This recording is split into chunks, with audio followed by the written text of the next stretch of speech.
What's up, guys? This is Codes. Matthew Anthony here. Hey guys, Anammer here. Hi, my name's Golf. Mac Vaughn here. My name's Winter. Dom Kane. Bjorn Atkinson. Julian Gray. Christian Vance. The Secrets. Elas. Horticulture. Austin Hot.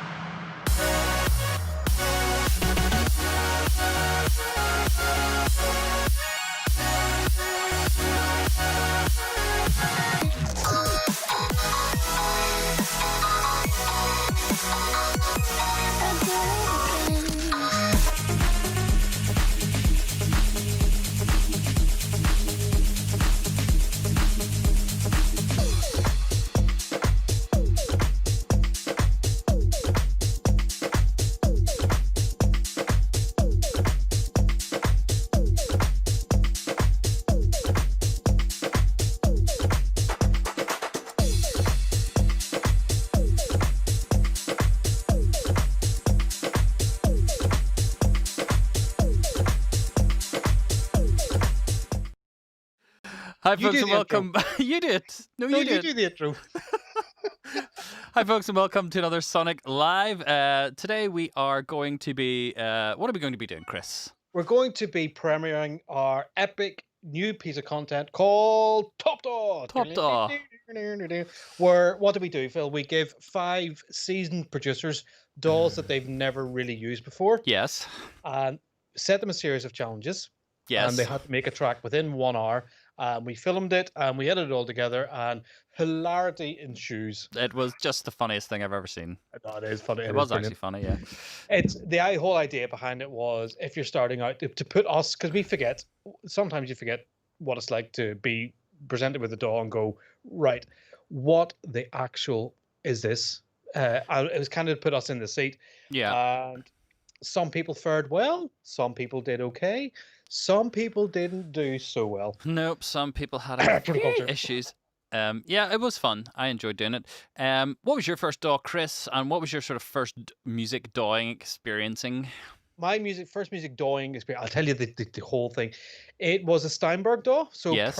Probably pre-Cubase. It was called Pro 12. I just bought an Atari. Atari STE, was that? An Atari STE, which is kind of... It wasn't a PC, it wasn't a Mac, it was an Atari. And it had MIDI in and out ports, that's why everyone got it. And there was this small program, and a local shop gave you a copy of the discs free, but you had to pay £10 to get the manual photocopied, and the manual was that size. Right, yeah. So I've got the manual photocopy, came home and got my first, opened up the computer, got it in, and had this keyboard and started making beats. And I had... a first sampler was an FZ an FZ1 Casio. Yeah. So I get sampled for 19 seconds in mono. Wow. Loved it. I Wow. absolutely Wow. loved it. And I had a Roland U220, and that's what I made my first sort of music on. So I had an Atari ST Pro 12, so you could have 12 tracks of MIDI, Yeah. and there was no piano roll; it was all notes. Like a list editor thing? No list edit. It was I probably like could notes like a stave. Stave, yeah, A you had to musical put them in stave, Stave. So I would be programming drums in Stave. So I hadn't a clue about music or music theory, but I kind of you're dropping in quavers and going, Yeah. that's the 16th hat. So that's how you programmed. Yeah. And what about you? Well, I got an Atari ST just like for Christmas one year. Like this is way before I was Posh sort of boy. really interested in music, and I had sort of played about with like TCB Tracker. Right. It was a tracker program, and basically it was like just like a list running down, and it had like a 4-channel sample thing. So you have to put a kick in one, and then a hi hat, and then a bass note, and you could have like I think you could have I can't remember if you could even have multiple things going at the time, or whether you had to do like I think you could have a couple of things going at the time, and then you had to do all that, and you had to work out your whole track, and then you could create patterns, and then you could like pattern one, and then you had like a pattern sequencer thing. It was really good. I made like quite a few dance hits on it. Dance hits? Hits. Were the actual hits? No, they weren't hits. I've actually forgot my first DAW. Actually, I did tell a lie. I did for Christmas ask for, check this out, Wham's Club Tropicana on the ZX Spectrum, where you were meant to be able to make stuff. Okay. I loaded it up. I couldn't work it out. I'd never made one single sound in the thing. And my poor parents probably spent 15, 16 quid buying this cassette. Wow. On ZX. But Wham's Club Tropicana, that is a new one to me. So and then I progressed on. I got a PC, and there was a version of Cubase that came out on like a shareware music magazine type thing. Right. And I can't remember what it was called. It wasn't Cubase. It was like Music Station, or it was sort of one of those ones. It was like a beginner's version of Cubase. Mm-hmm. But then you could get the Cubase demo, right? And at that time, no one was really doing copy protection. So all you needed to do was drag the Cubase binary over to like their sort of entry level one, and it gave you like the full version of Cubase. Okay. And it kind of worked. So I used that, and then I had to buy a sound card. So I got a sound card, and it had on it I think it was an EMU sound, like a GM sound chip. Was this like a sound blaster or something? Yeah, it was like a sound blaster type thing. It was was it EMU or was it? Yeah, it was EMU, and it had like pianos and all that stuff. That sort of got me on my way. I was able to have 16 tracks of sound, and then I also had a Yamaha PSS 21, which was an amazing keyboard. It had like a 909 kick and all in it. It was great. I had a PSS something. I can't remember what it was, but that was kind of the first keyboard. So look, it was. Then I remember my Atari ST. I had to upgrade the memory from half a meg to a meg. Yeah. And it cost 180 quid. Yeah. So 30 years ago. So yeah, it was an expensive hobby back then. It actually was. It wasn't. You're getting 2 plugins for that price nowadays. What do you think? What do you think, Chris? In terms of DAWs, what do you think? Makes a DAW easier to use or less easy to use? Do you think there's should be standards in DAWs? The way Cubase and Logic and Studio One sort of have like tools. Yeah. Whereas like Ableton, I don't think Fruity Loops has, or FL Studio has tools. Do you think there's Do you think? No, I think it's just you should try out a few things. I've tried Ableton. I never lived with it. We have tried. Like FL Studio just seems the most bizarro program. I just don't understand. Don't understand. I can understand Cubase. I can understand Studio One because that's that linear DAW thing. So you download a couple of these, you play about, and you go, actually, this is the one. You will really see how we struggle with some of them. Some people don't struggle because it's kind of similar to the DAW they use or have used. I mean, I suppose Bitwig and Ableton is a good example of that, of the new type of DAW. They're, I suppose, the newest DAWs. FL's been going probably longer than... I'm going to have to shut Slack down because they're chatting away on it. If I think if you understand Instagram and stuff, you understand FL. It just seems to be a very young. The Instagram DAW. That's a new one. FL is the Instagram DAW. Cubase is the old farts DAW. Logic is the cheap, so it's kind of attractive DAW, and everybody has a Mac. And Ableton is I want to play out live DAW. Yeah, I remember that. I remember at the time because you were using Cubase VST5, and instead of going to SX, you went and made the switch to Logic, didn't you? Yep, stupidly. Yeah. Stupidly. Right in the height of everything, it was like we had top 40 singles, and I went, I'm going to change DAW. And it was like, because I read BT was using Logic, I subsequently found out he probably prefers Cubase. So, it really screwed me up for about a year and a half. It still screws me up. Trying to figure it out. I think Cubase was, for me, was the best DAW. I mean, Ableton now is... Why did you go to Ableton? Because I was doing live stuff. Right, okay. So it was a push into the live, and it was like, okay, this is good. And then that just became the DAW of choice. Yeah, I started using Ableton 1 right when it came out, because we initially, when Paul and I started trying to work out the live show, our first session was just going through tracks and cutting up samples and stuff. Yeah. And in my mind, actually our first live shows were done with an RM1X and a Yamaha A3000 sampler. Yeah. And I was triggering it from the RM1X, and it was triggering the A3000, but the timing on the RMX1 was completely just so off. It just couldn't, once you went more than 4 things happening at the same time, it just completely went out. So I was like, right, I'm gonna have to find something else. And I knew Acid was sort of like a live-ish type loop player, so I sort of looked at that, and then Ableton 1 came out, and I was like, oh my god, this is the absolute thing. That's the solution. Well, at TopDAW, you will find out how we all struggled, which one we think. Well, we don't really sum up, but we kind of know which one we think is really good for beginners. Don't forget, we are giving away, as part of the content on Monday, we're giving away 3 sets of beginner gear. So we have some speakers, some keyboards, controllers. We have some, what's the other thing we have? Headphones, sound cards. Headphones, yeah. For the first entry. So if you want to enter that competition, please head over to sonicacademy.com/Noobfest. If you like what we're doing here, please hit a share and a like on our YouTube channel. Mm-hmm. So if you want to see 5 guys really, really, really, really struggling, it's watch for the next 20 minutes as we get some really, really cool. It's really funny to watch. I love putting it together. The guys love doing it. Some of us come out well, some of us don't come out so well. So hope you all enjoy as we watch TopDAW. Hit play, Phil. Hit play. Hit play.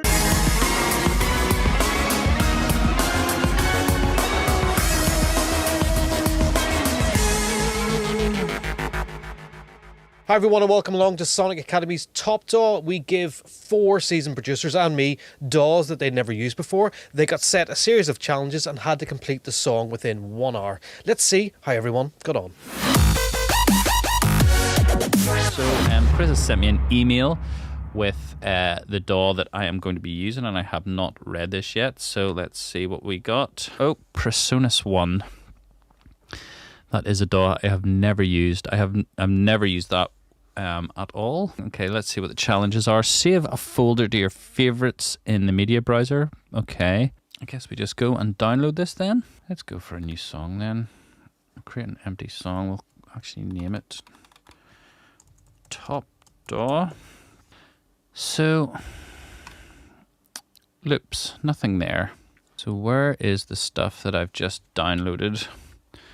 My loops and stuff, they do not seem to be showing up. Do you know what I'm going to try and do? I will try and restart. Already I'm a bit stuck. If I was a new user, I would probably already be scratching my head. But there we go, there's our loops there. Save a folder to your favorites in the media browser. Okay, let's try that. I'm gonna get my sample folder. Samples. Can I right click this? Can I make it a favorite? Or can I drag it somewhere? New tab from here.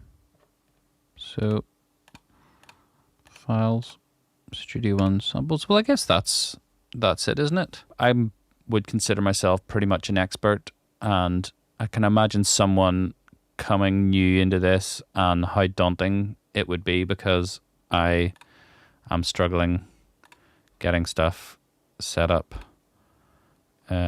Record stream, I think that's the one I need actually. Ah, we have sound! Yes! Right, I've got Cubase elements. It could be worse. I used Cubase probably last time about 1994. So that's fine. I mean, 25 years. Wow, 25 years since I used Cubase.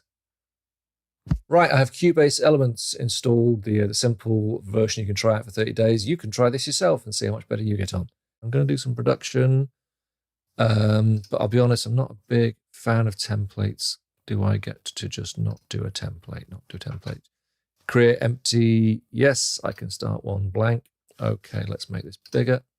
Right, first trick is save a folder to your favorites in the media browser. I'm just going to go onto the desktop a second and see if I can just simply drag it in. Let's see if we can just drag a drum loop folder in here. No, there's a no symbol on there. Okay, so that's not flying.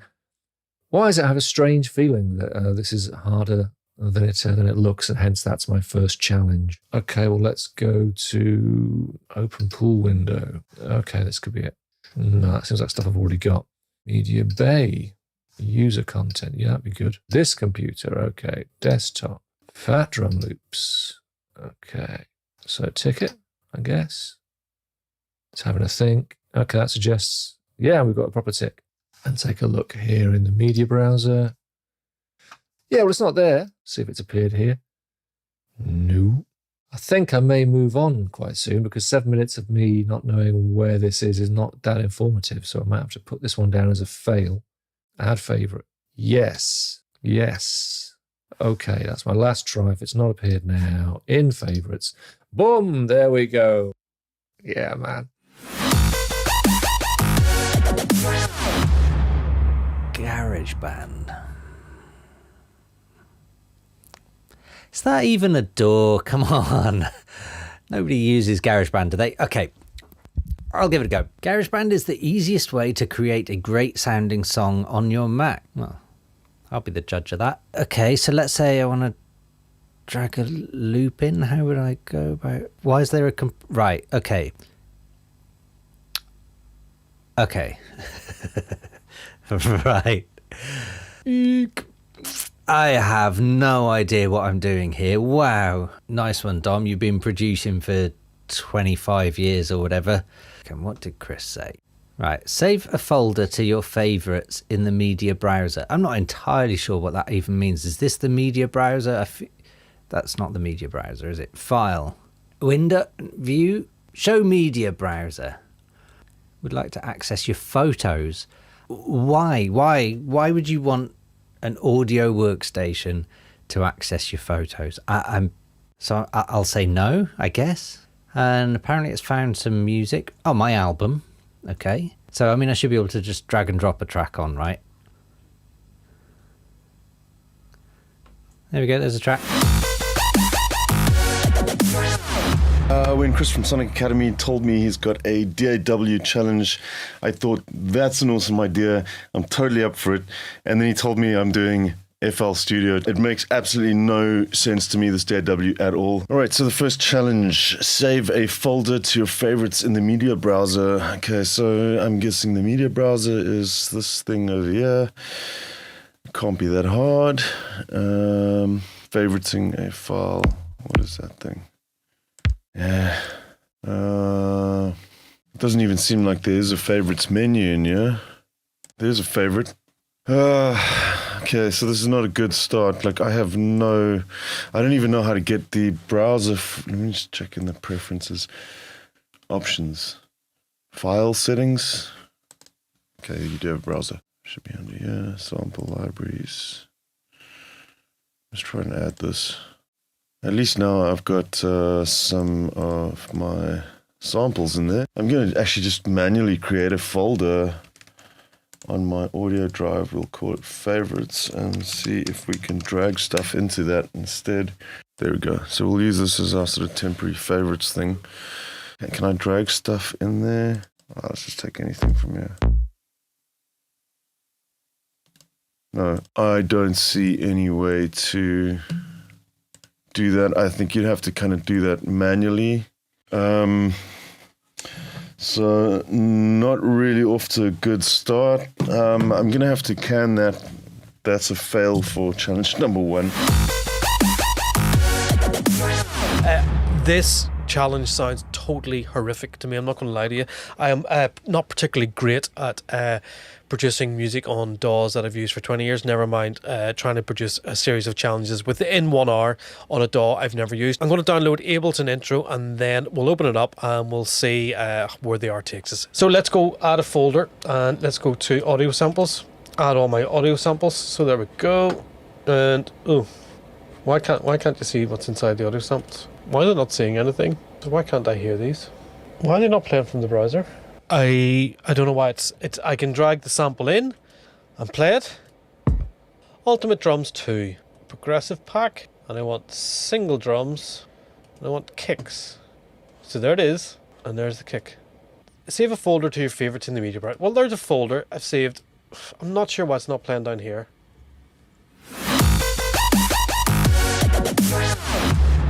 So I think this should be fairly simple.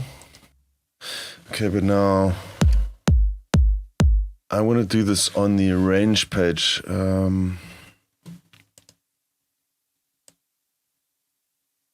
Okay, so that's adding the kick. If I drop you on the screen, does that work? Does that fly? Let's see. Yes. Techno Kit 1, 2, 3. I'm feeling Techno Kit 2. Double click it. Let's see what we get. Okay. Okay, so we want to get a loop. I'm assuming that means an external loop. Looks like we can play them anyway.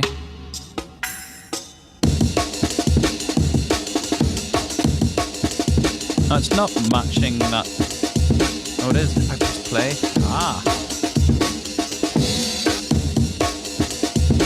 How do we do a loop? Loop, loop, loop, loop, loop.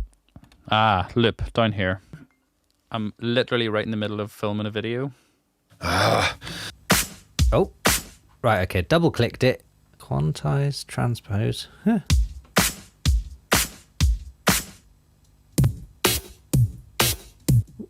Wait, split at playhead. Oh, hello.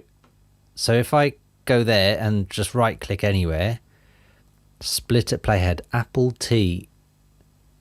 Wait, all right, fine.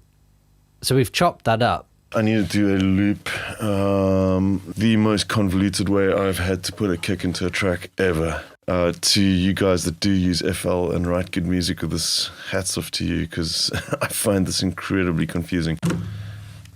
So why delete everything now? Okay, let's just hear what happens currently in this clatter.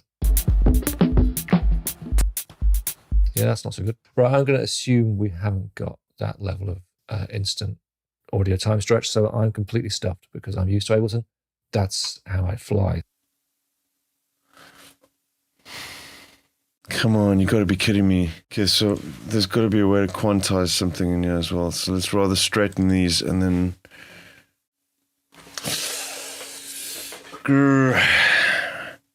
Wait. Quantize, quick quantize. Control Q. Alt Q. What's the difference? Oh, no. Jesus, we're only 30 minutes in. That one's... I'm going to get rid of that one, actually, because that's just a bad slice. That's it. Duplicate. Ableton's handling of audio is amazing. You feel like you can just go in and melt it all up and chop it up very easily. Oh, I like that. That's cool. Right, cool. Right, some vocals. Let's see if we can find one. Lovely bumbaclat chobbly. I may have chosen the wrong mood for these vocals. Pull up. Actually, as I take me higher. There we go. Do I want Chinese traditional or dubstep? The loops were successfully installed.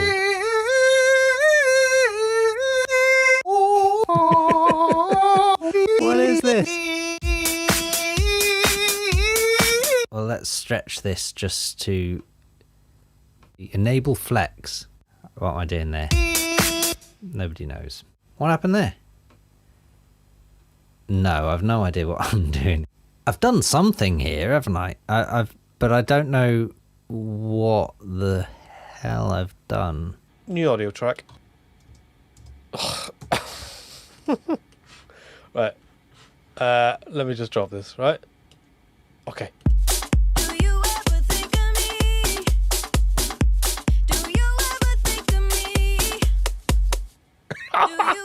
The whole bringing in the vocal and time stretching it, that was easy because it's Ableton and it kind of just does it.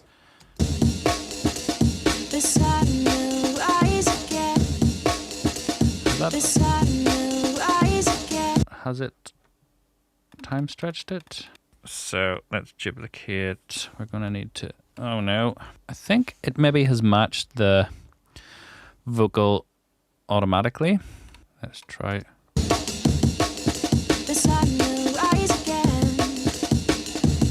Vocal has already been time stretched, done it automatically. I'm guessing it just matches the length. And it sounds good. So I'm happy enough with that. I think we can say that that particular challenge is done. Use a stock synth to make sounds. I can do that.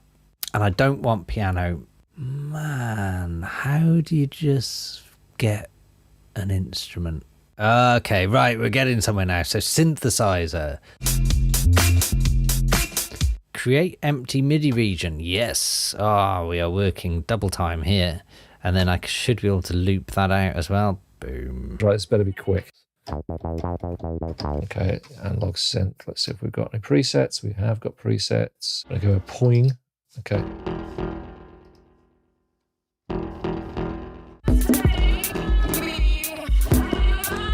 Yeah, the way I've played that, I'm kind of hearing the sort of the beat one landing there, but do I have the skill and technique to chop these things around that way in this time? I don't. And it doesn't say make everything land in the right place on the beat, so it doesn't for me. We want the bass. Okay, bass for the once. Don't need the arm track. Okay. It's not quite as easy to record, is it? Capture MIDI. Okay. Let's not do that.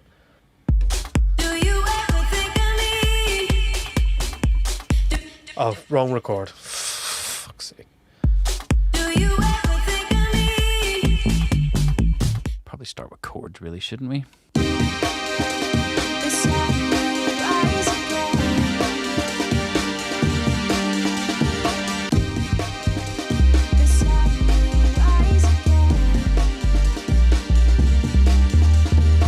I mean, I did put quantize on, so I'm not sure why it's not quantizing. We are just going to ditch trying to make a patch as well. I'm kind of losing my patience with this.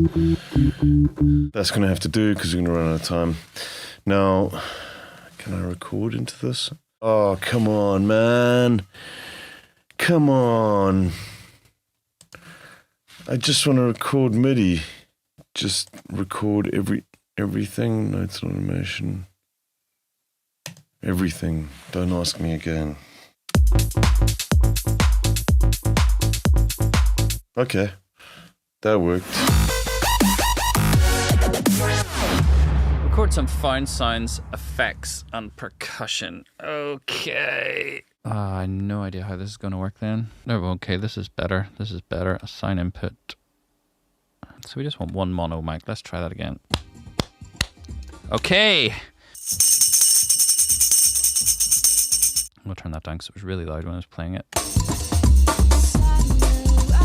Grab a pen. And we'll put a donk on it. Here we go. Sounds terrible. Okay, so that looped a bunch of times.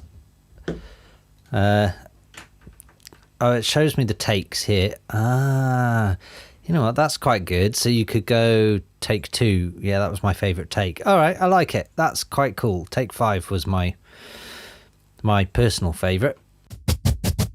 I've got a brush. I'm going to brush and do a little bit of shaker business. So we're going to go for it one more time with just the beats on, okay? I'm going to have to skip that one because Fruity Loops, or the fruity version of FL Studio 20, has the audio recording completely disabled.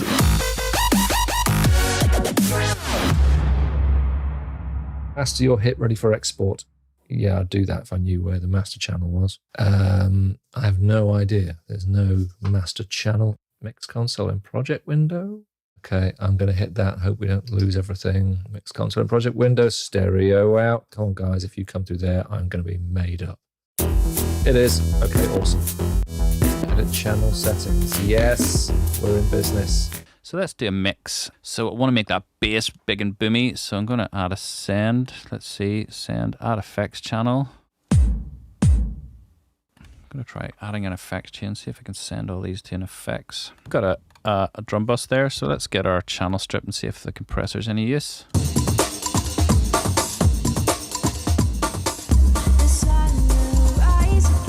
Oh, what have I done? What have I done? Yeah, would have been much nicer to have a lot of effects. I couldn't get them working there. I'm not sure why they would be in the folder if they're not able to be dragged on. I want to just see if I can actually add a limiter to this.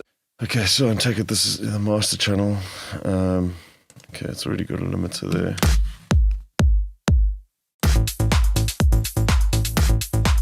I don't know what else we'd put on here. There's really no point in putting anything else on except for maybe an EQ for mastering. Yeah, geez, I don't really know. Well, there's no point in doing anything else because we haven't really actually accomplished anything in this. Okay, file export project. How do you do this? File export, export audio mix down. Tune! That's what it's called. Export audio. Bar 33. Normalize, create analysis for sample rate, encode as MP3. Okay. Export song to disk. Here we go. And we'll go 60 minutes with Dom Kane. Sure, whatever that is. Export. File song, export, mix down. We can do both a WAV file and an MP3, so let's do that. Clipping has occurred. Okay, let's try that again. The following clipping. Ah! Okay, export again. Sun will rise. Okay. Yes. And we'll do their MP3. Whoop. Get it. Quality 100%. And there we go. There's our 2 tracks. And file MP3. Yeah, that's fine. And export. Yeah, tune. Yeah, do it. That's it. Well on. 1 hour and 28 seconds. Wow, I'm 28 seconds over. Okay, somehow it's recorded the automation for the master bus inside of the clap loop that I'm... Yeah, I give up. I actually have no idea what I'm doing with this. Export your song in WAV and MP3 format. Export WAV file. I hate FL. Okay, we can do... Actually, that's great. So we can do WAV and MP3 at the same time. I know a lot of guys that use FL Studio and that make incredibly good music, but I gotta say, for me personally, this is the most unpleasant experience I've had with a DAW ever. Let's get out and boogie to this before we go home.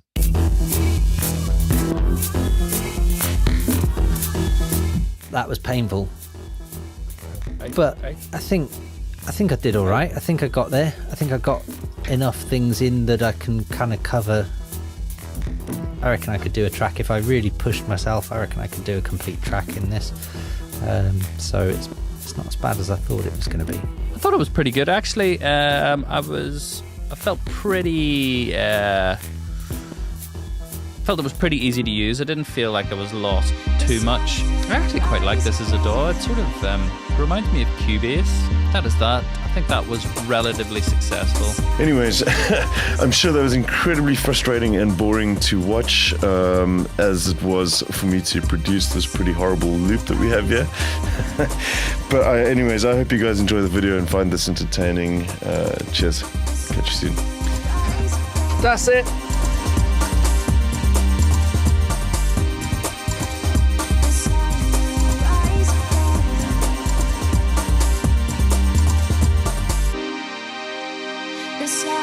On loop. There you go. We're back. We're back. There you go. TopDAW, where we got 5 seasoned producers to sit down with the DAW, and everyone struggled.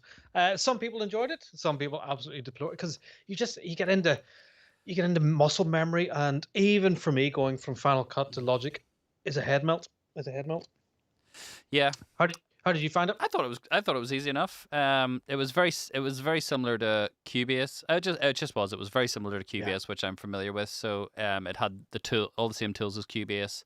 Timeline worked exactly the same as Cubase. And do you know we should actually give everyone FL Studio to see how they get on. Yeah, I think FL Studio would have been a much more difficult. I think someone's asking, is there a winner?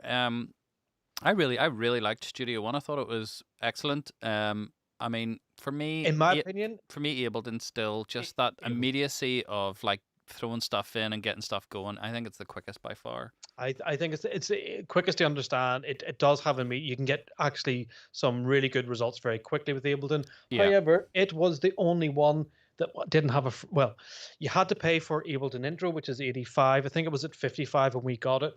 Yeah. There is an Ableton Lite that comes free only when you buy hardware. Yeah.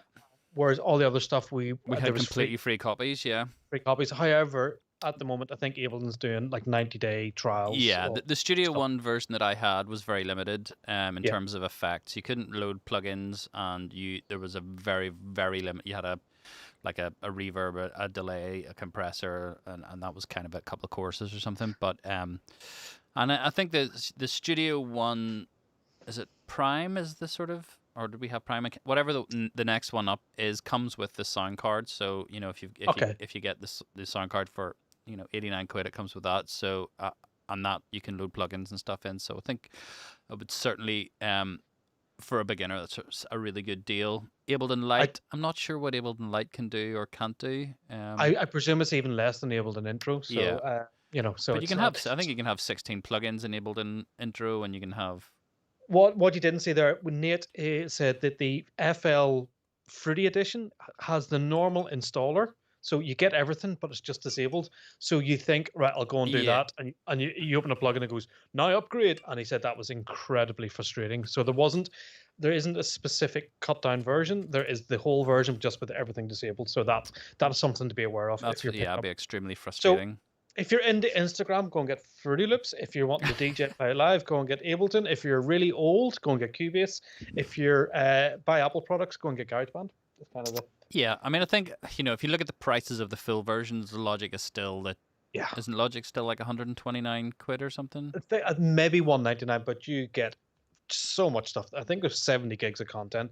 You get synths like Alchemy, the new sampler. It's now got a loop browser, the same, or the clip. The same as Ableton, so it is a really compelling thing. It sounds brilliant as well. It really does sound good. Yeah, it doesn't actually give me a price. Yeah, no, because I think you're probably logged in. I've purchased it. Yeah. So there you go. I think that the winner. Our advice would be go and get Ableton. Go and get PreSonus speakers, which Native Instruments keyboard, and a copy of Ableton, and you'd be golden. You should be making hits in no time. Yeah, I think if I was starting off now, probably still go Ableton, although the Studio One I really liked. I think it's really good value. Yeah, loads of people love Ableton One. Somebody's talking about Digital Performer. Didn't even know it was still a thing. Yeah, it's weird. I used to come with you used to get like a cut down version of that. Remember Motu sound cards were the thing? Yeah, Motu 8 or whatever it was. 81. 12 or something. I can't remember. 824 Mark II. Yeah.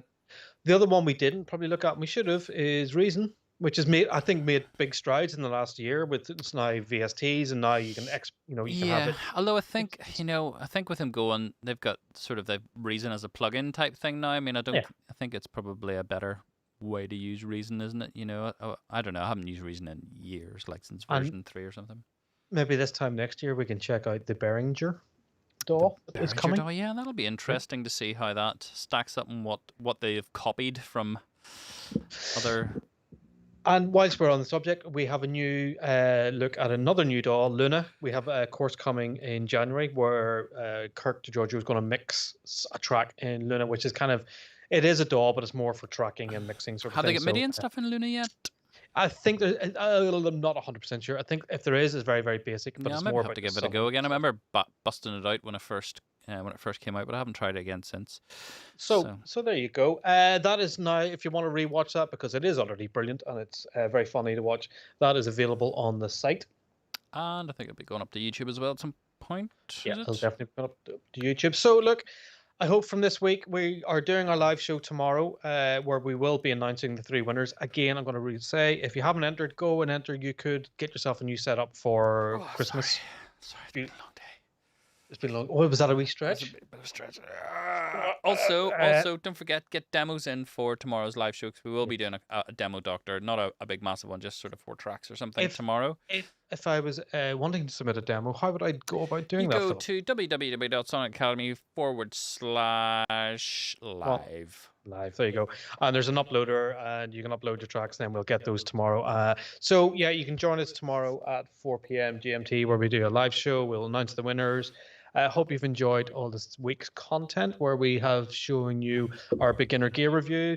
We'll probably look at that again, where we might do slightly. I'm really interested to try this SSL sound card. So Yes, I would like we to might up the budget. try the next level, and I would like to try speakers with bigger cones, maybe 7 to 8 inches, and then like have a couple of 7 to 8 inch speakers, and then also smaller ones with a sub, and see how that compares. Yeah, that would be really cool. Something really cool to do there. So then yesterday we took a look at our new beginner's guide course. Again, that's on the site if you want to go and rewatch that. And to TopDAW today. So if you want to rewatch anything, it's all on site. It's all on our YouTube channel. And also let us know what more content you would like to see. If you'd like to see more tutorials, more sort of the soft content that we've been doing recently for this, or whatever, just hit us up in the forums or let us know in chat. So next up we have a beginner's guide to FL, which is useful. I might watch it. I think I'm going to actually ping Nate Protoculture. Get Nate to watch this here. So that's coming up next, and then after that we have you're back, Philly J, for understanding mix fundamentals, where you take people through what the sort of basic of what you're looking for when you're mixing tracks, and critical listening and things like that. So it's a really, really cool, interesting course. So guys, look, thank you very much for joining us today. Don't forget, tomorrow 4 p.m. GMT right here on our YouTube channel. See you then. Bye.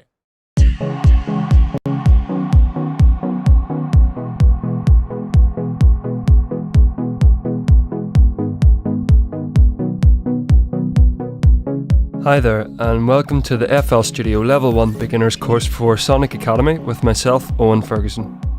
This course is intended for those of you who are maybe looking to get started out in the world of electronic music production, or maybe you're just making the switch over from another digital audio workstation. In this course we're going to cover things like setting up your audio device and going through the entire user interface, including things like the channel rack, piano roll and playlist. We're also going to be showing you how to create the simple drum, synth and bass parts in the song, as well as some working with audio clips and effects.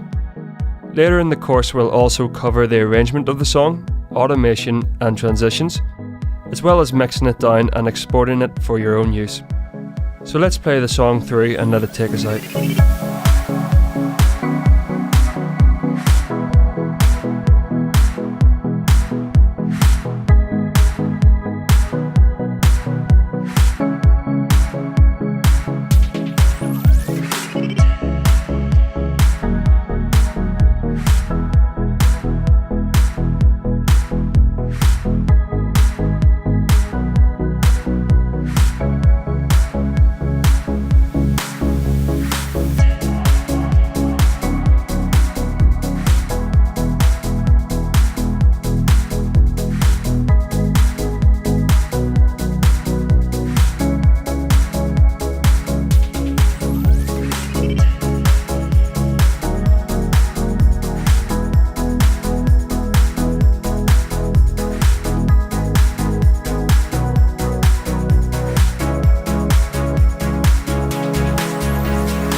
Hi there and welcome to the first section of this Level 1 course on FL Studio. This course is aimed exclusively at beginners, so if you find yourself interested in the concept of music production and are looking for a starting point, this tutorial should suit you perfectly. FL Studio is one member of the Digital Audio Workstation family, or DAW for short, and with a relatively simple user interface and workflow process, I find it's a great place for beginners in particular to start out from. So by now you probably either own FL Studio or you might be testing a demo out, and I want to begin as if you're opening it up for the very first time. Now I'll be working with FL Studio in full screen mode, and to activate full screen, simply hold and press Alt and Enter on your keyboard. Now before we get on to creating any sort of sound, we need to cover some preferences to make sure that you're properly set up to make music without running into any problems. Now it may seem tedious, but it's very important to take into account. People tend to wonder why they're experiencing so many seemingly unsolvable problems, and a lot of the time it's down to inadequate audio setup. So the first thing I want to do is look at the Audio Settings tab to make sure that your sound card or audio device is set up accordingly. Now to find these settings, let's go up to Options in the upper left toolbar, and from there we can select Audio Settings. The other way to do this is by using the shortcut of F10 on your keyboard. And to help maximize workflow efficiency, I'll be covering various shortcuts throughout the course of these videos. So the options available in this section can have a big impact on the performance of your computer's CPU. So it's important to make sure that we set these up correctly. Now depending on how keen you are, you may be using an external sound card or audio interface to route your audio through, and therefore bypassing your computer's internal audio device.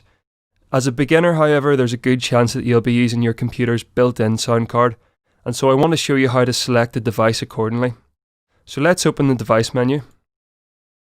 As you can see, this opens a list of available devices, and in this case I'm using an external universal audio interface. So I'll keep it as it is for now, but if you own an external device, be sure to visit the manufacturer's website and download the appropriate drivers to be certain that your device shows up on this list, otherwise FL Studio isn't going to recognise it. Now most sound cards support a driver type called ASIO, and you'll definitely want to select this type over the primary sound driver that automatically defaults in FL Studio. Now this is because ASIO drivers give better performance, and you can download these if your device is supported by visiting ASIO's website, which I'll put a link to up on the screen here for you to check out. Now you can also use FL Studio's own ASIO drivers if they are available for you. So once you've established what driver you require, be sure to keep it selected, otherwise you might not receive any audio signal from FL Studio. So while we're in this section, let's continue exploring the rest of the options available to us. Now this is the boring part for sure, but I promise that it's worth your while to just brush up on. So I'll go around each section at a time here. So here we have sample rate, which is automatically set at 44.1, and 44.1 is basically CD quality. And personally I don't work at any higher sample rates than this. It really is perfectly fine to just leave this as it is for the time being. Below that we have the buffer length settings, and to demonstrate this I'm going to show you the panel for my own audio interface, which will look a little different to what you might be seeing, but you'll still be able to follow along. So the buffer will store audio data before it's sent to your respective audio device, and it's measured in milliseconds or samples. And basically the buffer acts by managing spikes in your CPU load by processing the audio a little slower than real time. You probably won't experience drastic CPU spikes at this stage of music production, but if you happen to run into any sort of pops or glitches during playback, you may wish to turn the buffer length up, so let's just show you how to do that quickly. Clicking on this panel will bring up different buffer sizes. Now, higher buffers will decrease CPU loads and glitches, but at the expense of something called latency. And latency will cause a slight delay in the times between tweaking a control within FL Studio or even pressing a note on your keyboard to the time it takes to hear the results of that tweak or note. So the highest setting will cause around 47 milliseconds of latency, which will matter if you're playing keyboard for instance, but not so much if you're working completely in the box with no additional controllers. So it's not a huge delay, so the trade-off is definitely worth it in most cases when your CPU is running quite high. So the perfect buffer settings would be as small as your project can manage without creating what are known as underruns, which will equate to audio glitches and artifacts. So to optimize your CPU, you can visit the section in the FL Studio manual titled Optimizing FL Studio Performance. To access the manual, all you have to do is click the question mark up here in the upper left and select Help Index. Now I'd recommend reading as much of it as you possibly can, as it will basically prove invaluable to the whole learning process. So next to the buffer panel, we have a mix and buffer switch and triple buffer. Now you probably won't need to activate these at this stage, although you may want to experiment with them if you do reach a kind of unstable CPU load at any point in your production. So these will have different effects depending on your own setup. I'm just going to leave them off for the time being. Now we can go down to priority here, and this will determine how much CPU is devoted to the audio mixing thread. Now to optimize CPU performance, you might want to switch this to highest and also disable safe overloads. Again, it's probably nothing you'll need to be worrying about anytime soon, but if you are interested in seeing how your own CPU ranks up, you can enter your model into www.cpubenchmark.net and you can find its score there. So ImageLine and FL Studio determine anything less than a score of 4000 as weak, and anywhere between 4000 to 7000 is considered medium, whereas anything above that number can be considered strong or very strong. So below that we have playback tracking, and to be honest, this isn't something I've ever fussed over, and since we're not recording any audio in this course, I can leave it as it is for now. But basically it's used to solve kind of erratic or say incorrect playback positions and recording alignments. I record lots of external audio from my own songs, and I've always been fine leaving it on the default settings. So below again we have another CPU section, and bear with me, I know this is quite boring, but we'll get through it as quickly as possible. And this CPU section has 4 switches we can toggle on and off. Now multi-threaded generator processing will spread the load over the different cores of your CPU. And there's also a comprehensive section in the manual titled Multi-Core CPU Processing, which is available should you run into any kind of CPU trouble, which is again unlikely at this stage. Now it's a lot to take in if you're only starting out, and it'll probably feel quite uninspiring, but luckily for us, the project that we're going to create here won't experience any sort of CPU problems. Now next to that we have multi-threaded mixer processing. It's the same principle I just described, only that it applies to the effects on the mixer as opposed to instruments. So beside that then is Smart Disable, and this is a switch that can be very handy when experiencing a high CPU load. What it does is to essentially freeze any parts of the song that are inactive at the point of playback, therefore freeing up CPU which can then be devoted to where it's most needed. And finally there we have Align Tick Lengths, and this is a troubleshooter for VST plugins, which may be helpful if you're experiencing the likes of unexplainable kind of clicks and pops or timing issues or so on. So now on to the final section within the audio settings, which is the mixer options. Let's first take a look at resampling quality here. Resampling is adjusted to minimize the quantizing and aliasing of, say, a transposed or pitch shifted sample. It's a bit of a hefty topic for a beginner's course, to be honest, but in the simplest of terms, the higher the resampling quality or interpolation, the less artifacts you will hear when working with audio samples that you've changed and pitched quite a lot. So also the lower quality, the less CPU load. And this is another element that won't be of use to us in this particular course, but I figure it's kind of best to briefly explain it while we're here. So next to that we have Preview Mixer Track, and this will determine what track in the mixer can preview sounds from your browser and metronome. We'll look into this a bit more in later videos. And finally to the right here we have 2 switches. The first is Play Truncated Notes and Transport. So say you have a piano note that lasts for 5 bars and you press play from the transport control at the 3rd bar, If the option is off, it won't play the note, but if it's on, it will play the note. And I tend to leave this on, as you'll find later down the line that it helps in giving you a kind of better idea of how things sound once you have more than a few elements happening at once. So the last switch here is reset plugins on transport. In simple terms, this helps to keep projects sounding the same each time they're played. This is important because certain plugins process sound differently from moment to moment, and it may be worth disabling this function if you're in the middle of troubleshooting, as it can help in kind of getting a less glitchy response during playback. Okay, so that's the boring part out of the way. That covers everything we need to know on the audio settings. Hopefully this is good enough to kind of get you up and running efficiently. You may need to experiment with these settings to achieve your kind of individual needs, but like I said, this project isn't CPU intensive at all, and there should be no problems. So in the next video, we'll be taking a look at the user interface. I'll see you there.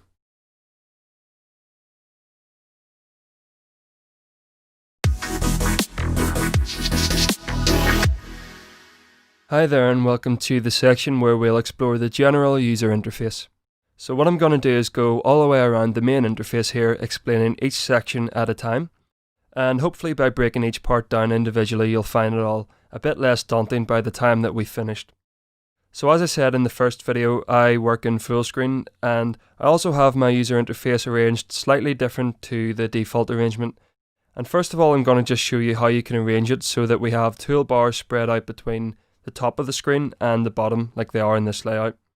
So if we go up to View here and down to Arrange Windows, you'll find a list of the layouts that are available. So by default it's set to the desktop default, but I prefer the look of the tablet alternate as it spreads the toolbars out sort of rather than having them all clumped up at the top of the screen.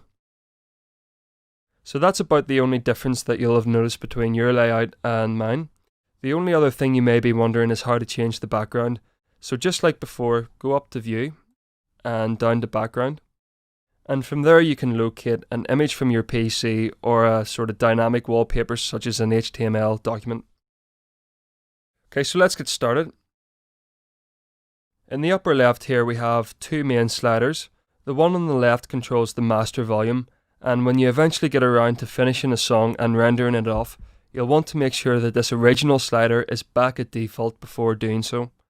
I have a very basic temporary synth sound that I'll be using to quickly demonstrate these parameters, and for now don't worry about how I loaded it up, as we'll get around to showing you in later videos.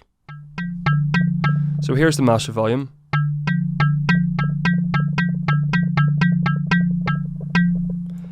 And next to that we have a master pitch control.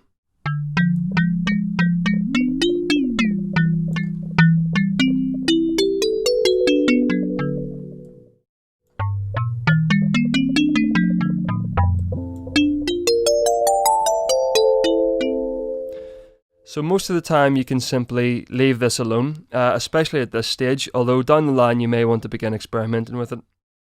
So next we have this button here with two arrows on it, and this will switch between pattern and song mode. So when the orange light is on, we will be working in pattern mode, and in pattern mode FL Studio will play the sound from whatever pattern you currently have selected in the channel rack. The channel rack is this square box in the middle of the screen that we'll cover more comprehensively in a later video, but basically this is where we will end up writing patterns which will then be arranged in the playlist. So if I turn the orange light off, it'll play what is known as song mode, and that will direct the sound to the playlist instead of the channel rack, and that can be accessed using this tab up at the top. Again, these topics will be covered in much greater depth soon enough, so let's just keep moving on. Next to the mode selector we have a play and stop function, which are obviously self-explanatory. And next to them we have a record function.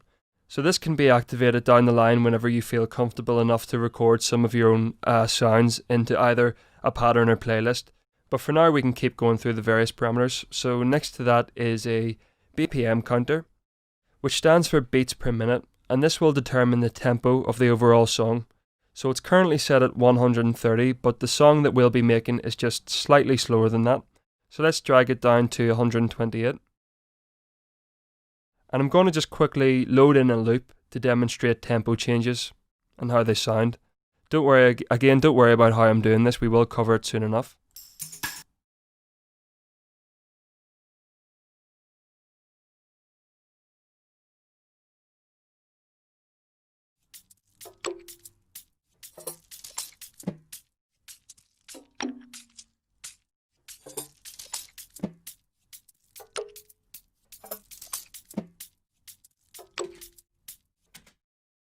Above that, we first have the metronome counter, which is handy if you want to use a sort of click track to record some sounds to.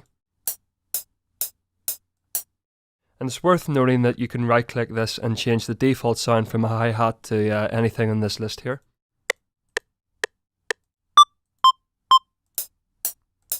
It's really just down to personal preference and doesn't matter whatsoever.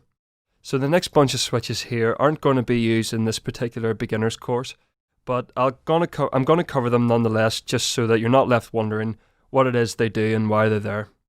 So first of all here we have a wait for input function, and selecting this will put FL Studio into waiting mode as soon as you press play. And once that happens, FL Studio will then wait to play or record a sound until the moment that you feed it an input signal, usually via some notes on your MIDI keyboard or other module. So if I have it activated here and I'm going to press play, and you'll notice that FL Studio doesn't act on anything until I press a note on my keyboard. So let's press something.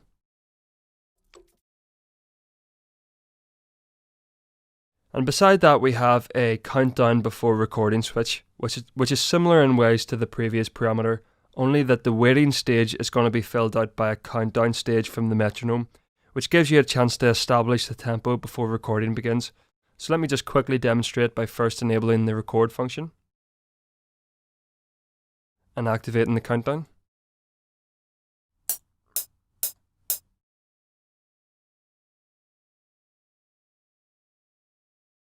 So it's also worth noting that you can right click this function to choose between a 1 bar or a 2 bar countdown. Again, it's not relevant here, but I'm just going to explain these things nonetheless. And moving on, beside that, we have a blend recording, or what is more commonly known as overdubbing function. So when this is enabled, recorded notes will overdub or blend with existing notes, whereas if it's disabled, newly recorded notes will overwrite the old ones. While it's not an advanced process by any means, I don't think it's suitable just yet, so let's move on to the switch beside it, which is loop recording. And this leaves the recording on an indefinite loop until you trigger stop yourself. So on to the next set of switches here. The first switch that we approach is this typing keyboard to piano keyboard switch, and what this will do is enable your computer's QWERTY keyboard or typing keyboard to act as a sort of MIDI keyboard instead. And I'm going to put an example of how you can map your QWERTY keyboard to correspond to various notes that would be on a MIDI keyboard, just up on the screen here. And there's a whole section in the manual devoted to this idea, but to be quite honest, I would recommend going ahead and buying yourself even a small 25 key MIDI keyboard to begin with. Not only is it much easier to use, it'll also give you that little bit more inspiration than if you were to just stare down at a bunch of bland letters on your keyboard and kind of attempt to figure out which ones correspond to which notes.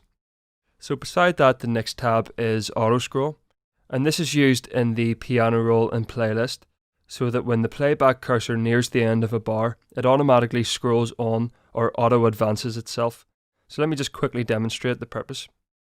Go into piano roll here, and again I'm going to show you guys how to do this in later videos, so just bear with me for now.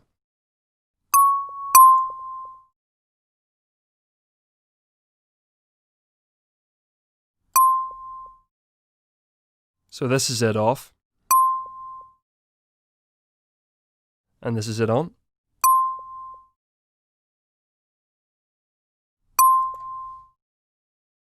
And next to auto scroll here we have multi-link controllers, which isn't an appropriate feature to cover in this level 1 course, but basically it allows you to link various interface controls to some outboard MIDI devices or internal controllers. Below the multi-link we have step editing mode, and this might be quite an easy method to begin getting some notes down if you're just starting out with music. So using either your MIDI controller or your computer keyboard, step editing will allow you to easily enter melodies note by note without having to press play to record, and it will also automatically snap to the grid so that it stays in time. I'm going to open Piano Roll up here quickly so I can show you an example playing a simple sequence, and I'll just cut this first. So let's activate it.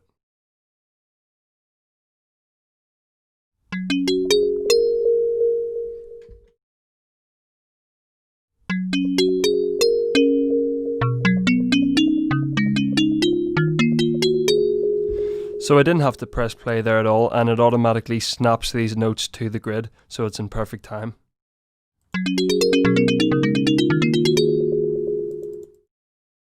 So moving on now. Beside that, we have note and clip grouping, which will either enable or disable notes and pattern grouping. We may come back to this at a later time as there's nothing we can work with just yet. And beside that, we have this small drop down arrow, and this will reveal a large parameter which displays your sort of last tweaked parameter that you moved. So finally, in the snap panel here, we have this global snap selector, and this applies what we call the snap value to the piano roll and playlist. So let's do a quick demonstration in the piano roll. By default, snap is set to line mode, which means that events are snapped to the nearest grid line. But if I turn the snap mode to, say, a quarter step for instance, you will notice that the grid line here changes so that it's equal to the fraction of that step, therefore giving room for the addition of more notes if desired. I can also snap the grid to none so that we have free movement wherever where no snapping will even occur. And that's for sort of real precision editing. So let me just snap it back to line. And now we can move over to the first of the three shortcut panels. And the first tab we come to here is the playlist, which is eventually where all of the arranging and main bulk of work will occur. So each of these tabs will be explained individually in later videos, so for now let's just continue with a quick and brief overview. Next to the playlist is the piano roll shortcut, and after that is the channel rack shortcut. We've already had a very brief look at these two elements, but this fourth shortcut will open something that we haven't came across just yet, which is the mixer. This is the area where all audio in FL Studio passes through for individual treatment on the various inserts that you see listed horizontally. Again, we'll look at it shortly, so let's just keep moving on for now. Next to the mixer we have a browser tab, and this opens a browser to which you can find both native FL Studio content and also the likes of third-party samples. You can direct folders from your computer to open within this browser by going up to File Settings here within Options. And from here you can set pathways to locate various bits of audio and so on that you have stored in your computer. Next we have a shortcut to open some patterns and channels quickly, and again beside this we have another shortcut which allows you to open plugins. I'm going to show you how to do this another way in the upcoming videos, which I prefer. And beside that then we have a tempo tapper, which is a sort of quick way to help determine the tempo of something or to give it a slight nudge up or down.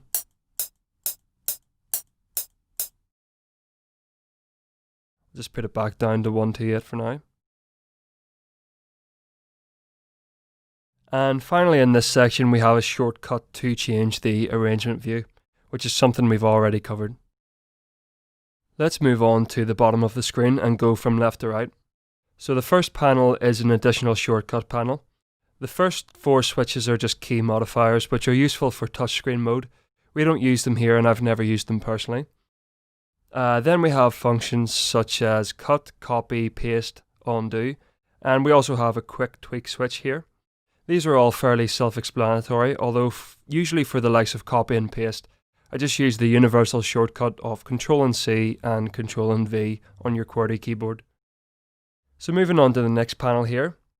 The first switch here allows us to save our projects, usually into a dedicated FL Studio directory, although you can set this folder to wherever you like in your PC. Beside that is an option to export or render your song or specific parts within it.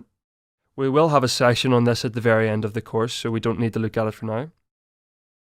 Then we have a shortcut to Edison, which is an audio editing and recording tool. Again, we don't need to look at this just for now. And beside Edison is a one-click recording switch, which is a quick way to help you record audio from one of your sound card inputs. Beside that, we have the View Project info, which gives you some general information on the current project, such as the time you've spent on it, when you started it, and so on. The question mark next to that opens the manual, which again I'd highly recommend reading to get you fully acquainted with FL Studio. It's great to have somebody give you a visual demonstration of how things work, but if you wanted to go that little further, there's a lot to chew on in the manual. So next to that we have the output monitor panels, and as you'll see when I play something or talk, you have this kind of visual representation here of that audio. And we can switch between two modes by right-clicking and choosing between oscilloscope or spectrogram mode. So let's change it to oscilloscope.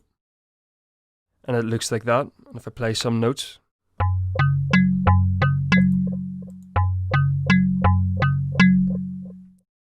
We also have these peak meters beside this monitor, and we can shorten or increase the length of this panel by holding left click at the edge and dragging it. Beside this panel we arrive at the CPU and memory panel, which will of course display both CPU and memory usage. So when the CPU reaches nearly 100%, you will experience the likes of glitches, audio dropouts and so on. But if you refer back to the CPU saving methods we spoke about in the first video, you should be able to stem these things happening as much as possible. And finally, in the user interface here, we have the time display, which works either in real time or by counting bars. To change between the two options, just simply left click. The last thing I want to cover here is the File tab in the upper left, and it's from here that you can both save and open your projects from whatever directory that you've set while you installed FL Studio. So that about sums up the general idea of the user interface. In the next video we're going to take a look at the channel rack and piano roll in more depth. So I'll see you there.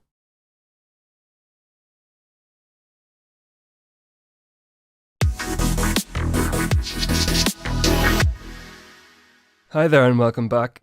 In this section we're going to be taking a look at the features within the channel rack and piano roll, and generally explaining how it all works. To best demonstrate these elements, I'm going to be using the project file of the song that we will eventually create in this course, as this will make following along and understanding the principles just that much easier. So let's begin with the channel rack. Now within the channel rack are all of our instruments and audio samples, and each pattern has access to all of these via this channel rack. I'm going to go through and explain what you're currently seeing on screen right now to give you a good starting point. So the first of these grey rectangular boxes all contain audio samples, and in this case they happen to be individual drum sounds. To load a sample into the channel rack, open the browser and look to where you've stored some sounds, then click and drag a sample into the rack like that. If I click in the first box here, which is a kick drum, it opens what we call the sampler channel settings. So this is a native sampler instrument that we can particularly use to edit one-shot sounds such as drums. It's broken into three main sections, however, only the page that you see now is relevant to a beginner's course. So like before, let's go through the parameters one step at a time to break everything down. On the top right here, we have the pan function. So this will determine whereabouts in the stereo field your sound will be placed. So let's move it around to give you an audible demonstration of how it works.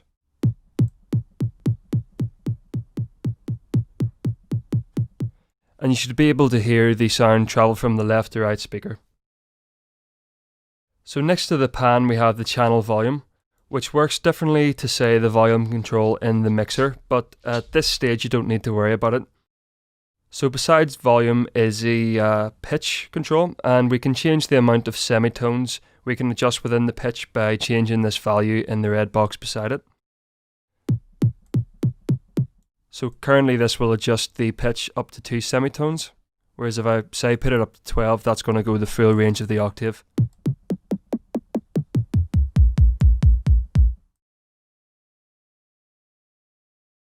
Then in the upper right hand corner here is the target mixer track function, which allows you to route your sound to an insert on the mixer.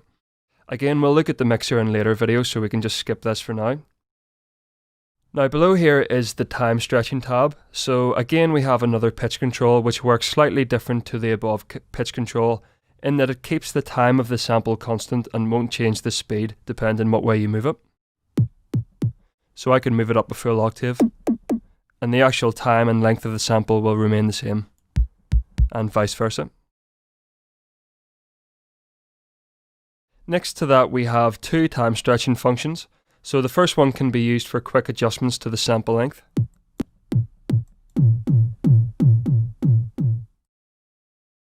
And the second function determines the amount of time the sample lasts. Now beside that is a drop-down menu from which we can choose various stretching algorithms. And this is slightly more advanced, so we won't be covering it here. So let's move down below. Here we have pre-computed effects, and again some of these switches aren't relevant to a beginner, but at this stage you may want to play around with, say, the reverse function to maybe achieve a bit of variation in, say, your drum parts. And you may also want to normalize some samples from time to time if they are inherently quiet. So what normalize does is to maximize the sample without clipping it, or in other words without exceeding 0 decibels. This sample's already quite loud, so it's not really going to be obvious here. The other switches here in this section, such as direct current offset and polarity flip, are for down the line when you may have issues with certain plugins or phase issues. So below that we have a quick sample fade in and out function.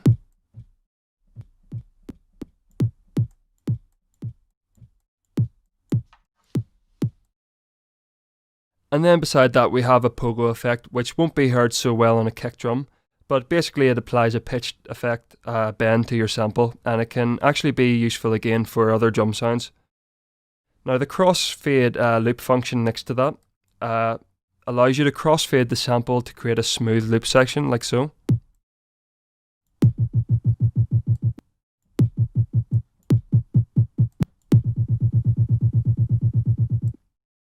And next to that is trim, which will cut any silence within the sample. So if you have a gap of silence before and after your sound, trim can be handy in keeping things tidy and also to free up memory depending on how much it trims out. So over to the left here is a loop section which contains options to loop a sample that has loop points stored in its properties. Now this particular kick drum sample doesn't, which is why it's greyed out at the moment. And finally below here we have a visual representation of the sound in this sample view. So if I hover over it, you'll see the sample properties appear in the hint bar just above the browser in the upper left hand corner and below the toolbar. You may have noticed that this hint bar is available whenever I hover over any parameter, so I'd recommend referencing it often in these early stages. This sample view basically just gives us information such as bit depth, sample rate, stereo configuration, and so on. And if we right click it, we also have some more options to explore. So if it's a loop, we can detect the sample, or detect the tempo of it, for instance, and we can also have different waveform views, including spectrum view and multi-channel view. So there's spectrum, and here's multi-channel. So let's close this by pressing F12, which is a handy shortcut to close all currently open windows other than the channel rack. Now back in the channel rack here, we also have the same controls for volume and panning. So pans on the left, and volumes here. And we can just right click to reset them to the default value anytime we want. And the number beside here assigns the sample to a mixer track like we've already discussed. Now the green light beside pan and volume is used to mute and solo individual elements. So pressing this would turn it off and then back on again. Now we can sort these various samples within the channel rack into separate groups, which helps to keep things organized. So by holding right click and selecting the switches to the right of the boxes, we can choose which elements to categorize. So if I highlight just the drums and then I press Alt and G, we can then create a new separate drum group.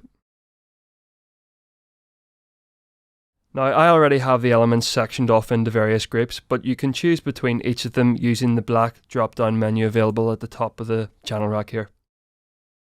So now I just want to quickly explain a little bit about this step sequencer.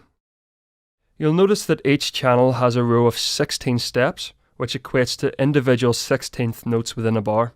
We use these steps to create mainly drum patterns, so let's begin by activating a few steps by simply left-clicking each step. I'll just switch to pattern mode here.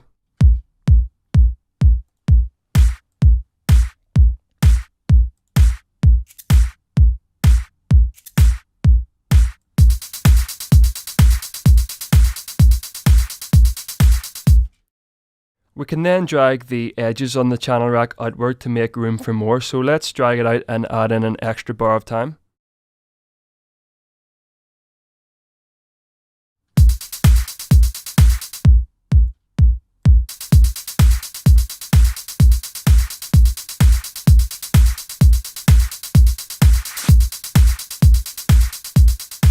Now let's just go back to 1 bar.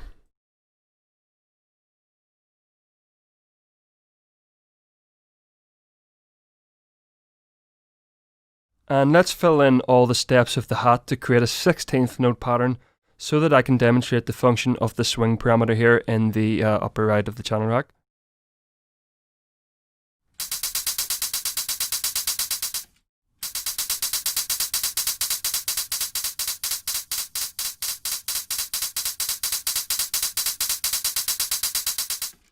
So this adds a swing rhythm by varying differences between odd and even step lengths, and I'll include a picture from the manual to give you an idea visually of what's actually happening here. Now, in addition to step sequence mode, we have a more elaborate and functional mode called the piano roll. To demonstrate this, I'm going to go to an empty pattern here. I'll just stay in channel 1 actually, and I'm going to use the plus symbol down here to load up one of FL Studio's native synth plugins. And I'm going to select Citrus. I'm going to browse for the preset called Music Box.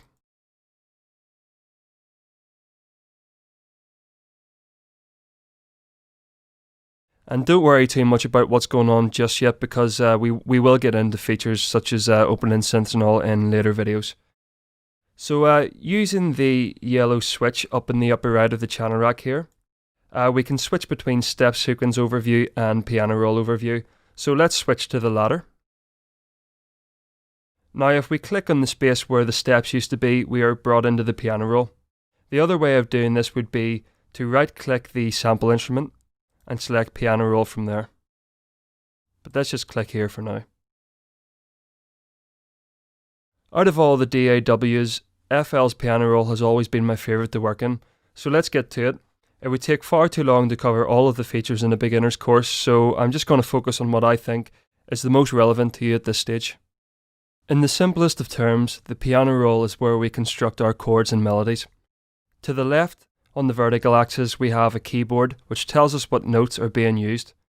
Conversely, we have our measurements of time on the horizontal axis here, measured in bars.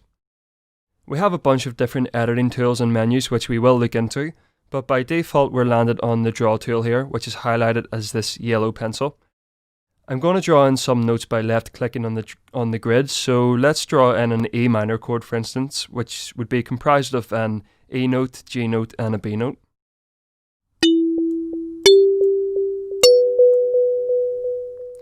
We can change the resolution of this grid using the horizontal bar at the top here. And in the upper right hand corner we have a vertical zoom.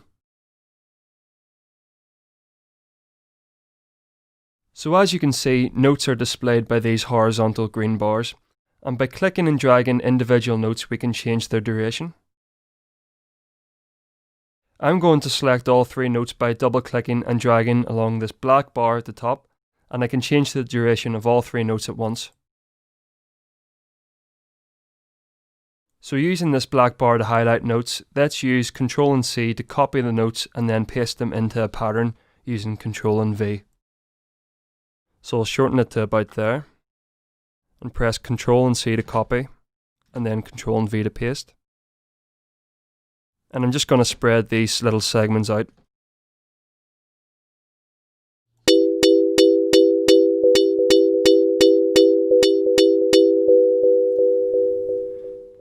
We can also transpose these notes up and down in pitch by highlighting again and moving vertically.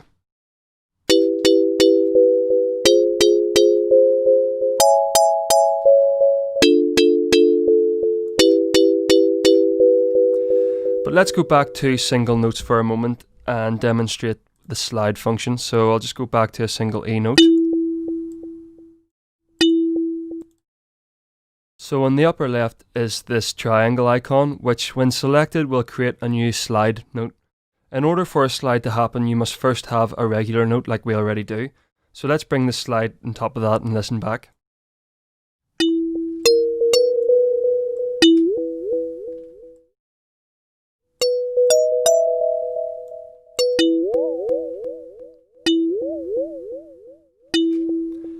Now the slide isn't particularly audible here as the sound itself doesn't sustain for long enough, but this effect is better when applied to the likes of lead sounds.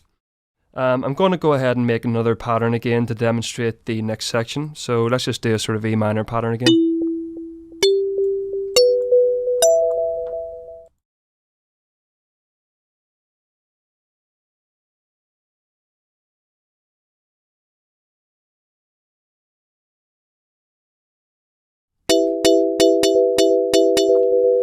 And what I want to look at now are the note properties and the event editor down here.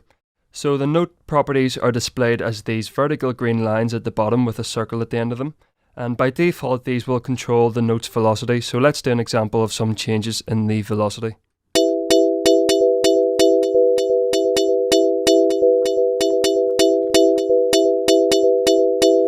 You can also use the select tool to highlight individual notes and select individual velocities like that.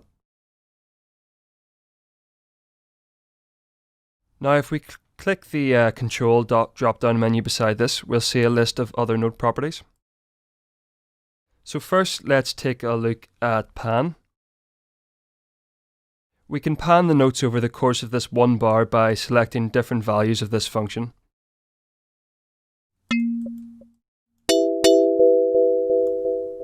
So let's just do a gradual kind of pan pattern here.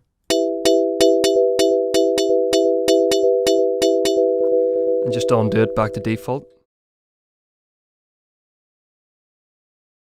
We can also edit notes like this to control the velocity, fine tuning, pitch and more. The other way we can do this is via the event editor using what is called event automation. So let's begin with editing the pitch. So right clicking this will allow us to create a slope automation.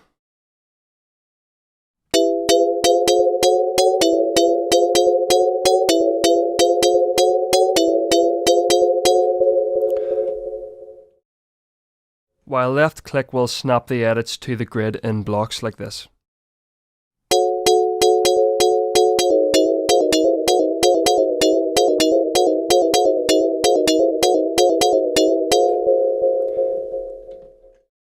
We can also zoom in and out of the editor using this zoom tab again on the right hand corner. So let's go undo this pattern and put it back to a chord again.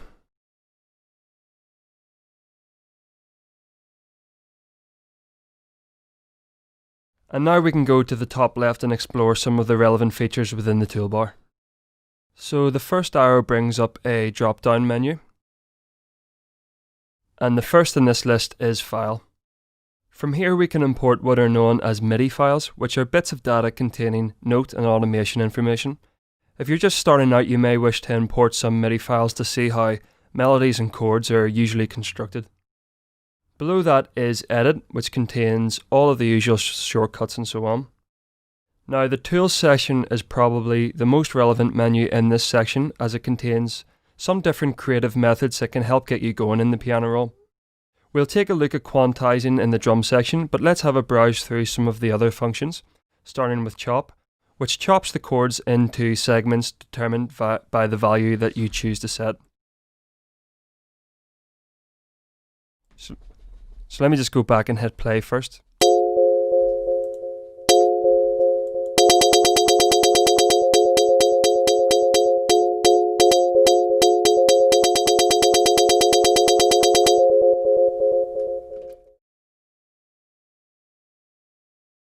We also have an arpeggio tool, which you might find quite inspiring at this stage of learning. So let me just go through some of its capabilities quickly.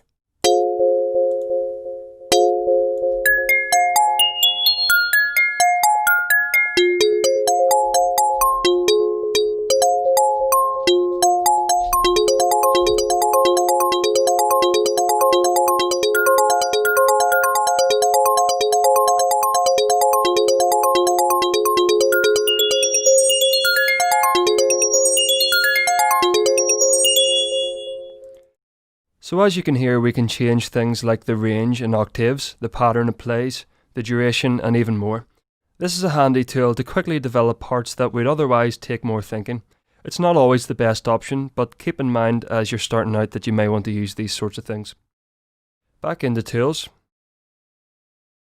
We also have things such as strum, which will alter the velocity and timing to try and replicate a strummed instrument so it sounds a bit like this.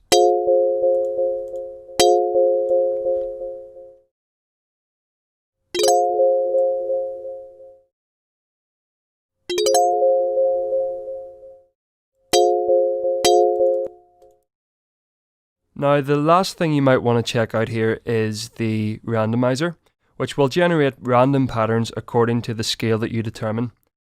Now, this is familiar in ways to the arpeggio, and it can generate fast results with no effort. This might feel like it takes some of the life out of the musical process, so it's really up to you to determine whether or not you want to use it. I'll just do a quick demonstration.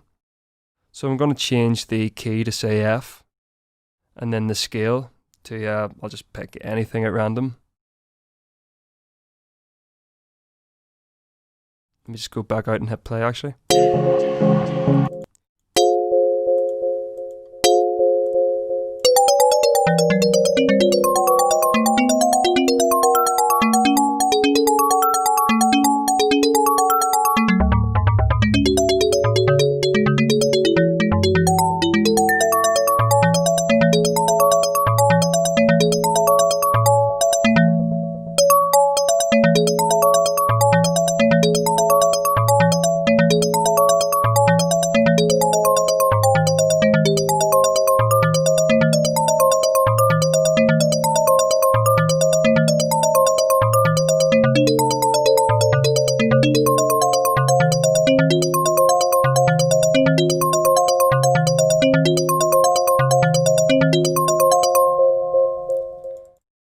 Now back into the main drop-down menu, we also have things like View and Stamp, and from View you can change the layout to suit your sort of personal preferences and tastes. The rest on the list aren't particularly helpful to you right now, so let's just keep moving on. So next to the drop-down menu is a shortcut to the Tools menu. And then beside that we have another Snap to Grid function, which you've already seen before, but I'll quickly just show you how it changes with respect to different settings quickly again. So switch it to say a sixth step. There you can see that the grid has shortened itself. Then we have a stamp tool. Now this isn't relevant to us at this stage, so we can go over to this, which is the draw tool. And that's what we've been using so far to draw notes in. But beside that we have two different paint functions. And these allow us to paint in multiple notes at a time as we move across, rather than just the one. So I'm going to select one and just drag across. And you'll notice after I paint the line of notes that an arrow shows up to the right of the sequence, and we can drag this arrow to change the overall length on a zero grid basis.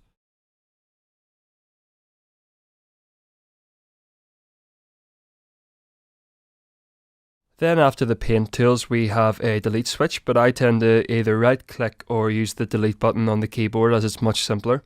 We also have a mute function which allows us to mute one or more notes at a time, which may be helpful in determining problem notes within a chord sequence. Slice here will let us cut right through the middle of a note to break it up, so I can just click anywhere in the middle of these chords and I'll break the note up. And the next 4 tabs here are fairly self-explanatory. We have select, zoom, playback, and another play pause function. So one last thing I think I forgot to cover was the options available whenever you right click one of the sampler channels within the rack. So if I go back to drums here, I'm going to just right click, and from here we can do things like rename, change color, add an icon, load different samples, and also the likes of clone, delete and replace. So all of these are fairly self-explanatory again. You can also move channels up and down by selecting one, holding shift and scrolling up or down. So if I hold shift and use the mouse wheel, I can then move that to wherever I want. So that wraps up this section, and now we can move on to take a look at the playlist. So I'll see you there.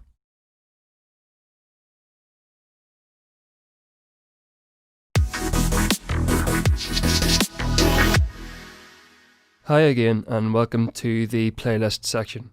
So in this part we'll be taking a look at the features within the playlist, giving you an overview in the same way that we have been so far. I'll also be using the playthrough project file to best demonstrate things. So first of all, let's open the playlist. You can either press F5 on your keyboard or use the playlist tab on the shortcut panel. Now you'll notice that a lot of the playlist functions are going to be similar, if not identical, to those contained within the piano roll. So assuming you've already watched the video on the piano roll and step sequencer, you should have the upper hand in this section. So let's begin by talking a little bit about the main function of the playlist. The playlist is used primarily to arrange or sequence all elements within the project in order to create the final song. Along the left of the window, you'll notice numbered track tabs, and these are multi-purpose in that we can place not only patterns on them, but also audio clips and automation clips, which we'll cover down the line. You can place any clip type on any track and even overlay them if need be. In the same way we selected elements in the piano roll, let's use the black bar at the top to select everything and delete this current arrangement so that I can show you how to load patterns and audio clips in.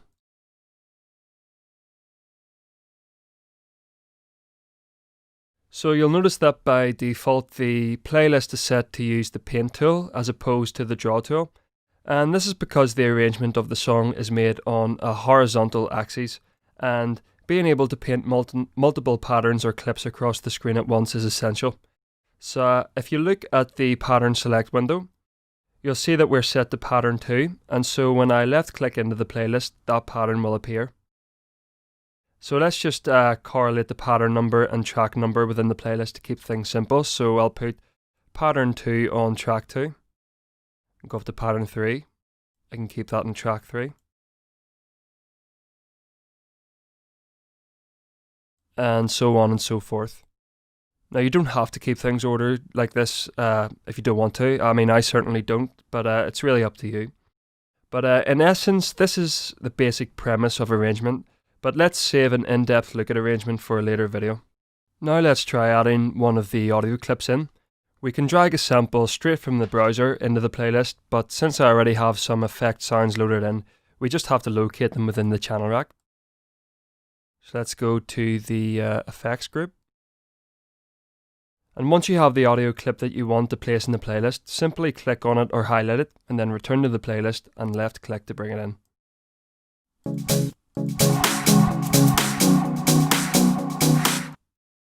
Now up to the toolbar here, which is exactly the same as the piano rolls toolbar, and each option performs exactly the same thing. The only difference is that we have a new addition called Slip, which I'll cover in just a second. So we have the playlist options, snap to grid, draw, paint, delete, mute, and then this new slip function, cut, select, zoom, and playback. So you're already familiar with all those. So now the slip edit function is only available whenever a pattern has been sliced, and what it does is it slides clips left or right relative to the timeline, whilst keeping the start and end points of the clip the exact same. So let me demonstrate by first slicing the last beat off the hi-hat pattern, and then I'll use the slip edit to nudge the note over while keeping the pattern in line. I'm just going to solo the hi-hat pattern here. In fact, I'll use the clap pattern instead.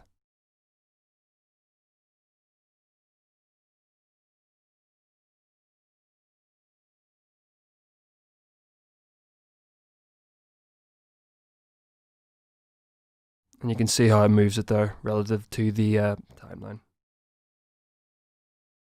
So over to the main drop-down menu on the left. We basically have the same functions as the piano roll menu. Edit again contains all of your quick shortcuts. Tools only contains one option this time around, which is a quick quantize function that aligns the selected patterns to whatever snap you have chosen your grid settings. From there on we have the usual generic controls such as view, snap, select, zoom and so on. We also have current clip source down here, which is useful for locating patterns in audio, and also automation clips if you have quite a large project. Below that, the performance mode. This option isn't relevant to this course, but if you are interested in doing a bit of live work with FL Studio, go ahead and consult the manual or the various tutorials online. And finally here we have center and detach, which centers the playback marker, and also detach will detach the playlist from FL Studio, which is necessary when using a 2-monitor setup. So below the drop-down menu we have 3 icons which allow us to focus on each clip type respectively. The first is audio clip focus, which brings up 2 options.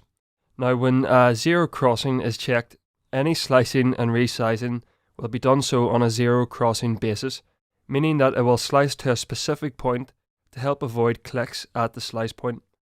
The downside is that you won't be able to determine precise slice locations, so I tend to leave this off and work manually instead.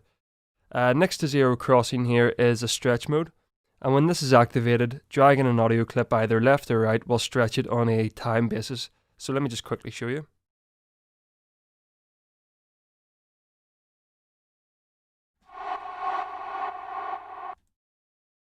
And there you see it stretching.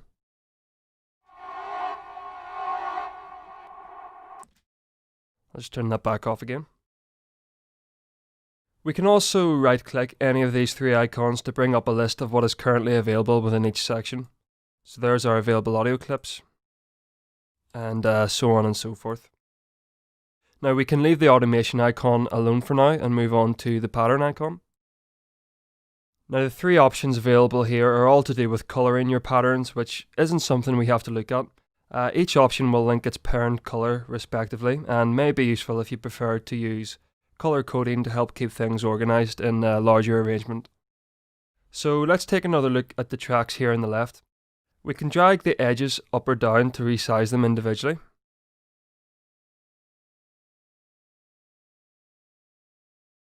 And like we did in the channel rack, clips can be moved by holding shift and scrolling up or down. The green light again is a mute function, and if we right click this we have even more of the usual sort of generic options that we've already explored, such as rename, color, icons and so on. And finally, it's not often that you would require more than the 199 tracks that are currently available here, so as you see as I scroll down there's plenty of room to work with. And yeah, I think that covers everything you need to know about the playlist. Now that we've covered most of the fundamental basics within FL Studio, we can get on our way to creating the song itself. So I'll see you in the next video for the first part of the drums.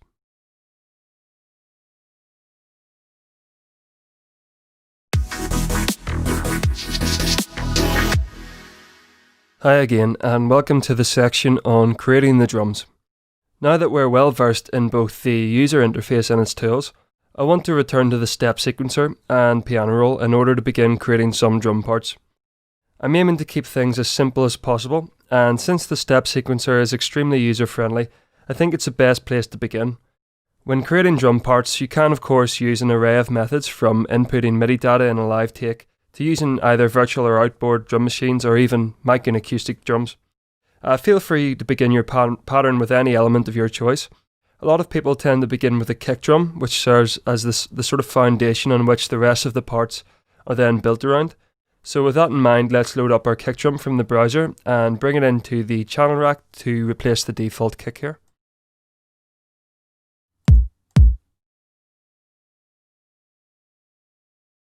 So the tempo is at 128 and the time signature is in 4/4.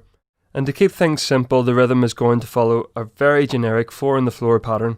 So using the step sequencer, let's place a kick drum at every beat of this 1 bar sequence.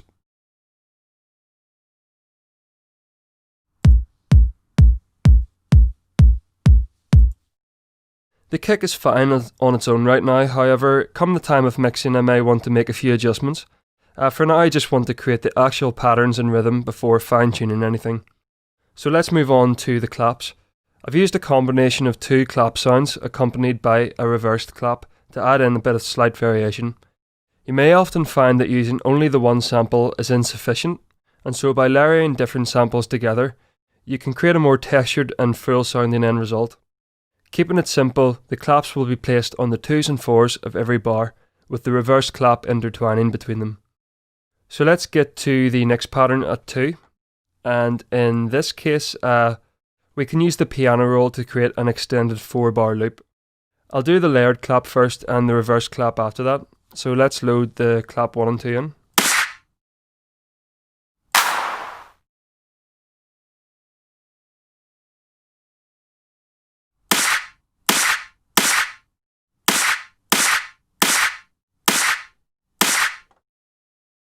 So there it is in every 2 and 4. We can just copy and paste this over to the second layer.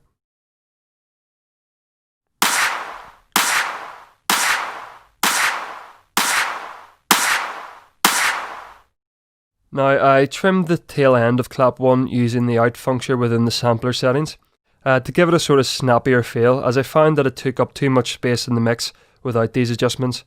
Trimming drum samples is often necessary, as the initial attack of the sample might sound good, but the tail end might not, and so trimming can help in keeping things a bit more tidy. So let's put the out to around 70%, and I'll just play it while I do it.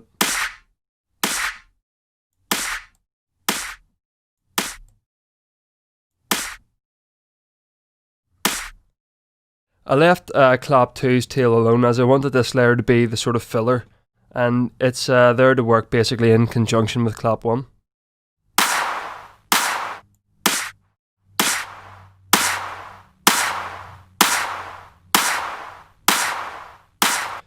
So now let's grab the reverse clap.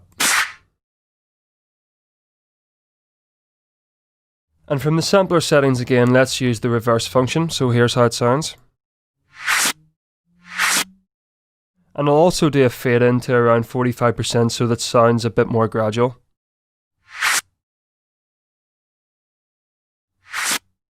Like I say, this will just help to add something different within this basic pattern. So let's line it up in the piano roll. And I'll turn the metronome on to serve as a kind of guide.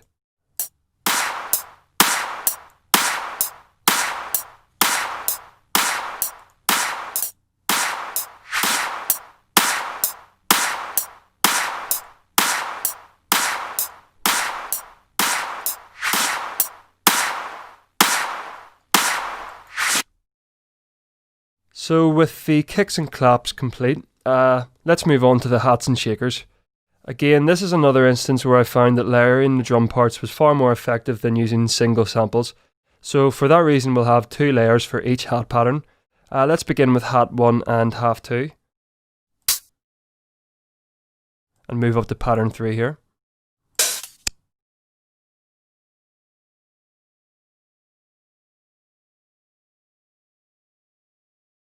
So this will be another 4 bar loop, and all we're looking to do here is create an extremely basic offbeat pattern to establish a foundation before moving on to the rest of the hats. Eventually I'll do things like panning at the mixing stage, but at this point let's just keep it straightforward and get the pattern in for each hat.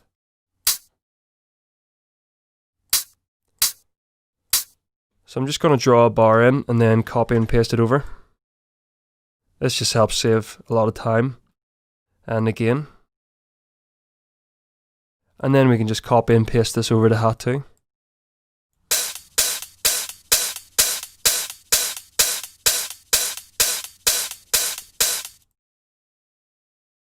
Now I'm going to trim hat 1 here. As you can see, there's a slight bit of silence in the beginning. And at the end of hat 2 here, we have this sort of glitchy artifact. So I'm going to use the quick fade out function to just sort of remove that.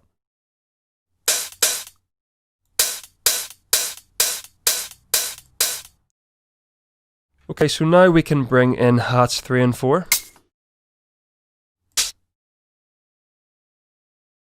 So to begin this pattern, I'm going to paint in 16th notes across the 4 bars, and then show you a quick trick to add more variation and feel across the whole rhythm. So let's just use the paint tool and paint a bar worth of 16th notes there, and copy and in fact I don't even need to copy and paste it over, I can just continue like that. And let's see, so I'm going to highlight all of these notes here and use a quantize tool. So this is similar in ways to the swing function that we looked at in the channel rack, in that quantizing is used to shift notes slightly off the grid to give it a more loose and lively feel, essentially adding little imperfections as you would when you were if you were playing live. Conversely, you can also use quantize to perfect uneven recordings when performing it live. It all boils down to taste, but for now let's just use it to add some much needed variation.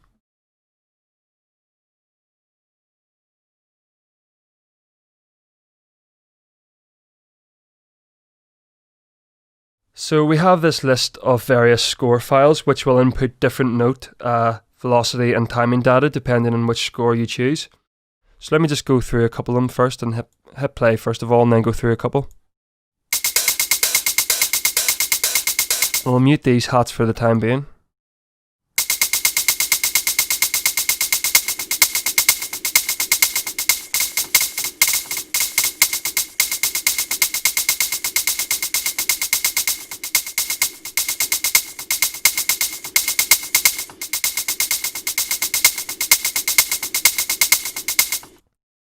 So I'm going to use the score file called backing2, as you just seen, and as I found this basically worked the best out of all of them. So let's copy and paste this new pattern over to hat 4. And turn these hats back on and play it all together.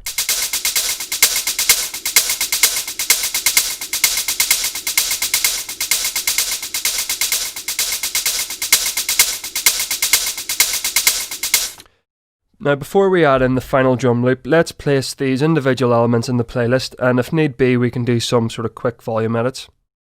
So back to pattern 1 and into the playlist. So there's 4 bars for the kick, 4 for the clap, and the same for the hats.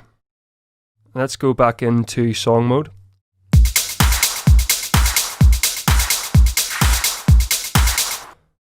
So this is more of a sort of mixing thing, but for now we just want to do it to kind of keep things going smoothly.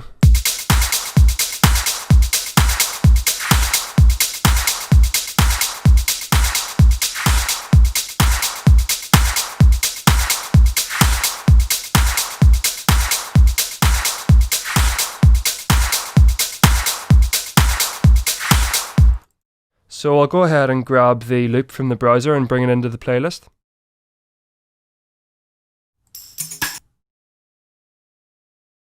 In the beginning you may want to experiment with loops to add that little extra texture to the overall sound. So let me just play this quickly to let you hear how it sounds first of all.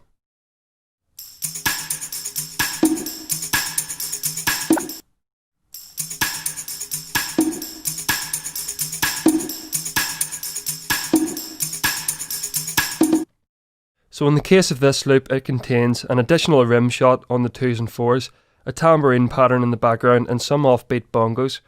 So combined with the original set of drums, we now have a more layered and slightly stronger pattern. Let me just play it for you.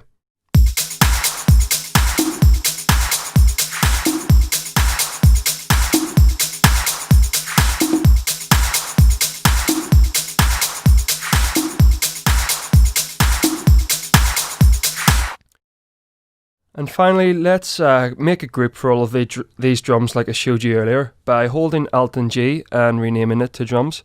So you'll just select all these down the side and then hold Alt and G and rename it.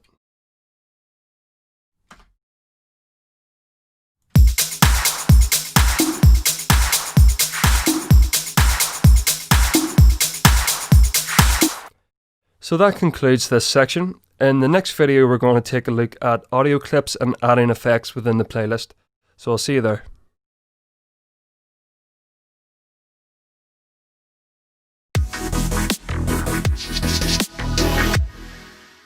Hi again, and welcome to the section on audio clips and effects. So we've already covered how to add audio clips into the playlist and looked over all of the functions within the sampler settings of these clips. So really in this video I just want to demonstrate a sort of quick practical overview of how you might add in audio clips to the playlist using some pre-made effects as an example. Now before we get on to the effects, let's quickly drag another temporary drum loop into the playlist. Now this won't be used in the project, so I'll delete it after a quick demonstration.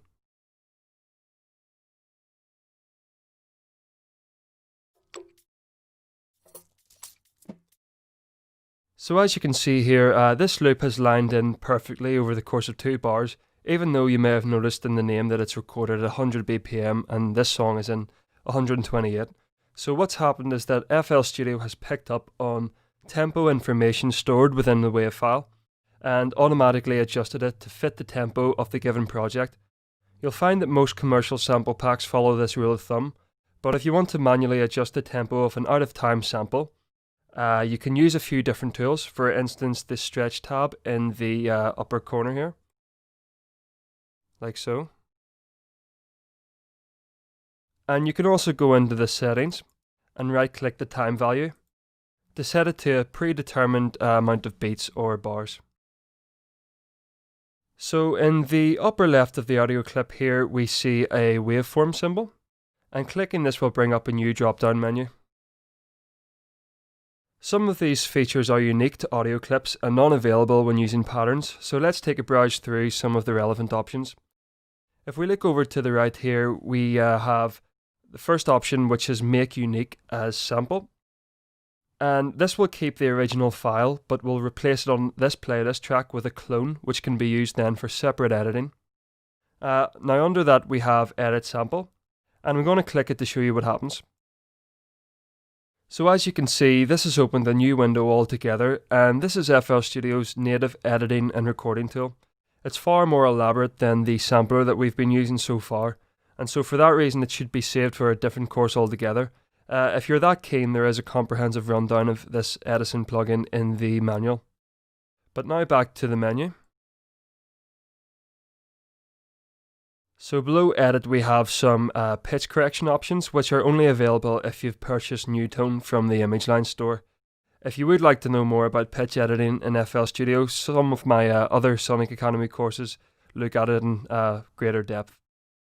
Then we have some tempo detection options, which we've already looked at.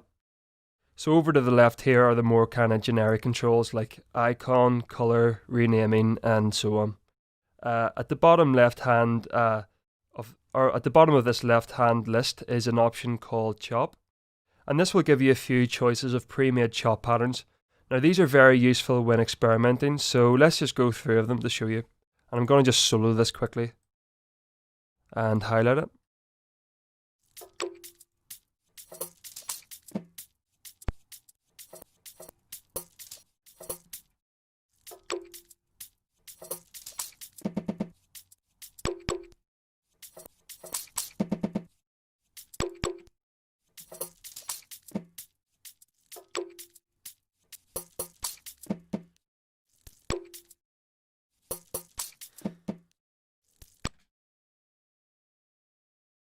Okay, so now I'm going to extend the current arrangement to 16 bars so that we can quickly go through a more practical example. You can delete that other loop for the time being.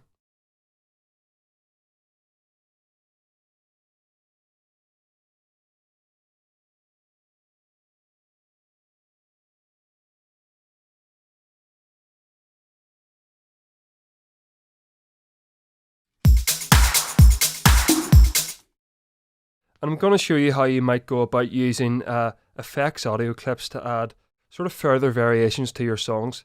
Now these effects are a sort of undercurrent to a lot of music nowadays, in that they act as a sort of backing sounds away from the forefront to enhance the overall song. Now I have 5 different effects here in the browser.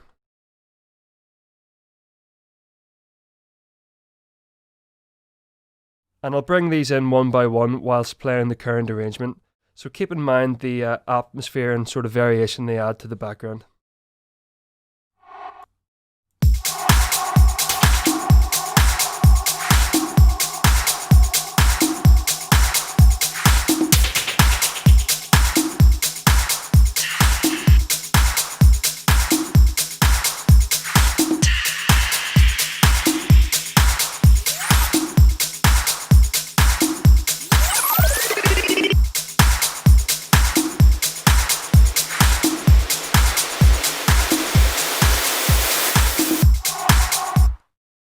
Okay, so that concludes this section. Next we can move on to the main synth parts, so I'll see you in the next video for that.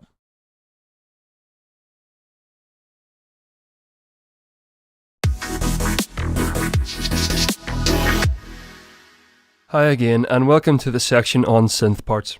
Now that we already have some drum and effects parts in, it's time to add some synth chords to enhance the overall current foundation.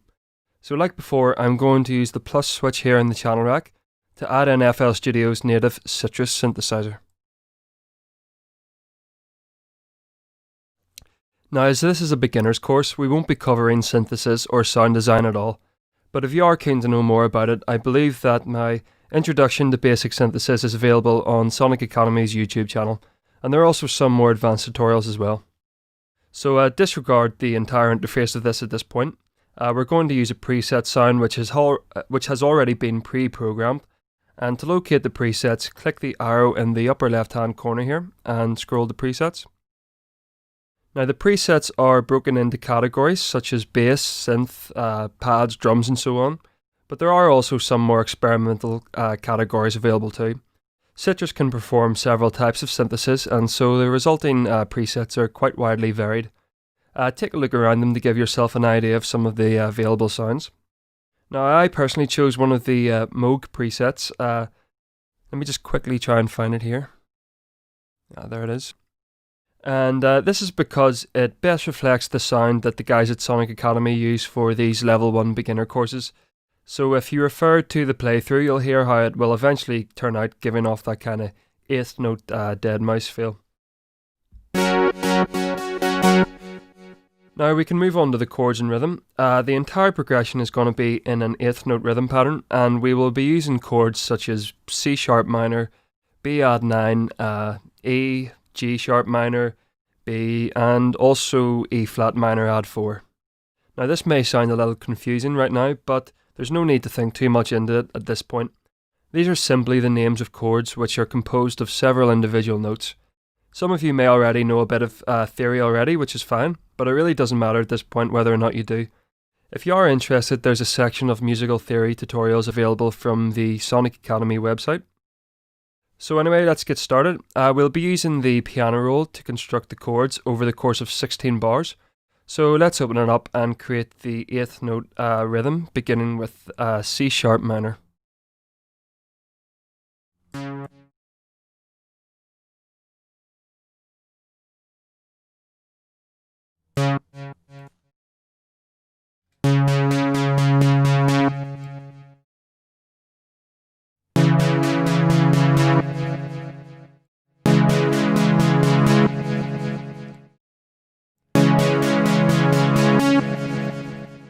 Now, the transition between each bar is actually sort of, it comes just half a beat before, so I'm going to demonstrate what I mean before that.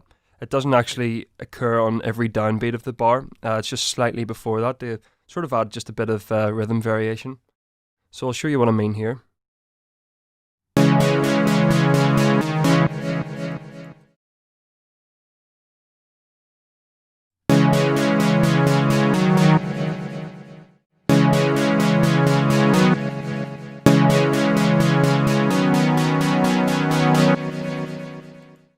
And then again over here, just before bar 3. So the progression, the chord changes are coming just before the downbeat of the first, or of these bars here.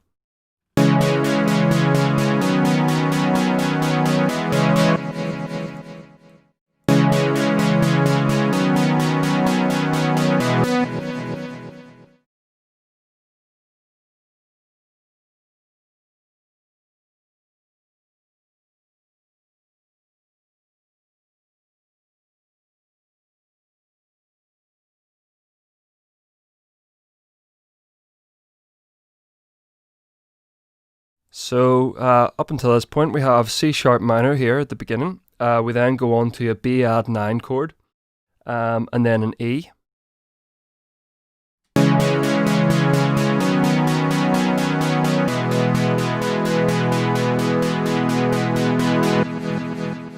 And now down to G sharp minor.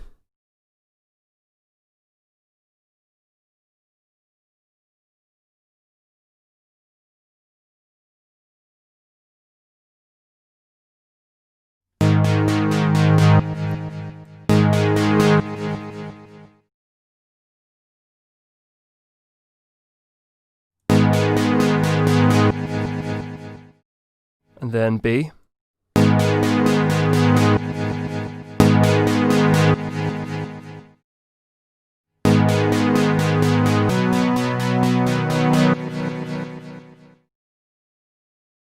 And then back up to C sharp minor.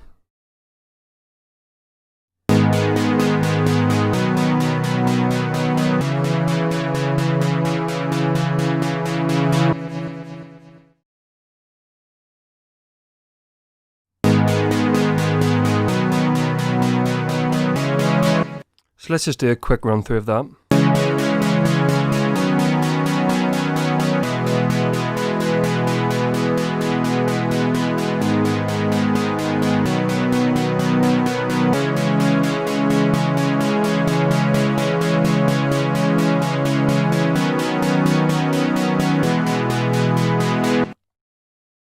So for the next 8 bars after that, it's going to be essentially the same, other than the B add 9 over here will actually become an E flat minor add 4, just to give a bit of variation. So what I'm going to do is copy and paste this 8 bar progression over. And then just adjust the chords that need to be changed, which is only this one here.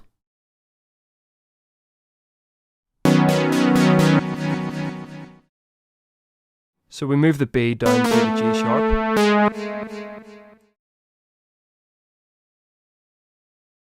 And then the C sharp down to the A sharp.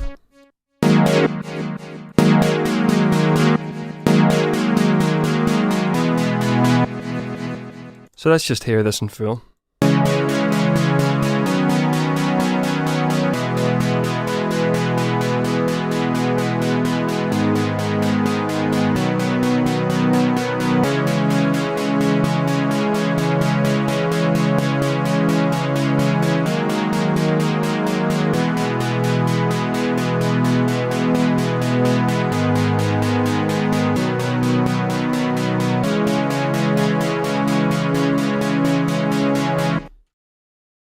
Now the last thing I want to do here with this particular sound is alternate the velocity between the notes. So the aim here will be to give it a more rhythmic and pumping sort of sound by adjusting the velocity levels up and down every other note. There's a famous function known as sidechain compression which achieves the same effect, but let's just keep things at a far more basic level just for now. So each hit of the chord is going to just go sort of fluctuating up and down. So there it is normally. And there it is with these sort of velocity edits. And I'm just going to go ahead and do this the whole way across.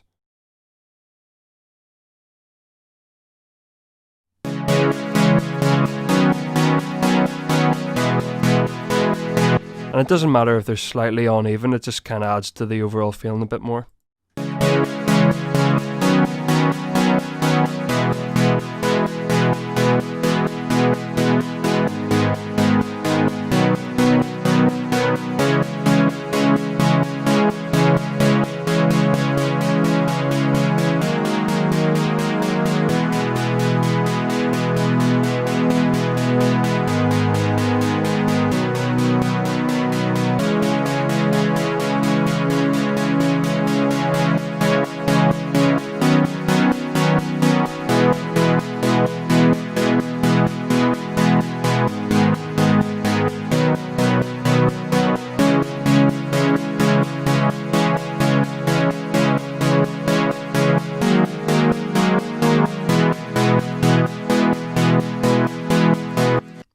Okay, now the other synth element I want to add in is a pad sound using the same synth as before. So let's go ahead and clone Citrus and locate the pad preset, which is called Distant.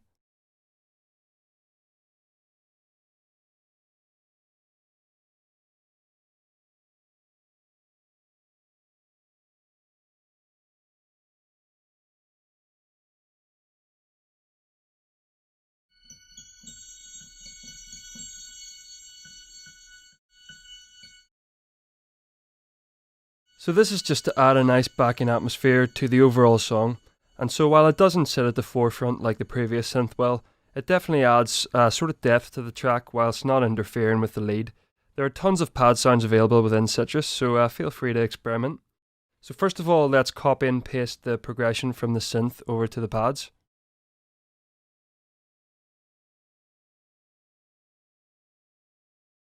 Now this isn't the type of sound that requires an 8th note rhythm like we have for the lead synth, so instead I just want to use held chords that sit nicely in the background. So let's begin doing some cutting and dragging in order to turn the current pattern into held down chords, or just single notes rather.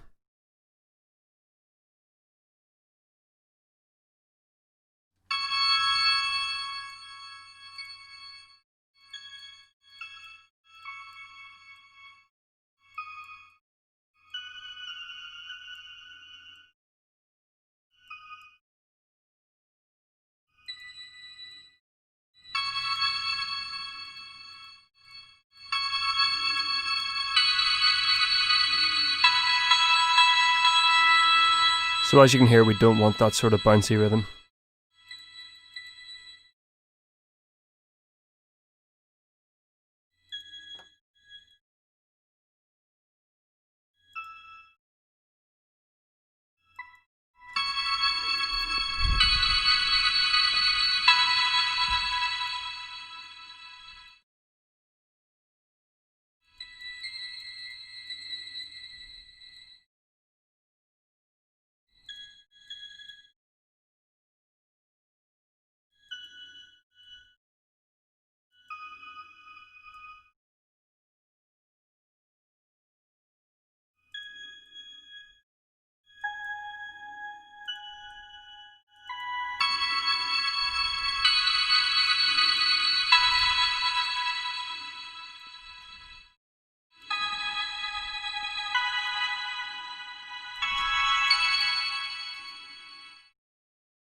And I'm just going to copy and paste this over and do any chord changes as need be, just to save time.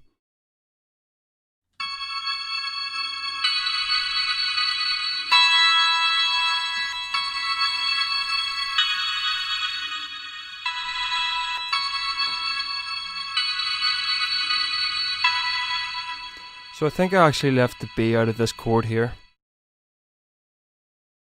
I just felt it sound nicer. And I also dropped the whole thing down an octave.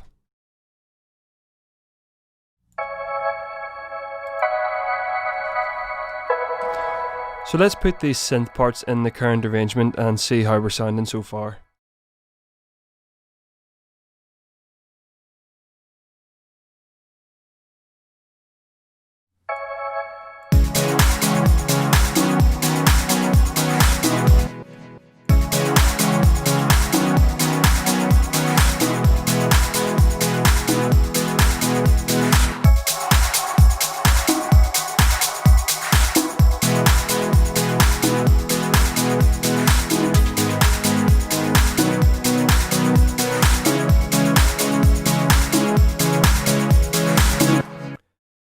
Okay, so that concludes the synth parts. Now we can move on to the bass section, so I'll see you there.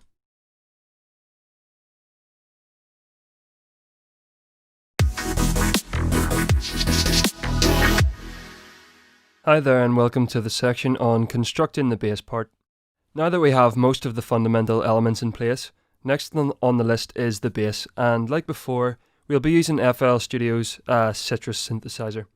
So this will be the shortest and most straightforward section of the course, and keeping in mind the stage of learning that we're currently covering, we've opted for a simple offbeat bassline pattern with some slight variations. So when I say offbeat, I'm referring to the space between each beat of the bar. So in this case, the bass note will arrive straight after the kick drum ends.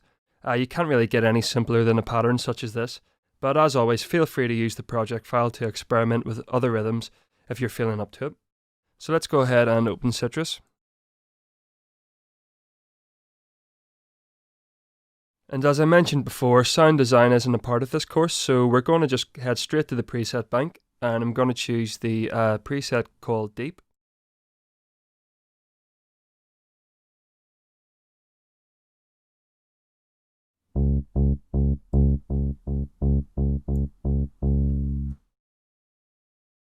Now let's start entering the rhythm and notes over the course of 8 bars. I'm going to solo out the drum parts to act as a guide while creating this pattern, so let's just go first back into the playlist and mute all those.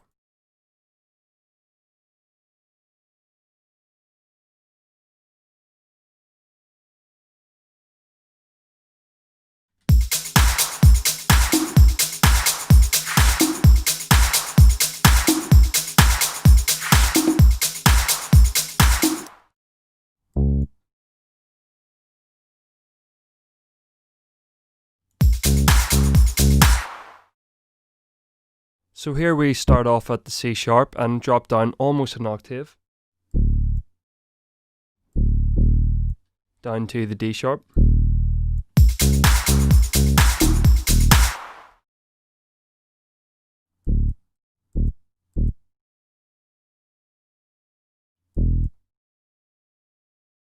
and then up to E.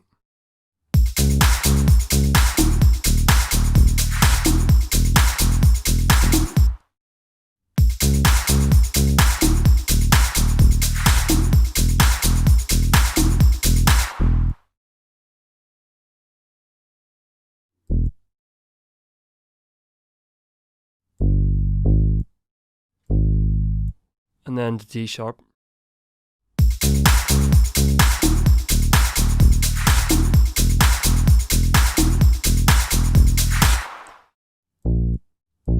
And then B.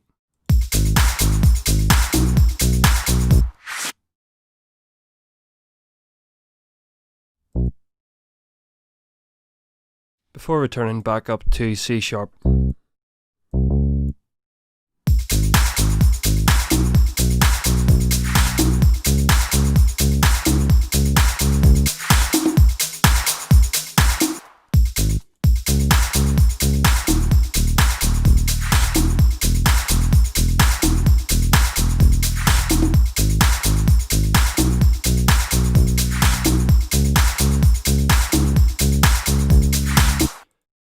So the offbeat notes help to leave room for the kick to hit on the downbeat every time.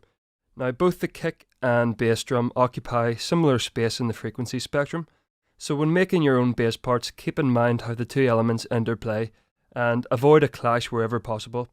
Another technique that I would recommend to you when creating an integrated kick and bass is something called sidechain compression. Now I mentioned this concept in passing in the previous section, but it can help in keeping the kick and bass in harmony. There are endless tutorials for this on YouTube, so as always, if you're keen to know more, just go ahead and check some of it out. So let's just finally hear what everything sounds like together so far.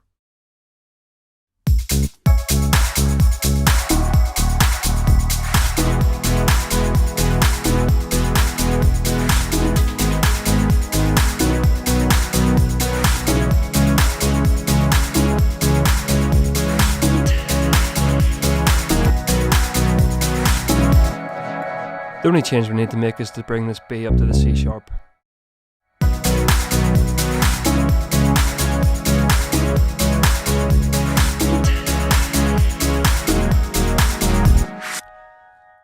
So now that we're finished constructing all of the individual components of the song, it's time now to move on to arranging these parts via the playlist. So I'll see you in the next section for the arrangement.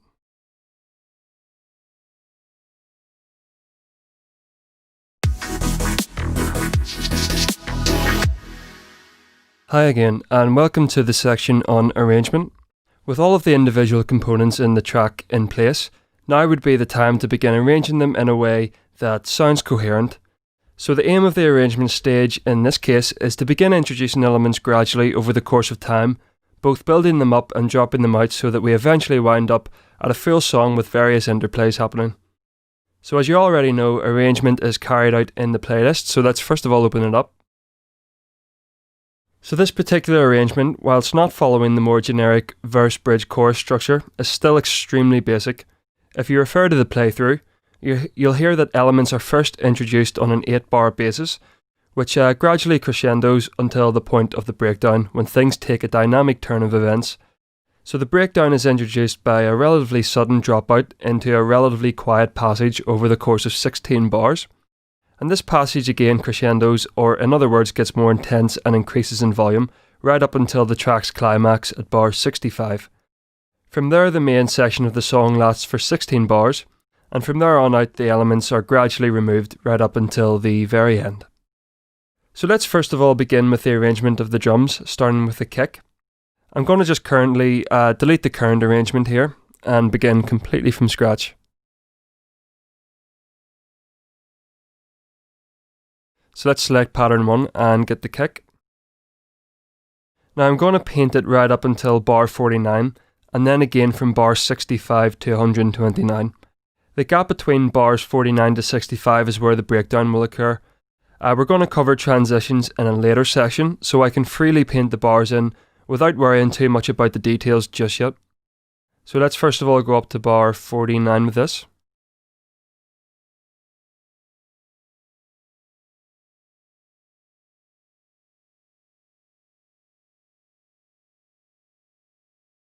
And then from 65 to 129.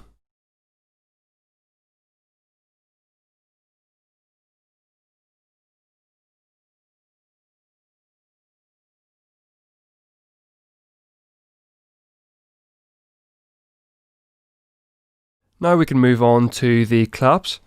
Now they're first introduced at bar 17 and then last up until bar 49 just like the kick drum.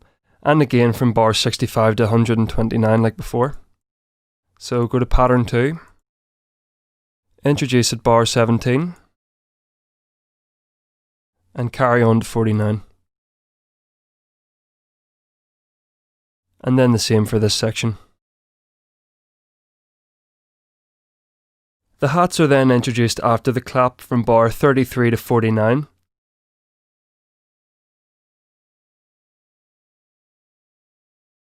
And then again from 65 until, I think it's only maybe 97. Or no, that would be the final drum loop. I think this goes right up until the very end. Yeah, it does. So the final drum part is the loop, which is the least played element of all of them. It arrives at bar 41 and plays until bar 49. It's then introduced again only for the main climax from bar 65 to 97, so it's sort of a kind of reserved element in that sense.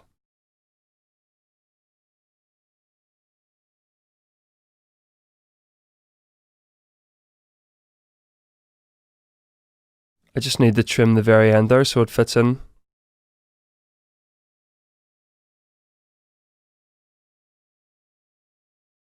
And then again just for 16 bars here.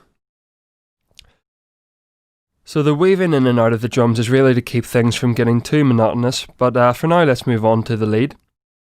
Right now I'm only concerned about the lead's placement in the overall arrangement, and in the next video we'll take a look at automating it to give it a more gradual movement. Right now it's going to sound very static overall, but we will look into that. So up to pattern 4 here. Now the lead actually plays from beginning to end without dropping out, so I can paint it straight from bar 1 all the way up to bar 29. Or to 129, sorry.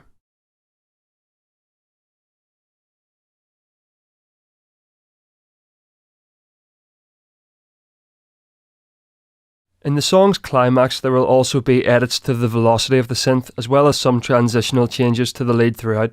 But we can leave that for now, like I say, and just return to fixing it in an upcoming section. So now let's introduce the bass.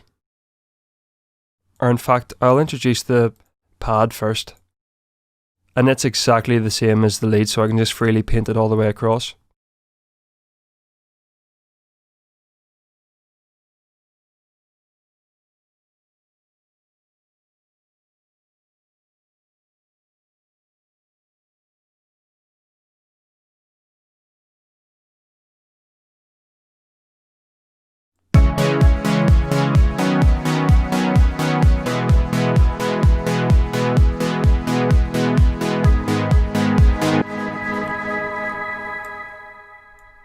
I've actually just realised the pad doesn't come in right away, so I think it's introduced at bar 9.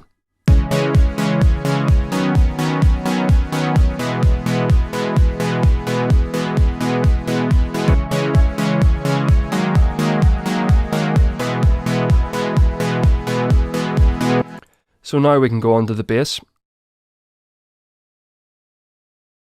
So the bass arrives at bar 25, 8 bars after the snare comes in, or the clap, and follows along the idea of introducing the elements every 8 bars so that everything keeps sort of moving along nicely.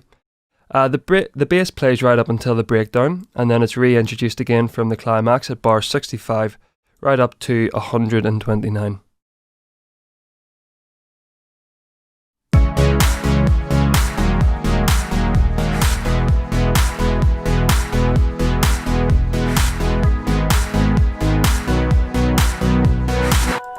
I kept it in right up until the end because I felt that removing it made the song lack a fair amount of kind of warmth and body. So what you see here, this is exactly how the arrangement will pan out. At this point there's no need to change the actual structure of the song, but we will be adding more elements to this current setup such as filter automation and the various effects and transitions. So in the next video we'll begin to explain automation, and I'll see you there.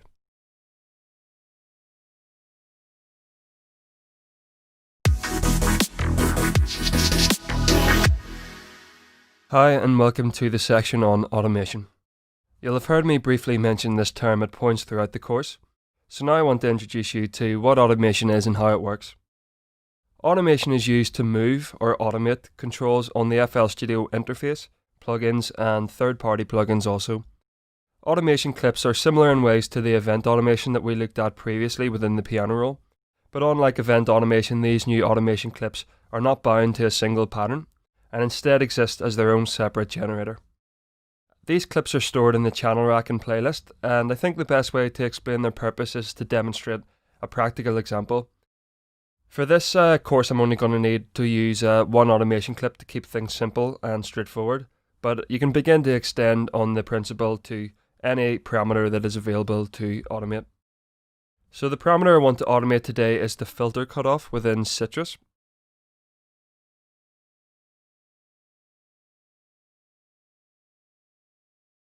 Now we won't actually be looking into filtering in this course, but to briefly explain what the cutoff here is, it's a function that is used to remove harmonic content from a sound, and in the case of this filter, we'll be using it to remove and reintroduce high frequency content periodically over time via automation. So let me just demonstrate how it alters the sound quickly.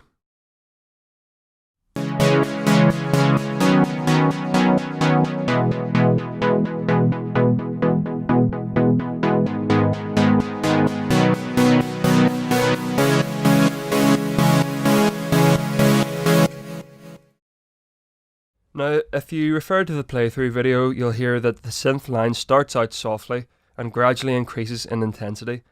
This is because the cutoff is brought down very low to begin with, which removes a lot of the high frequency harmonics, and then it reintroduces them as we bring the cutoff back up in value.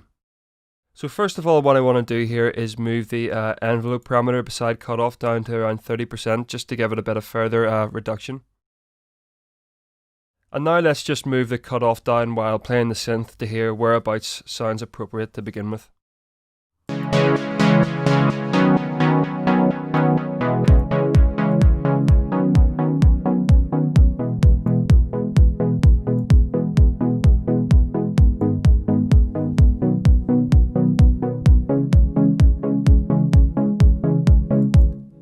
So now that we've found a good starting point, it's time to create the automation clip. To do this in one of FL Studio's native synths or effects, right-click the parameter that you wish to automate and scroll down to Create Automation Clip.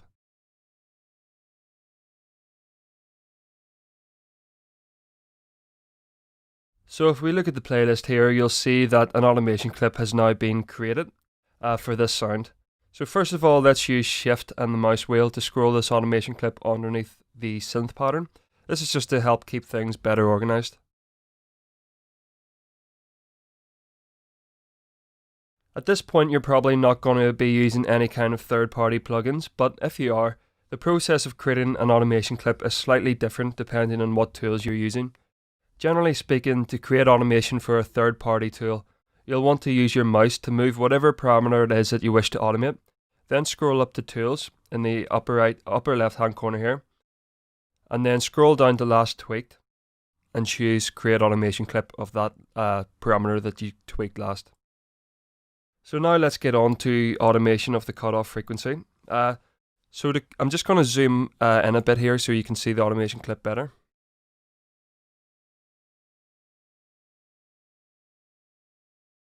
So to create various points in this automation clip, right-click anywhere within the clip.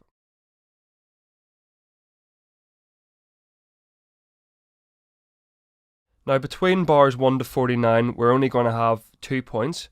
We can change the amount of slope here between these 2 points in order to determine how gradually the cutoff automation occurs. So to edit the value of the slope and to create a slow curve, just find the midpoint between the two slopes that you've created, or the 2 points that you've created, and drag this small circle either up or down accordingly. So I'm just going to set this second point value to around 50%. And then just use a gradual slope. So let me just quickly show you how that'll sound. I'll move it up here a bit.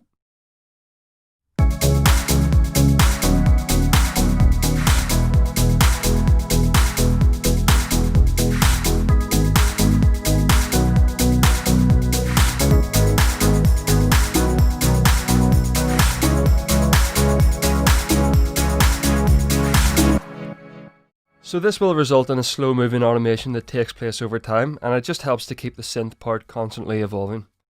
Now in the breakdown we have this shift in dynamics, and to aid that I'm going to return the cutoff point back down to its original point suddenly, so that it drops out from the more open filter to a closed one. So what I'm going to do is copy this point here by right clicking, and you can copy the value down here and just drag another point down right to the point of the beginning of the breakdown. Right click again and paste it in.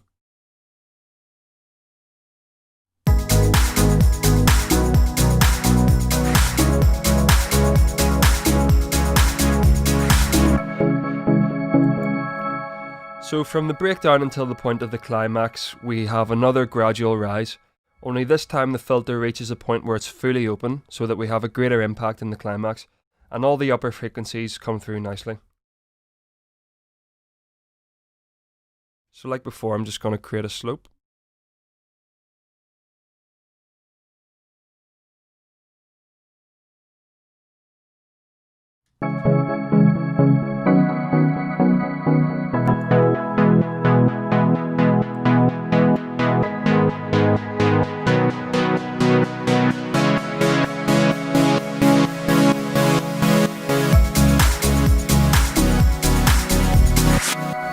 So the filter automation here remains open at 100% throughout the climax, and then gradually dips out over the course of the last two bars of the climax to take us into the outro of the song. So that's going to look something like this.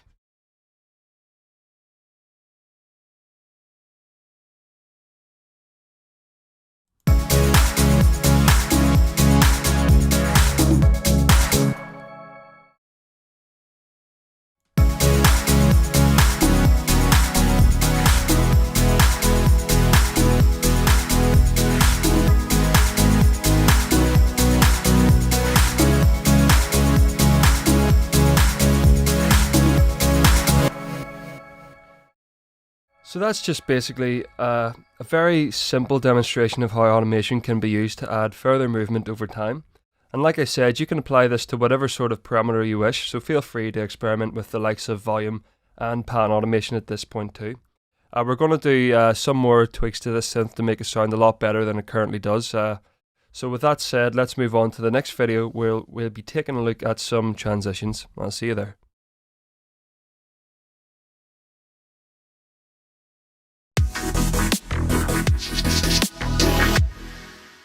Hi again, and welcome to the section on transitions.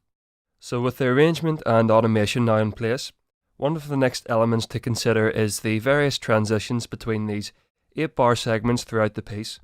Transitions are used mainly to add variation and create that bit more impact when important parts of the song occur. So in this particular section we're going to be using parts such as the effects, which will weave in and out of the transitional periods. I also want to make some cuts to the kick drum, as you've probably noticed that it's easily the most monotonous element in the entire piece, so I'll be removing some notes and making some simple kick drum rolls to add in some further change to things. And I also want to change some of the synth's note velocity in the climax and in certain transitional periods to just add that little bit extra. So let's first of all begin with the kick drum. Now I'm going to alternate between dropping out the last beat of every bar and dropping out 3 beats of the bar over the course of the arrangement. In some places we may want to drop out entire bars for more effect, and also then from bar 63 to 65, just before the climax, I want to have a kick drum roll leading into it, just to give it that little bit more of additional impact when it does kick in. So let's just play through it and make the changes bit by bit.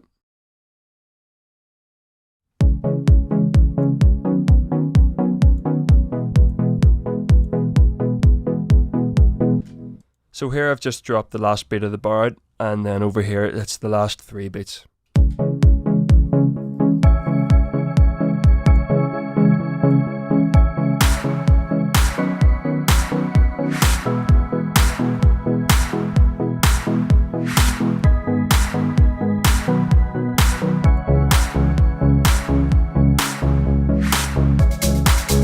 And I can drop the whole bar out there.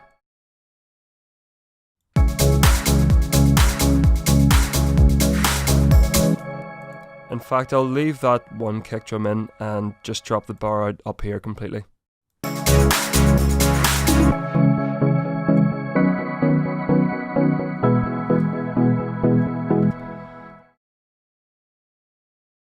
So let's copy and paste this kick drum pattern up to a new one and we'll create the roll.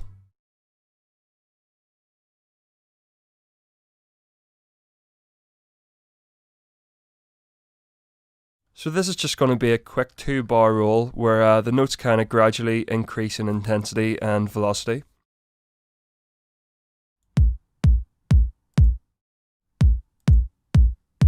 I can get the paint tool out for this bit.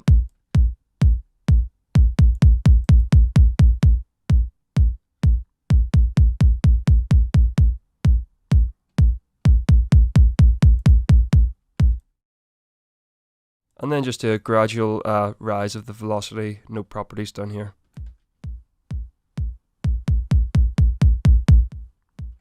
And I'll just drop this last kick down slightly in volume so that we have just slightly more impact when the first downbeat of the climax occurs.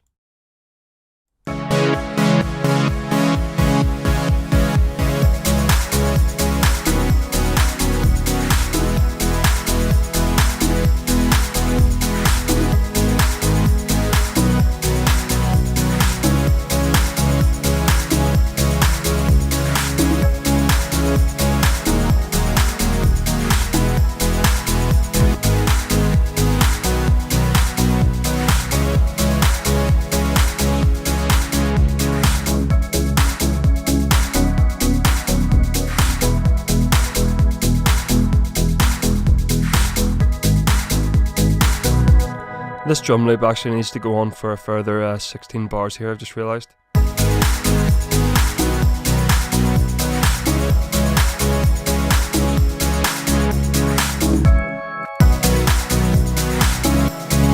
And I'm just going to drop the kick drum out for 2 bars here over the same sort of course as the cutoff frequency dropout.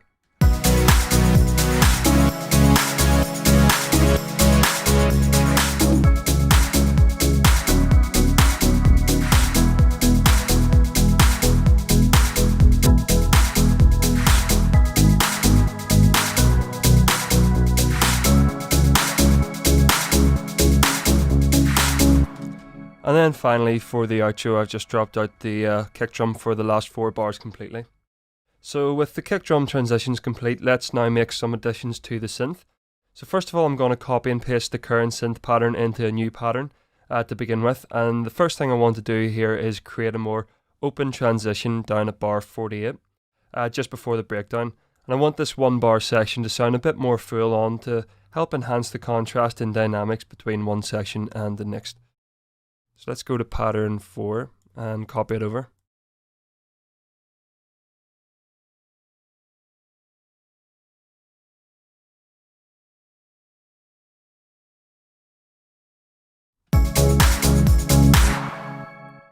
I'm just going to take the last 8 bars of it here and remove the last 8 bars of the original pattern.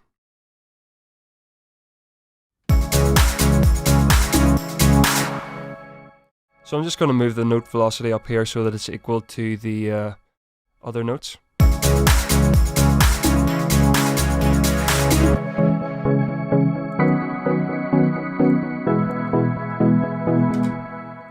And the other synth adjustment I want to make is within the climax. So again, let's go and copy and paste the first part into a new pattern.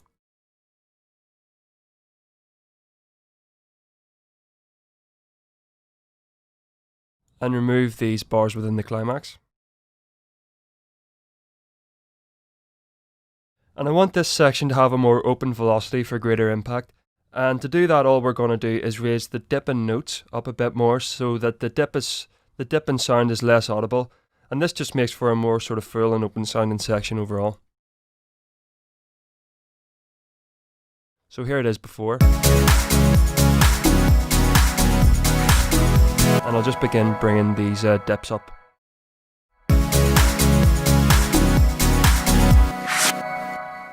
I don't want to bring them up too far because I still want to maintain just a little bit of that pumping effect.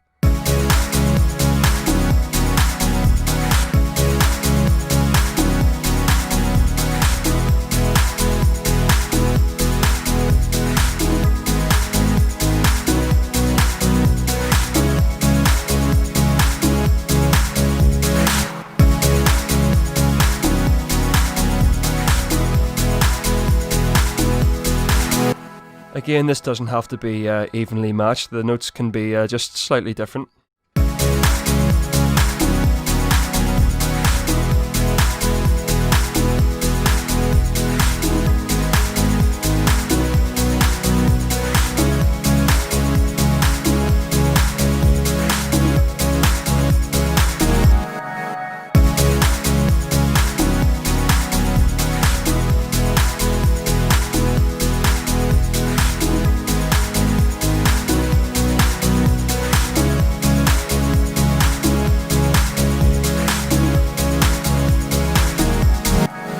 So let's just copy and paste it over to save some time, and I'll make the relevant chord changes.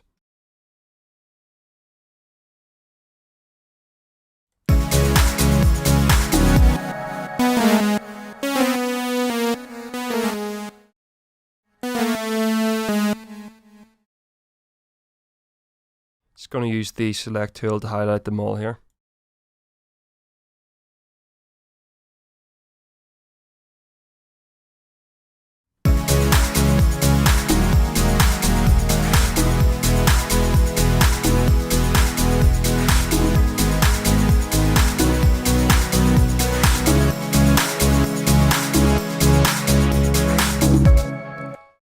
So now we can move on to the last and, in my opinion, most important part of the transitions.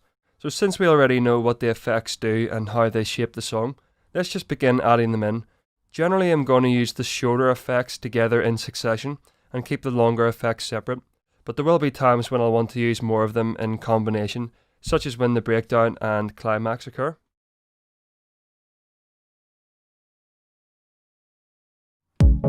So let's just begin from the bar 1 here.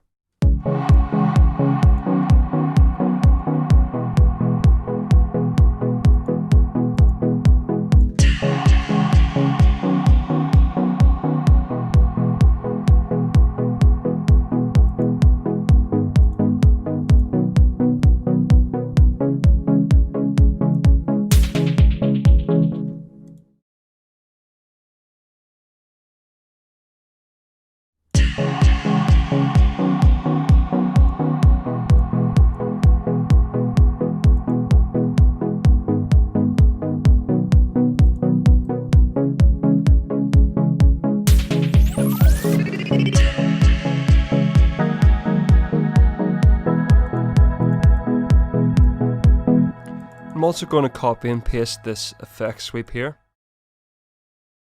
And if I reverse this, it's going to turn it into a sort of downlifter rather than a sort of sweep. So we can use that for just a slight more variation.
And then just before the breakdown here, I'm going to use them all together.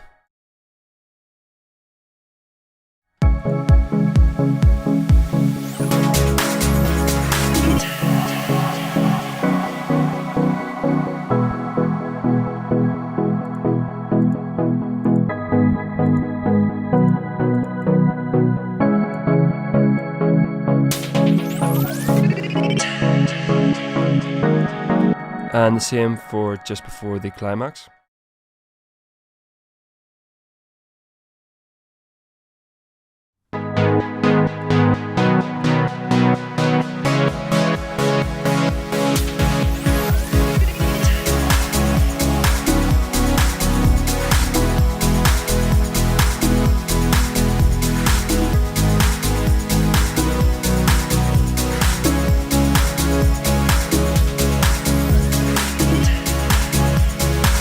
Now some of these are quite loud, but we'll address them in the mixing stage instead of this section.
I've also took the pad out of this section because I think it just sort of adds to the overall movement, and dropping it out just it was getting a bit too repetitive over the course of the whole song.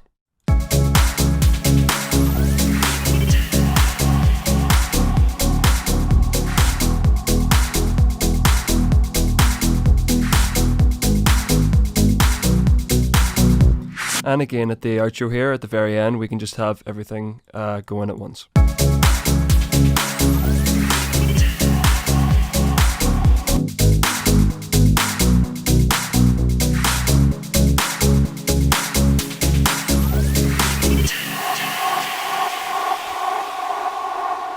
And there we have it. With everything now in its correct place, the only adjustments left to make are in terms of a quick mix down. So I'll see you in the next section for mixing the track down.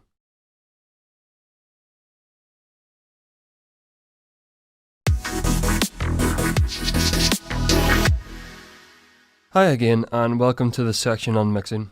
So with the song complete, we're going to perform a sort of last minute check to make sure that everything sounds coherent and well balanced. This will be more to do with volume and panning than anything else, so since this is a beginner's course, we don't want to be getting into things like adding effects such as compression and so on, so let's just keep things simple and straightforward. Now, a mix down is a procedure that mixes down or adjusts the various multi-tracks into a master stereo file, which is the final track. And before we get around to rendering the final track, the mixing stage takes into account the likes of panning and volume, which is all that we're going to be looking at today, but also things like limiting, EQ, compression, and so on. Now, to make these volume and panning adjustments, I'm going to go ahead and show you how to set up the mixer in FL Studio. We're not actually going to look into the ins and outs of how the mixer itself functions, as that'll be saved for another level of the FL Studio courses, but I will show you how to route your tracks to the various inserts in order to begin adjusting the volume levels and panning positions. So let's open the mixer up using either the F9 shortcut in your keyboard or this tab here. And like I said before, the mixer is simply the section of FL Studio where all of the individual tracks pass through for separate treatment via these inserts that you see available here. Now, to route a channel to the mixer, make sure it's highlighted within the channel rack here. So I'll just take the kick drum for instance. And to route a channel to the mixer, go into the mixer, select the relevant insert, right click, go to routing, channel routing, and then route selected channels to this track. So let me just do a few of these to show you how it basically works. These two channels can actually be deleted because they're not in use.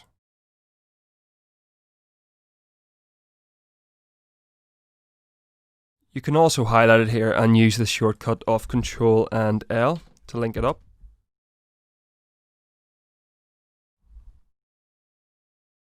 So I'm just going to go away for a moment and quickly link the rest of these up so you don't have to watch me repeat the same procedure over and over again.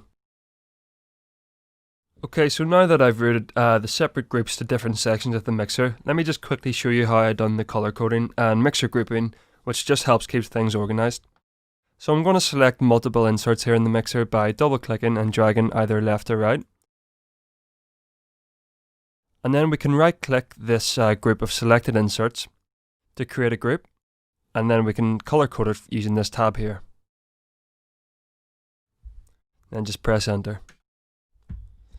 So this has created this separator you see here at the end of the drum loop. And this is handy for just keeping things organized. So as you can see on the right here, these groups are already color coded by default, so we can just leave them as they are for the time being. Up here we have different mixer views that we can select according to our individual tastes. I'm just going to stick with Compact 2 for the time being. So now that we're organized, let's begin by turning everything on the mixer down to 0. And then we can gradually introduce elements in order to achieve a balance between them all. So I'm just going to double click and highlight everything.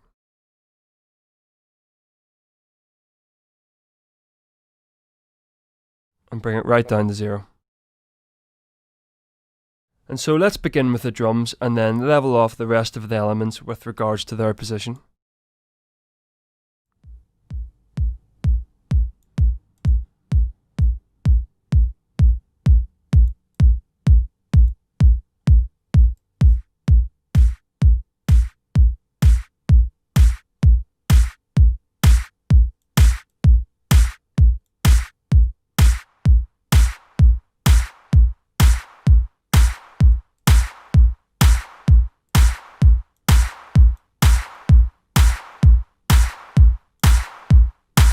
Now usually I keep claps and kicks centered, so no panning would usually occur, but feel free to experiment with panning the claps if you like.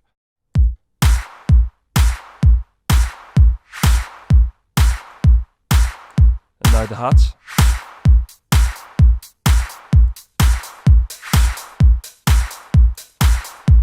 So I'm going to pan hat 1 over to the left and hat 2 over to the right, just to sort of fill out the stereo field a bit more. You can experiment with the amount of panning that you actually choose here. You can go hard left or hard right to get, you know, really hard pans. But I'll go for a sort of around 30% or so.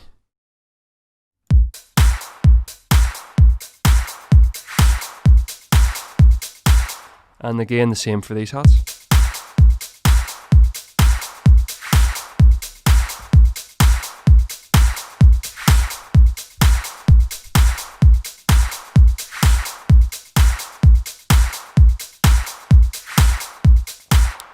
Okay, now let's move on to the synth.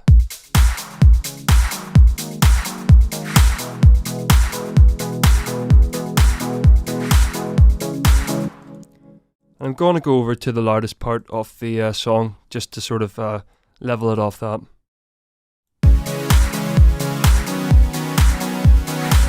I'm going to bring just the overall volume of the drums down because I think things are going to be a little bit too loud.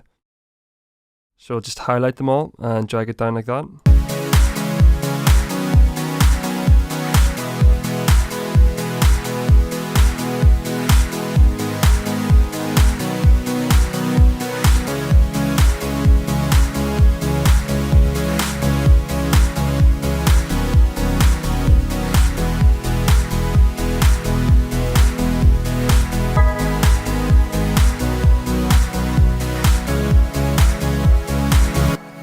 And I actually linked all of the individual effects to the same insert on the mixer just for a sort of easier accessibility, although we may need to do some individual adjustments on the actual channel rack. So one of these first effects, I think it's this one, is a bit too loud.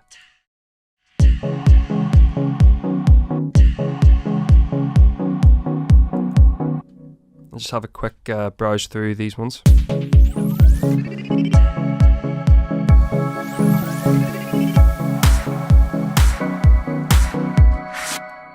So I still think the clap's a bit loud, so let's select the whole group of them and just turn all of them down.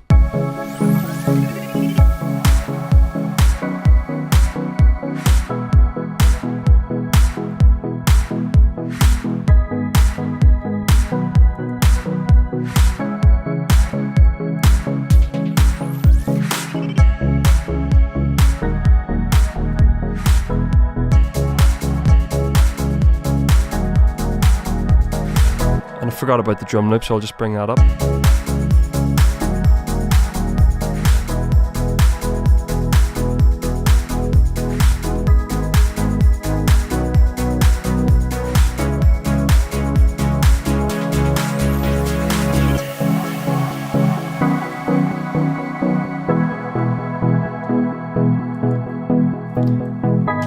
And let's just go back to the loudest part.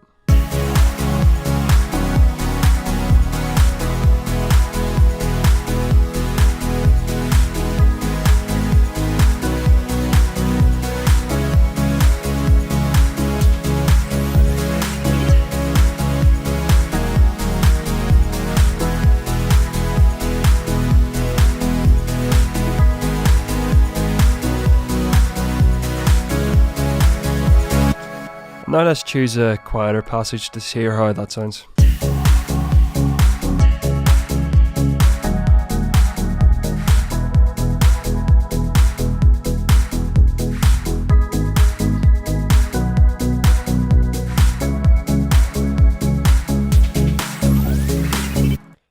Okay, everything seems to sound relatively well balanced, and I think each element sort of has its own space to breathe.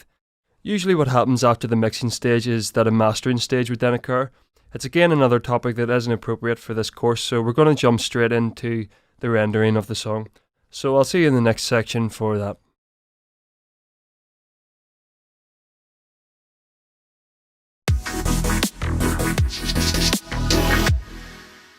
Hi there, and welcome to the section on exporting your final song. This is the final section of the course where we'll be taking a look at the appropriate settings for rendering off your work. Most commonly you will be rendering to either MP3 or a WAV file format, but FL Studio also allows for other formats such as the increasingly popular FLAC.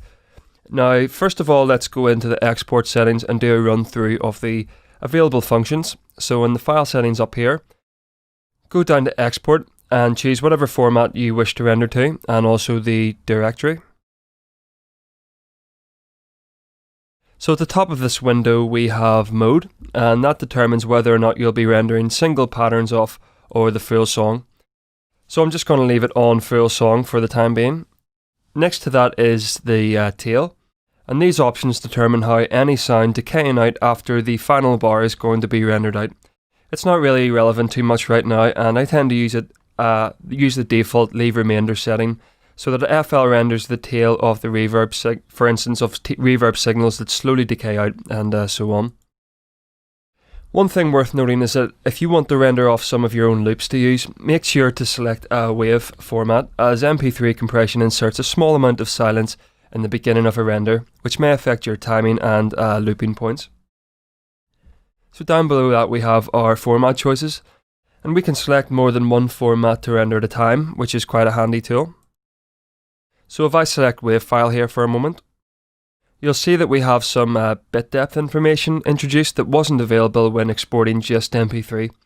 And this affects the noise floor of the sample, which is to do with determining the quietest sound or change in volume that can be resolved.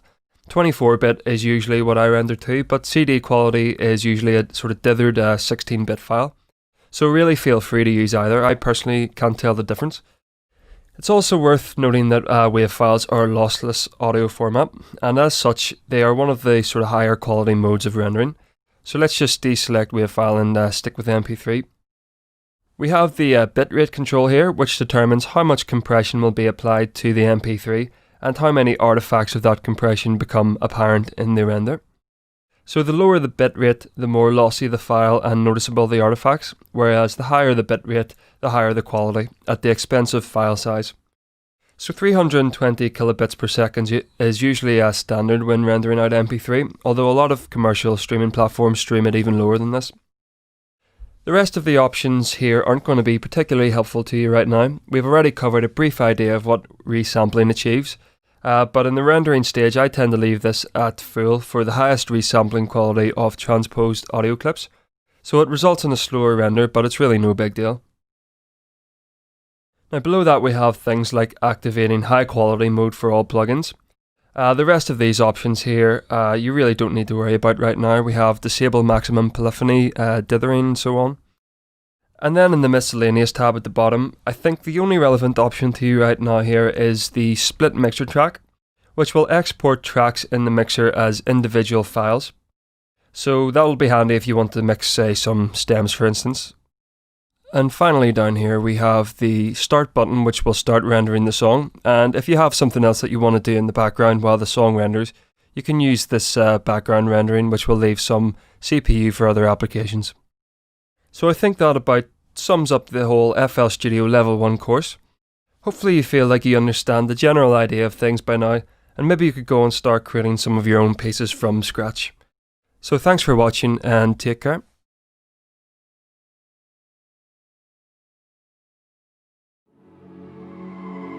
In this series we'll take a look at how to make a track like the one you're about to hear, which is a remix of a song from my new album. In the beginning we'll start with some piano and string ensembles, writing the chord progression that forms the basis for the track. We'll then look at different types of bass as well as drums and percussion before moving on to a couple of sections on the various synth parts. We'll explore all kinds of effects, and then we'll have an arrangement stage and also take a look at the various automation clips. We'll then mix the track down in preparation for a section on the vocals. In the vocal section we'll cover things like lead vocals, harmonies, vocal chops and various vocal effects. Finally we'll conclude the video with a section on some final tweaks, where we'll add all of the fine tuning that the track needs. I hope you enjoy this series and thanks for watching. You've been running in circles through my mind. I ask myself what's to find.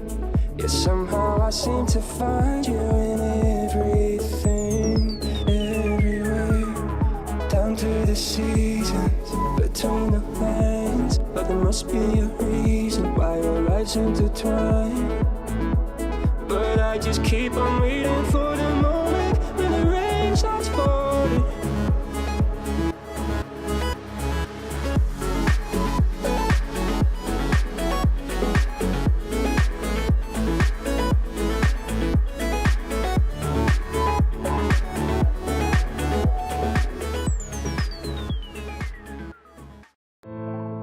Hi there and welcome along to Mixing for Beginners. Over the next few videos I'm hoping to take you through some easy steps you can take to improve your mixes, and we'll be talking about some concepts like active listening, reverb, compression, EQ, and all the sort of basic stuff that you will need to help you with your mixes. So get comfy and we will get started.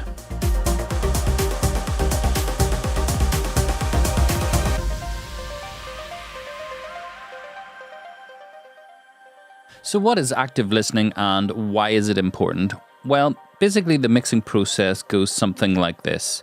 You assess your sounds, you make a decision, and then you implement some change using techniques that you've learned. But the problem is, if you don't know what it is you are trying to achieve with your mix or the sound you're trying to create, it can be very hard to make that decision and then apply a technique to it. So the first thing we need to do is be able to listen to music, assess other people's mixes, and decide what from those mixes do we want to use in our mixes. And so this is where critical listening and trying to break apart tracks and understand how they're made is so important. There's various parameters that you want to listen to in a track that sort of make up the different aspects, and we're going to go through these now. Probably the most obvious one is balance, and this is just the relationship of volume between the different sounds in the mix. And generally speaking, good mixes, the most important sounds are really brought to the front, and there's a good balance between, for example, your kick, your bass, and your lead sound. So when you're listening to tracks, just pay attention to the balance of those core sounds versus maybe sort of more incidental sounds that are in the background.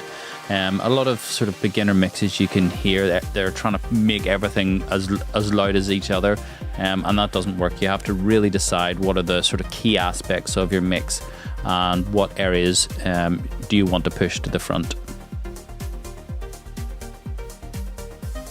The emotion in music is usually driven by the dynamics, and usually when we're talking about dynamics in music, we are thinking about the relationship between the quiet instruments and the loud instruments. But there are other aspects that we can talk about when we're mixing, and that is width and depth. So width is just your stereo field, how wide a sound could be, and the depth, we're talking about reverbs and space. You can also create these contrasts of sounds between your dry sounds and your wet sounds, and this creates an extra level of dynamics that you need to be listening for. So when you are putting on your next track for an active listening session, pay attention to what sounds have a lot of reverb, what sounds don't have very much reverb, what sounds are out wide, what sounds are right down the middle, and where are they panned, and just try and pay attention to the dynamics of the different sounds and how many sounds are completely dry and how many sounds are completely wet,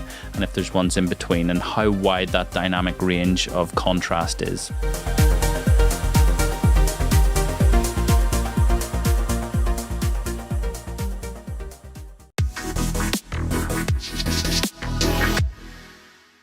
Okay, so this is the track we're going to be working on. It's sort of a progressive house track. And as you've noticed, I've sort of gone through and quite carefully colored everything. Almost everything's named. Let's just rename this drum GRP, just drum group. We've got everything nicely colored, nicely arranged. We've got markers in for each of our main sections. And this just helps to quickly find where things are. So before you even approach the mixing technical side, it's a good idea to just get some housekeeping done and make sure that you have everything laid out nicely so you can see it. I generally work drums, bass, sort of pads and synths, main leads, and then go into more atmospheres and effects, and then vocals in the middle. And I sort of have a general color coding for all those things. I should actually just color these white because these are effects. I like to keep them. And there we go. And we will be going through and grouping some of this stuff up together as we progress. But what I want to talk about now is gain staging. So if we play our track, you'll notice that we have to have our master fader down, otherwise it's going to be bouncing into the reds. And this is a very common occurrence once you've started producing a track. your faders can creep up, and you're then having to adjust the master fader so it doesn't go into red. So what we want to do is try and rebalance that. And a very easy way to do it is if you select one of the tracks, do Control A or Command A, depending on Mac or PC, and that'll just select all the tracks. And now we have the ability to just move all the faders at once. So we're just going to play the track. I want to get our master fader up to the top.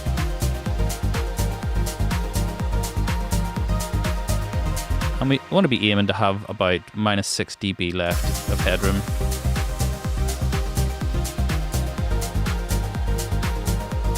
And this will do two things. This should... And actually what we'll do, I'm going to do this. If stuff's in a group, it doesn't actually change the volume. So what I'm going to do is do the same thing here. I'm going to bring these faders down and just bring the group fader up.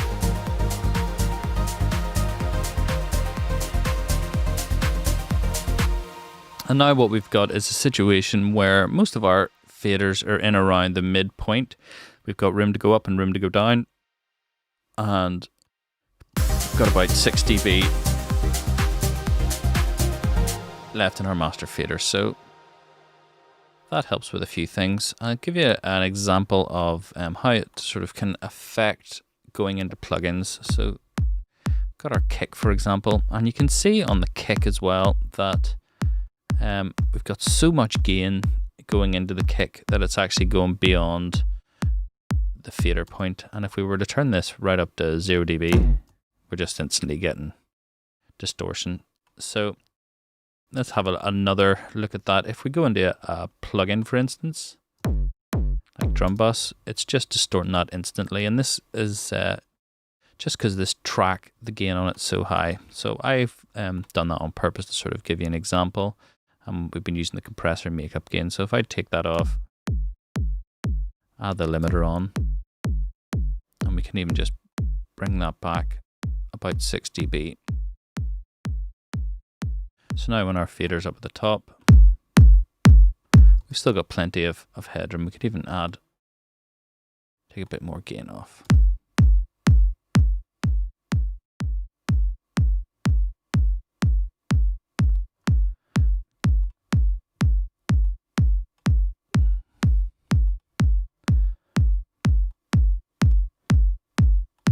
And again, this is just to give us some headroom so we can have somewhere to move the fader. So we can delete that drum bus, we don't need it. Okay, so now we're going to go through and just check some of our other tracks, and we'll do a sort of very basic balance. So you can see our bass is going over the fader, so we can just bring that back. And generally speaking, you want to be using the sort of volumes inside the source to do this. And I just want it sort of in and around that fader area if I can. I don't want it going over anyway.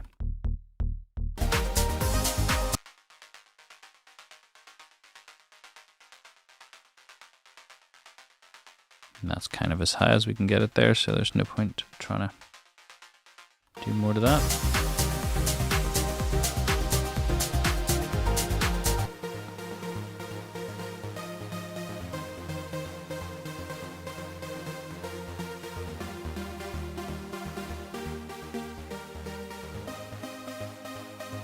And if you're noticing any of the plugins that are on here, these are plugins that have been automated, so they're not really part of the mix as such. They're sort of more part of the production side of things.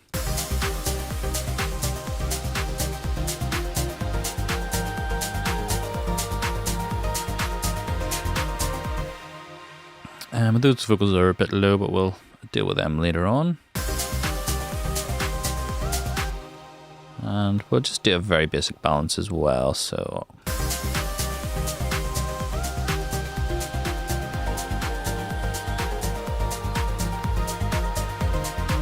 and what I'm really just looking for here is that thing we were talking about previously. You know, I have an idea in my head of kind of roughly where kicks should sit, where hats should sit, and that's based on me referencing tracks previously and just having a sort of idea in my mind.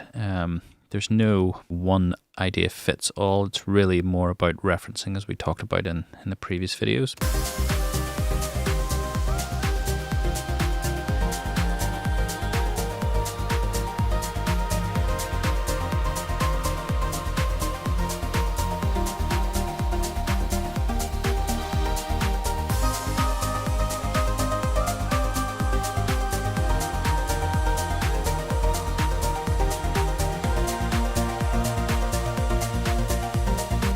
That's very, very simple balancing.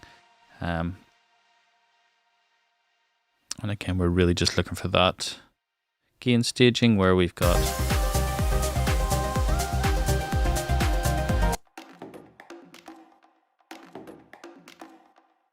take these off.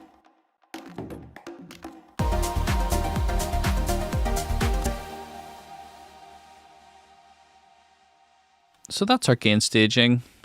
I'll cover the main points again. You want to make sure that wherever your faders are here, that you've got a bit of headroom on the master. And this will help ultimately when you go to, if you want to put any processing on the master bus, you don't want the gain too high, otherwise it can go into distortion, especially if you're using some analog modeled stuff. So you want to give a bit of headroom there. And then you also want to have some room to move your faders if you want to bring them up and down. And you want to make sure that none of your individual channels are going above the fader or going over the 0 point mark. Again, that'll affect how it's going into plugins, and you could actually distort things. And then we've just done a very basic balance, just sort of moving some volume controls to get a very rough balanced mix. And then in the next video, we're going to take a look at some high pass EQing and how we can sort of start to impose our ideas in terms of frequency onto our tracks.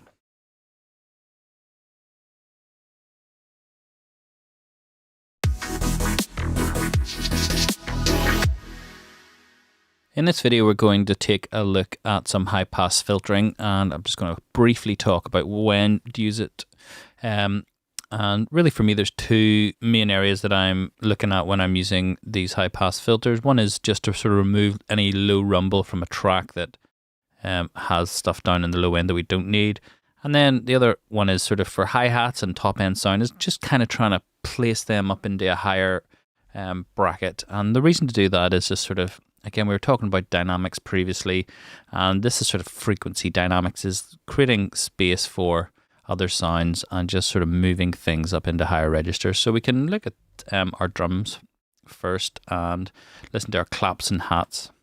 And again, I'm basing this off the sound that I'm going for. I'm basing off me listening to tracks and hearing what sort of is popular in the genre, or what is the trends in the genre. And now this doesn't apply to every single track, but the vibes that I seem to like are a lot of tracks seem to be putting in the progressive sphere anyway, putting their hi-hats, taking them out of the sort of mids and putting them up quite high. So it's very much a thing in sort of trance and progressive trance, and maybe less so in the likes of house. So again, pay attention to your genre trends, pay attention to what you're sort of hearing and what already works, and sort of start from there. As you get more advanced, you'll probably drift and stray and sort of forge your own path, as it were. But for this course, we're going to just try and stick on trend and go for what is happening in the genre. And for now, this seems to be the thing. So I've just added an EQ8. Now I have my EQ8 set up with a high pass filter and a low pass filter, both ends. And what I do then is, once you've sort of set this up, I've sort of got to set it up in I've got a shelf there. I've got a shelf. Sorry, the shelf's there, yeah. The shelf's there, and then I've got the low pass filter. And once I'd sort of set all that up, I went in and saved as default preset. So this means every time that I drop an EQ8 on, it's already set up to go with this engaged, and then all I really need to do is click on it and adjust the frequency.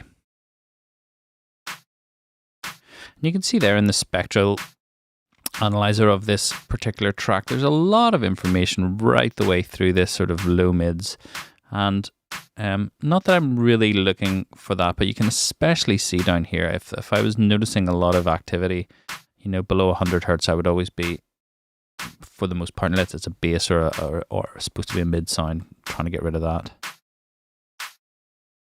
For again this genre, that you're actually taking things quite high. So let's listen to that against the clap or against the kick.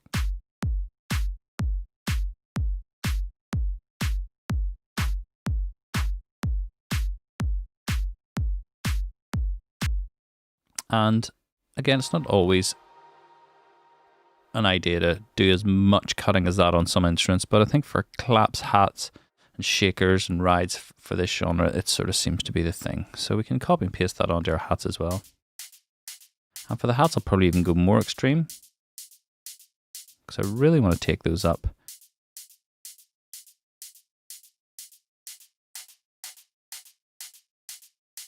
Maybe about there.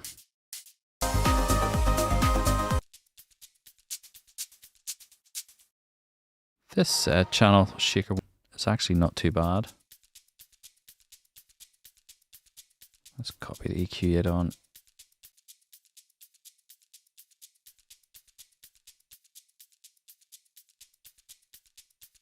There's still quite a lot of low rumble there, so we might as well take it off.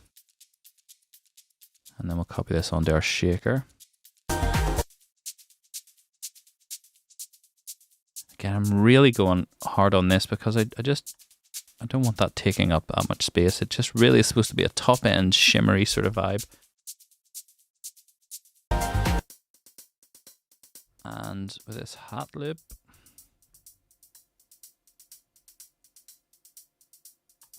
similar sort of vibe. Now what I'm going to do is I'm going to assign, and this is a good way if you want to bypass your EQs all at once. We can use a key. I'm going to use just one on the number key, and I'm going to go through each of these and just assign it to the on-off button, and that way I can just mute them all and see what the overall feel is when we bypass them all together. We can hear the difference then between it on and off.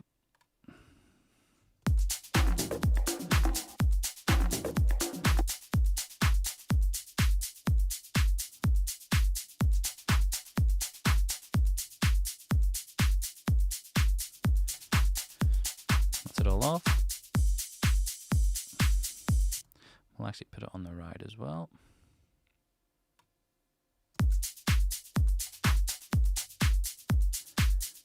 And again, it just gives you that cleaner sound, more fitting with the genre. The next one we're going to look at is our percussion.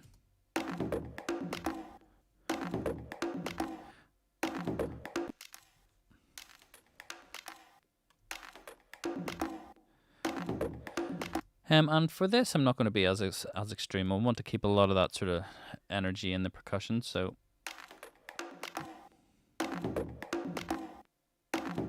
just don't want those last two sort of low sort of bass notes. I don't want them in it.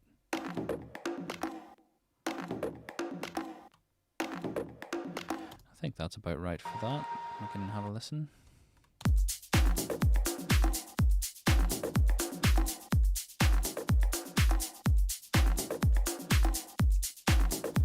And again, we can use our assign button to bypass them all at the same time.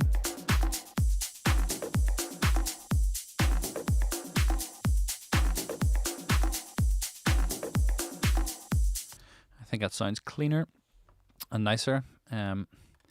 Let's move on to some of our other sounds. I think obviously don't want to do it on the bass.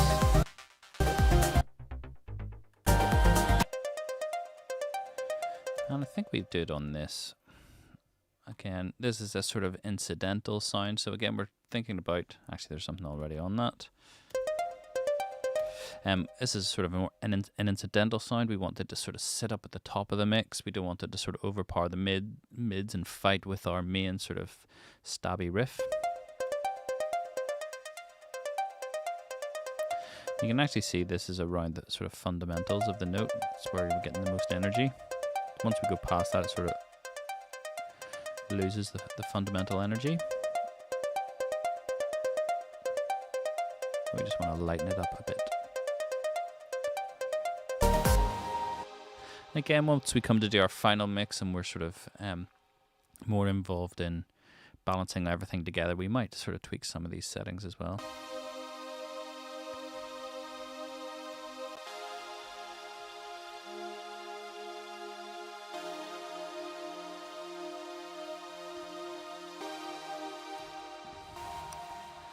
I've done that same on strings. Actually hear, if you listen there, you can hear those percussions actually still poking through, and we don't necessarily want that too much. I'm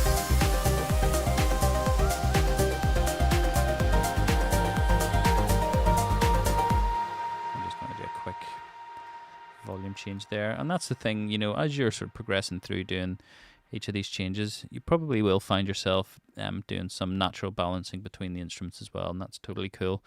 I don't always at the end go and sort of put all faders down and bring them back up. A lot of the time I'm sort of balancing as I'm going. So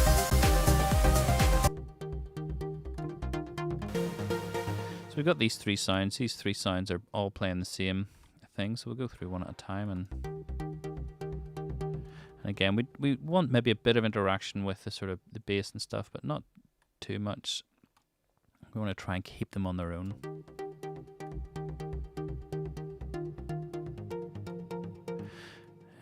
And to get a more natural sound, you can sort of play with the Q value, and that'll give you a less steep slope. So we can keep a bit of body down at the sort of low end, but not too much. That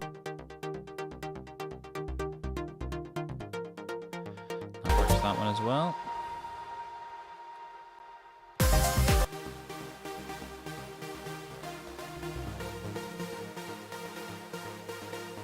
Again, we're just lightening them up.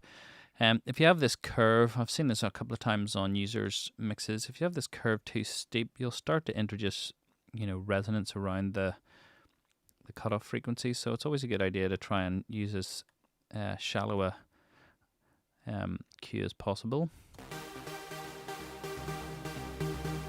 Get this quite. You can start to hear resonances. So try and avoid high Q values.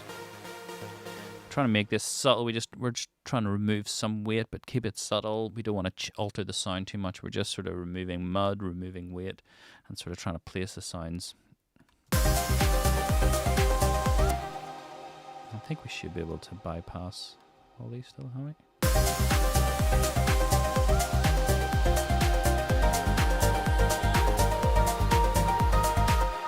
Assign our key to these as well.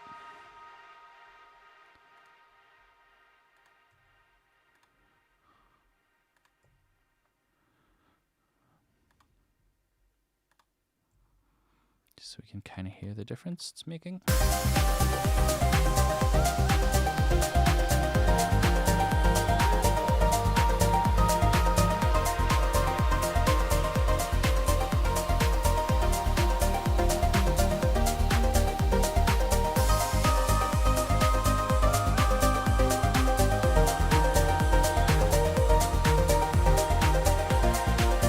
You can hear already that it's almost like it's spreading out the frequency range. Not everything is sort of just lumped into the middle.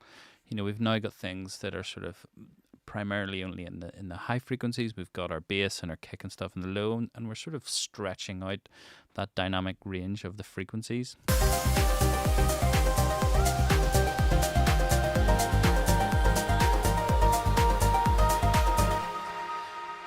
And we can continue on with some of the other elements.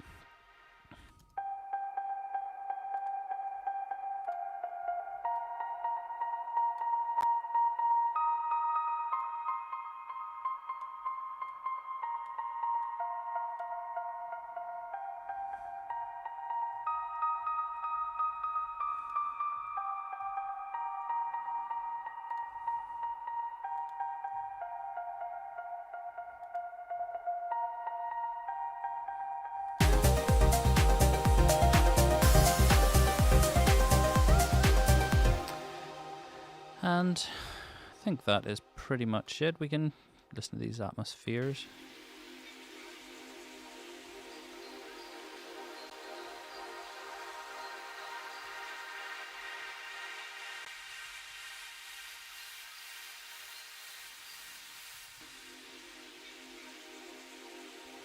Don't want to do too much to that atmosphere. It's already sort of quite high. We want to sort of have that sweep happening.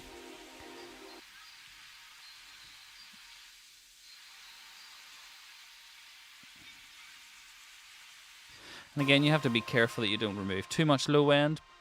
Again, I'm not really touching the bass or anything. Obviously, I want it to come through, and we're doing very shallow curves there with not too much on them. So again, just pay attention to what you're doing, how much Q you've got on your curves. Try and go as shallow as possible. And then the effect that we're just looking for is just to create an overall lighter sound. Let's get these in.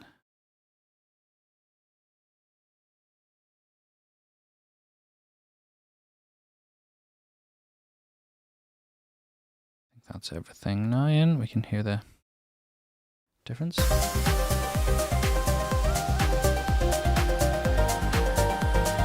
That's with all our EQs off. Turn them back on.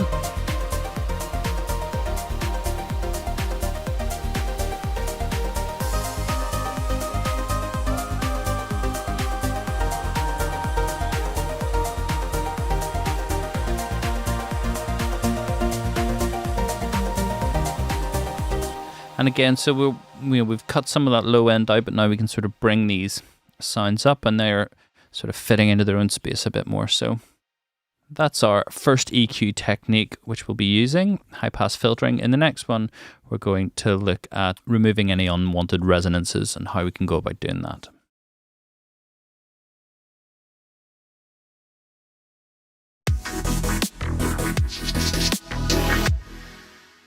Okay, so in this video, we're going to look at fixing some resonant buildups, and this can happen for a variety of reasons. Generally speaking, for me, it only happens when it mostly happens when I'm recording live instruments. Again, it can sort of pick up the room and you can get these resonant buildups. Or if you're doing sort of extreme processing and distortions and stuff, and sort of different resonances can start peeking out. Or for vocals as well, and again, especially if they're recorded in a less than ideal room. But this track's not actually too bad, but there is one element that I want to kind of look at, and it's this soft piano.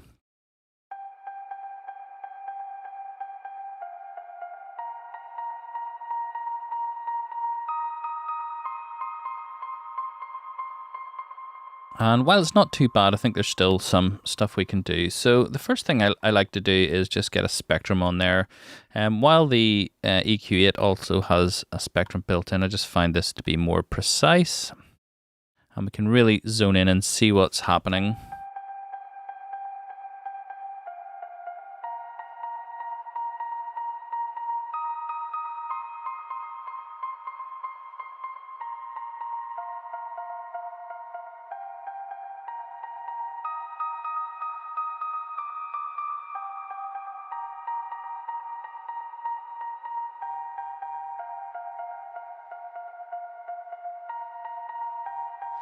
And to my ears, this sort of section here is sort of spiking a bit, and I just want to be able to bring those sort of into check, and then we can sort of raise the volume of that instrument without it sort of poking through too much. So whilst I probably could use this EQ8, I kind of don't want to touch it and mess up what we've got here. So it's just as easy to add a second one on. And when we scroll around in spectrum, we can actually see the frequencies that we want to be dealing with. So I think this one particularly, and then I just want to bring probably both of these down. So I'm gonna, if I put my cursor right over that, I can see down here that it was about 935. So we can go select our frequency, and you can even just type in 935. I'm gonna do a high Q, and then just dip that down a bit. And then the other frequency, you sort of want to get in between these and have a slightly wider resonance. So we'll go for about 1, 2, 1. 1, 2, 1. And again, same thing. We will just duck it down and we'll control the Q to just be a bit wider than that previous one.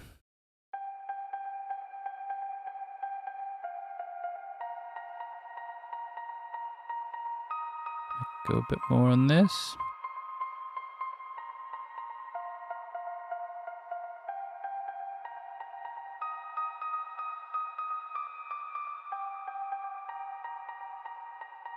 Okay, and that's quite subtle, but it will keep that in check somewhat. I'll let you hear with and without.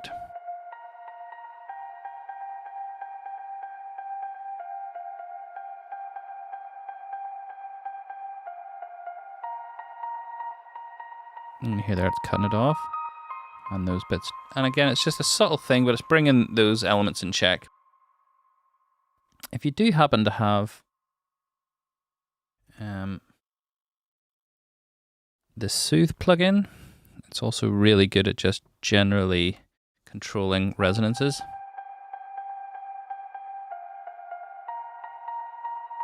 And we actually want to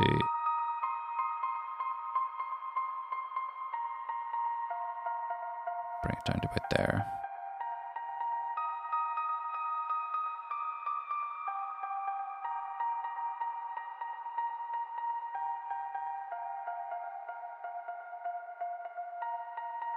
And that'll do a similar job automatically.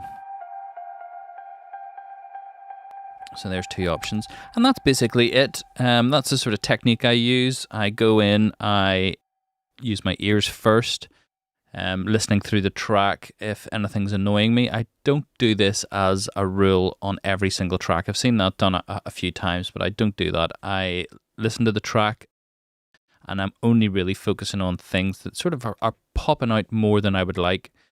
And then I'll go into that track, use the spectrum to sort of visually look for things that might be poking up above everything else. And then I will use my EQ8, type in the frequency that we've gathered from our spectrum, and then we can do our adjustments there. So that's basically the technique for controlling resonant buildups.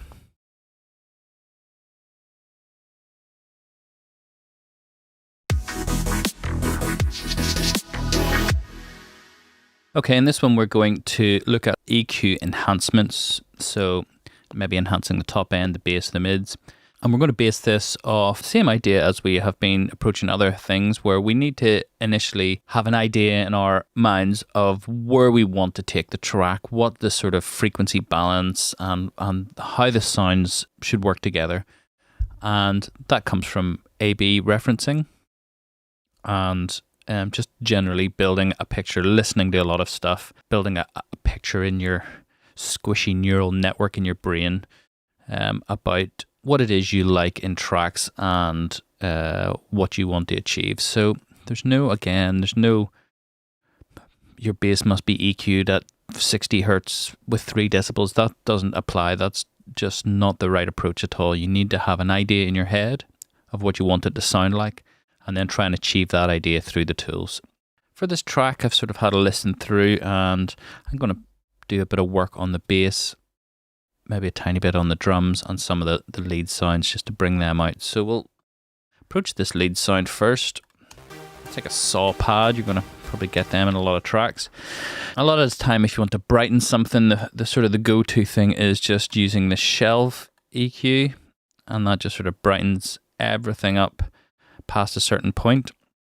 I've sort of got out of the way of using those because I think sometimes it can make things more brittle and it's ultimately less precise. So if I've sort of started moving towards just using standard bell shapes to brighten things now. And then that doesn't sort of really boost up anything over where you want. So I'm going to just disable this completely. We're just looking for a bit of fizz and a bit of that top end sparkle. You can hear there. We're just bringing that in. So that sounds nice already. And again, I want to just enhance sort of some of the higher mids.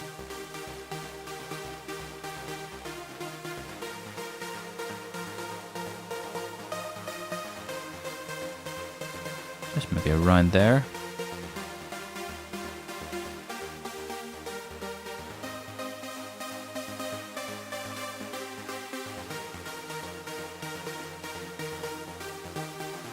And it's very important to always double check, you know, turn your EQ on and off, bypass. Am I improving? Am I getting closer to what's in my mind?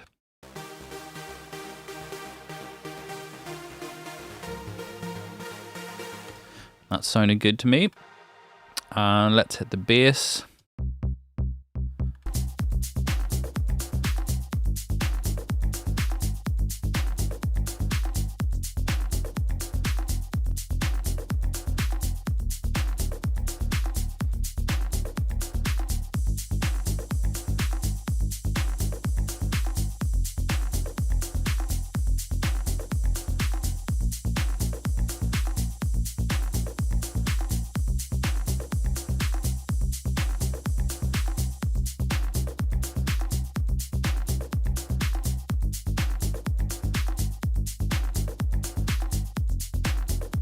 So I'm thinking I want to sort of a bit more weight around this area.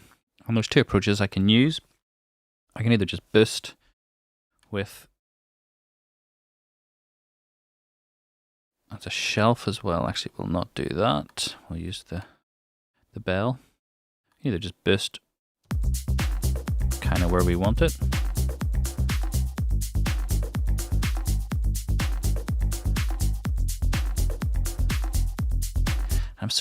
In my mind, I'm sort of thinking of like a chesty sort of weight. It's hard to describe. You kind of just have to build your own pictures. But for me, that's what it sort of conjures for me, is this sort of chesty, you know, when you're in a club and it just sort of hits you there. That's what sort of it feels like to me. So that's what I'm sort of aiming for.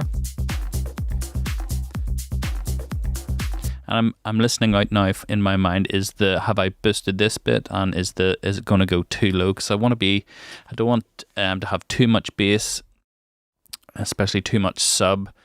That can sort of really overpower a club system, and we want to try and just sort of rein that in somewhat. So when I'm listening through, I'm just trying to pick out whether that's boosted that too much.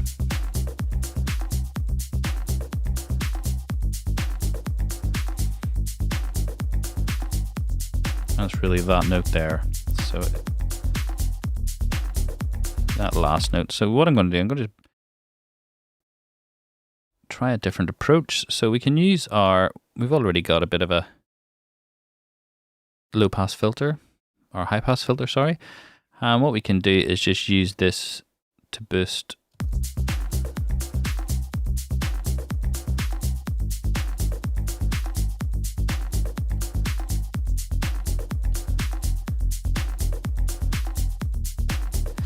And what this means is that we can sort of boost those upper bass parts, but when it goes down to the sub, it's actually getting sort of filtered out a bit.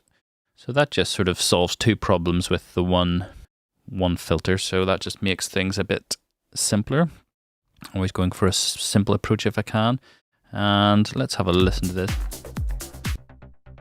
So again, this is supposed to be our sort of twangy, middly, low mid beefy bass, so we want to try and get that doing what it's supposed to.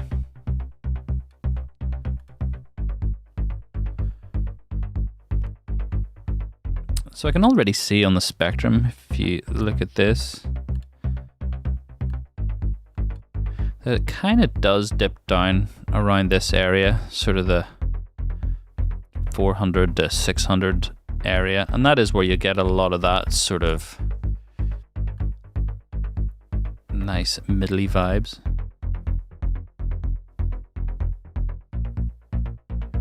And again, we're not being too aggressive with this, we're trying to be quite subtle, but again, we're using that picture in our mind to try and enhance what we're doing. So again, we'll A-B.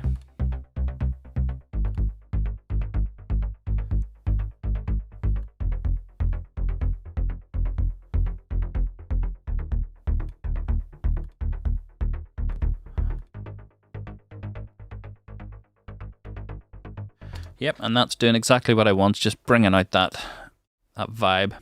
Sort of just gels together with the other bass quite well. We'll listen to all our bass parts together now. And again, what I'll do is I will just put in some key commands for the stuff that we have adjusted, so we can actually, I'll do a different key command for that. I'll do 3. Again, just so we can A/B.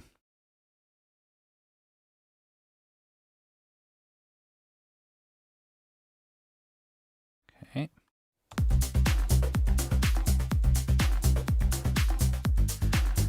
You can hear there when we take it off, it sounds quite flat.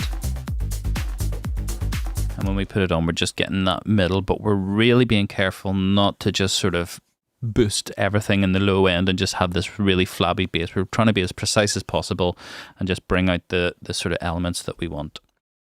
And let's listen to our drums and see if there's anything we want to do there.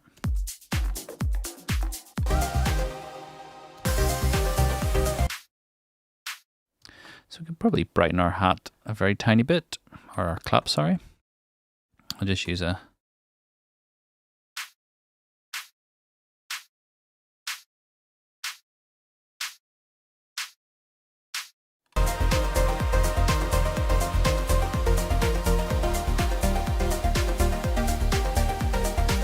sounds nice.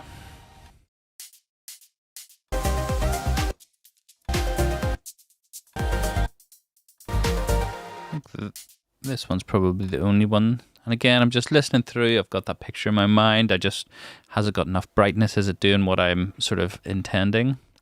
And I just feel that that should be a tiny bit brighter.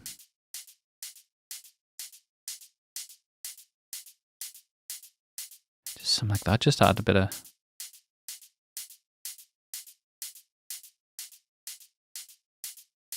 Just add that tiny extra bit of brightness.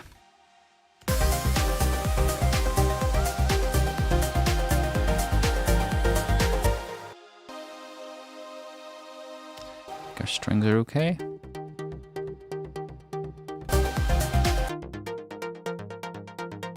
Sounds pretty good to me.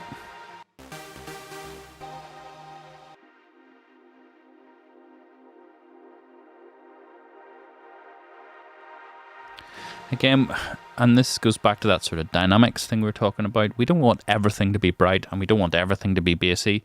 You know, you have to sort of pick and choose what elements you want to sit in that top end, what elements you want to sit in the low end, what in the mids. You know, it can be easy to go in and just start boosting everything and try and, you know, to get everything, enhance everything all the time. But I think it's much more effective if you can pick and choose the things that you want to sort of fill that space. So I think that's it. I'm pretty happy with how that sounds so far. I suppose we'll maybe just take a quick look at the vocals. So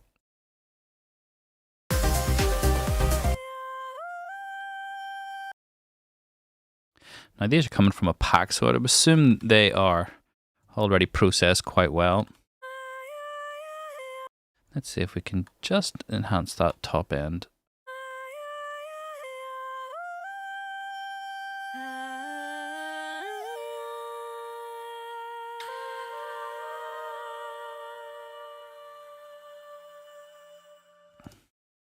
And we'll copy that one to the other one as well.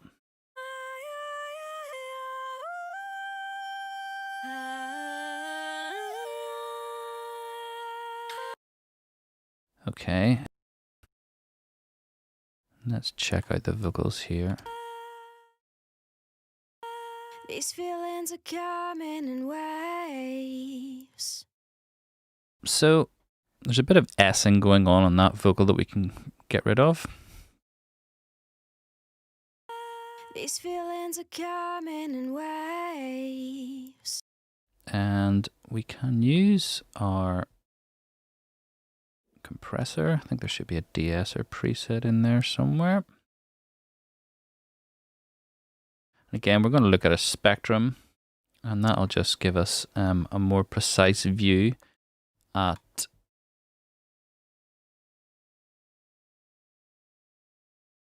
put it before at where we want to or where we might have issues. These feelings are coming in waves.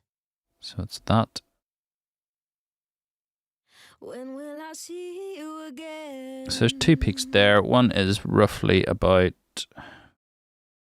5.6 and the other one is about 7.4. So I have no problems putting on 2 de-essers. We'll do one at that 5.4 around there, and then do the other one up about 7. It's about 7.5. These feelings are coming in waves. You can see there what it's actually taking When will I off. see you again?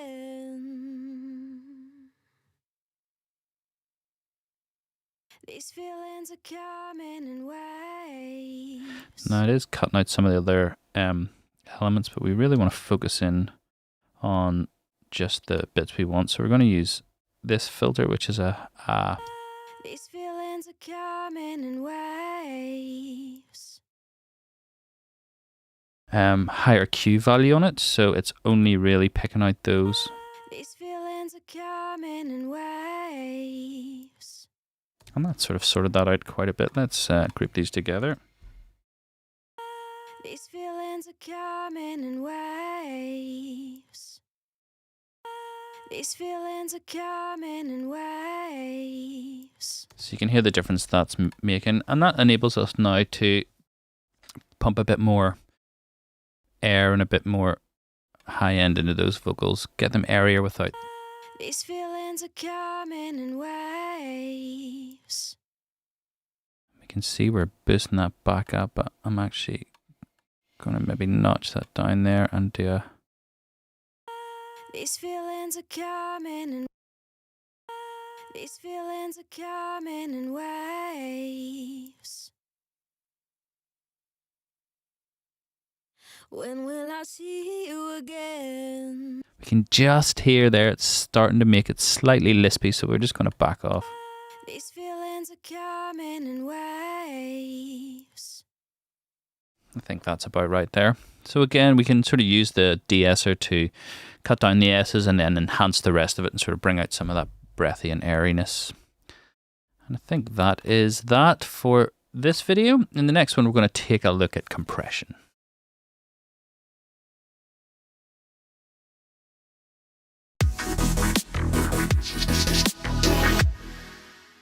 Okay, so in this one, we're going to look at compression, and there's sort of 3 main areas of compression that I like to do. First one's leveling, which is just sort of straightening out any volume changes to, so you're not missing any parts of, say, a vocal or an instrument in the track.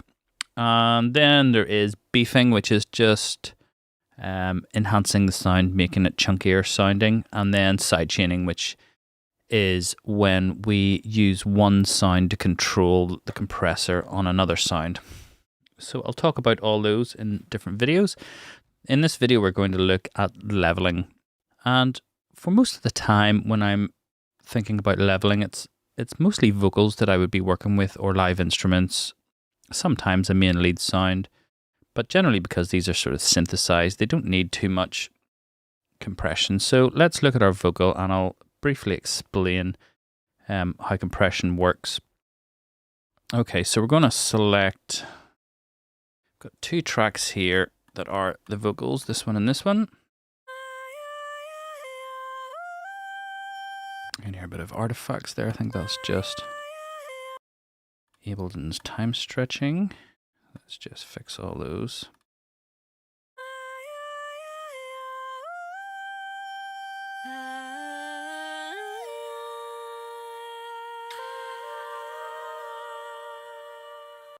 So what we want to ensure for this is that it's all at a nice level playing field. So we're going to go in, and I'm actually going to group these 2 together. So I can compress these at the same time because I want, as an overall vocal, them to be together. So Command and G.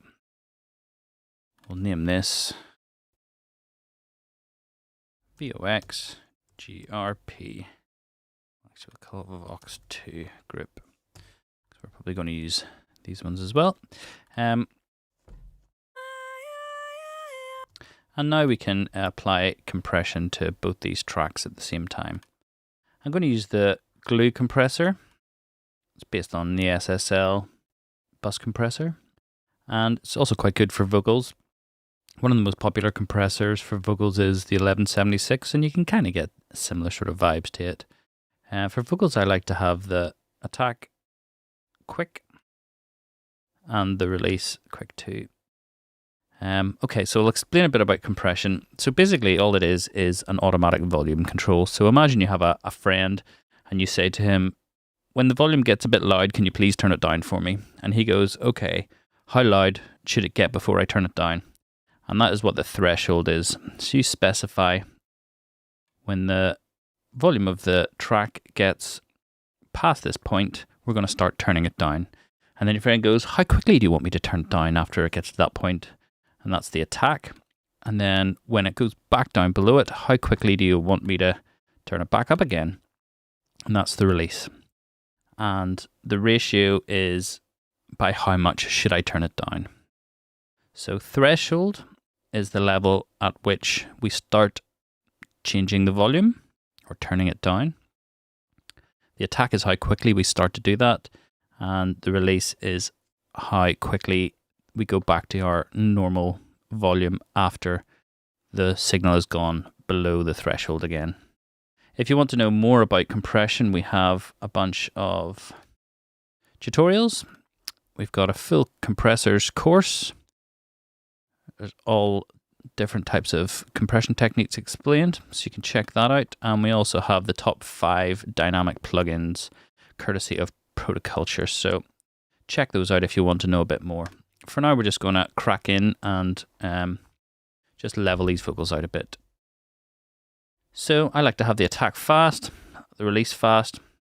And we're going to do some pretty heavy compression. We're sort of almost, the 1176, which is one of the most popular compressors for vocals, is basically a limiter. So it's almost like a full 20-20 ratio.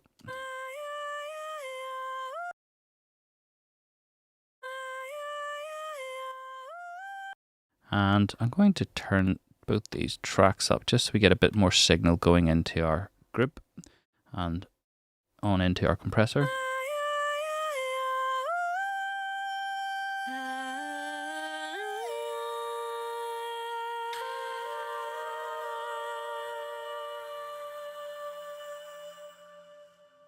And we're just setting the threshold at a point where it's sort of tickling the 0 dBs on each. This is gain reduction, so this is how much the volume is being turned down. And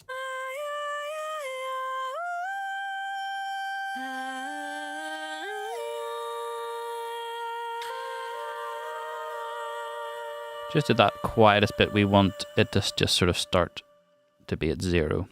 That means we're sort of compressing all the way through that part and sort of leveling off any of the big volume increases. And that just enables us to hear the whole thing in the mix. So let's hear it in the mix.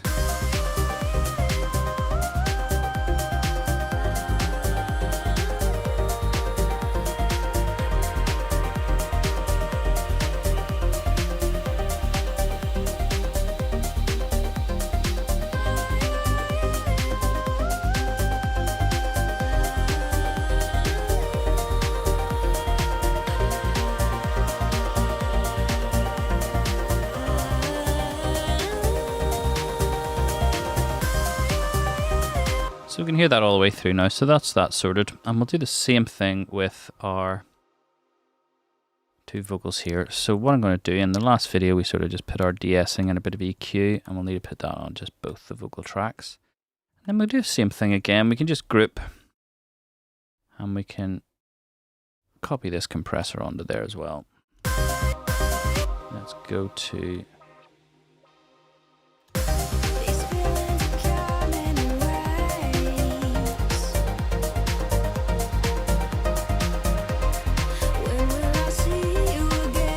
I'm just adjusting the volume, and that's adjusting how much signal is going into the compressor, and therefore how much compression is actually happening.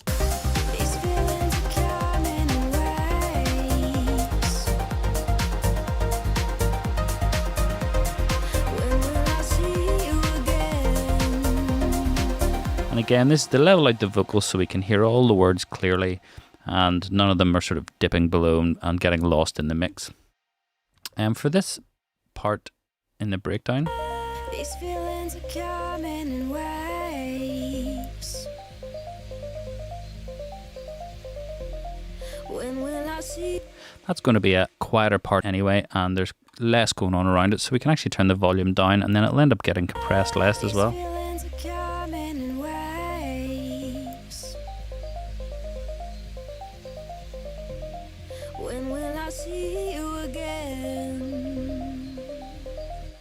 So there we go. That's some basic leveling on our vocals, and we'll just rename that group as well. I like to keep things organized. I do capital letters. I'm using a Euphonics controller, Euphonics MC Mix, and it has a display showing what each tracks are. And I find it easier if I have all my groups in capitals and all my single channels just as lowercase, and then that just I can quickly look and see what's what. And so that's it for leveling, really. It's just kind of about bringing down the volume of the high bits, thus bringing up the volume of the low bits so you can kind of hear everything that you need to hear when it's in the mix.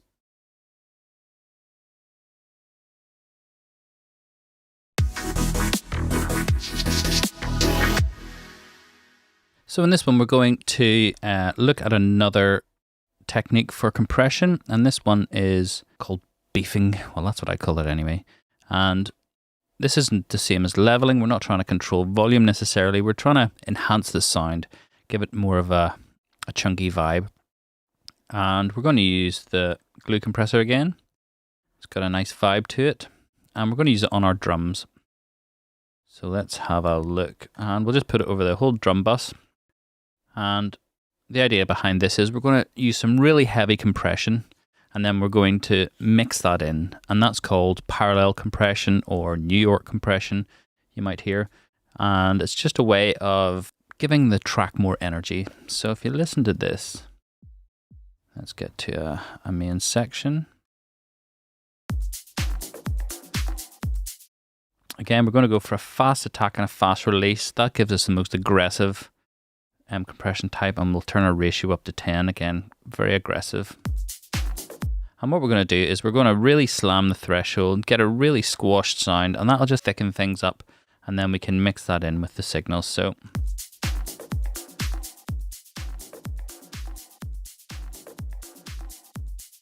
we're doing about between 5 and 10 dBs of gain reduction, so it's a good idea to just have your makeup gain somewhere around there as well.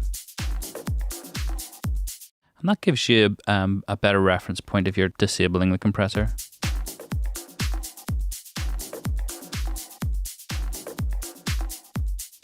And you can then hear a lot easier what it's actually doing to the sound. So if you listen to the clap and some of the hi-hats, without the compression, they're sort of on their own.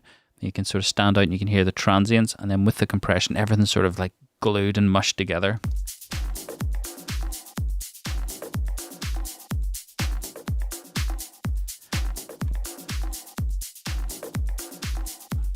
And this is why it's called the glue compressor. The SSL bus compressor was well known for gluing things together, and a lot of people use it on their final mix. We probably will as well at the end. So what we're going to do, we don't want that fully compressed sound because it's just a bit over the top, but we want to add a bit of that vibe in just to sort of enhance our drums. So let's play them and just bring a bit of it in.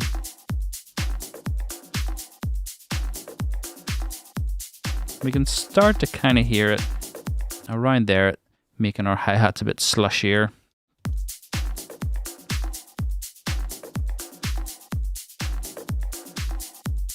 And by around there, it's just far too much. So I think we're going to probably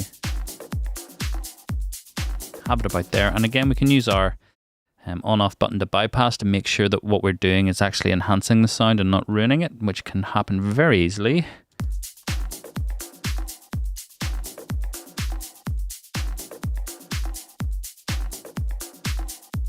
I think we could go a tiny bit more.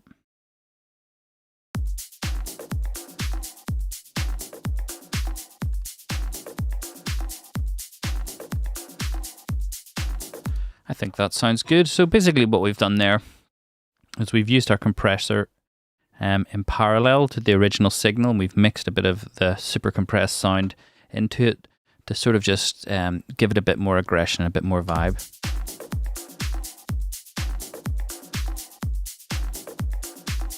And it works really well on drum buses. And you can use it on other tracks as well if you wanted to give the vocals more aggression, or even maybe your bass. Let's try it on our bass and see if it improves. I suspect on the bass, the problem will lie into it. It just makes the bass a bit too on one level. The transients are getting a bit lost, and that sort of groove might get lost.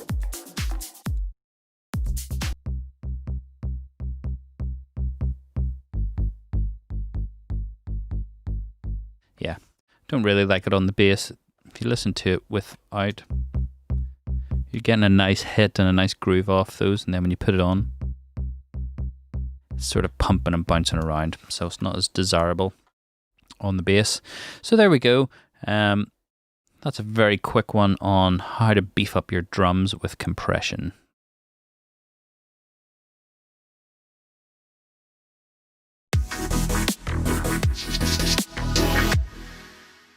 Okay, so this next compression technique is called sidechaining. You may well have heard of this already. And this is the process of using one sound to trigger the threshold of another sound. And 9 times out of 10, when we're talking about dance music, we're using sidechain compression to duck the kick from the track. So let's have a listen to what that does and what it sounds like. Let's try it on our strings first. You'll be able to hear it easier on that. So add a standard compressor. We toggle open the side bit, click our sidechain. We're going to select our kick.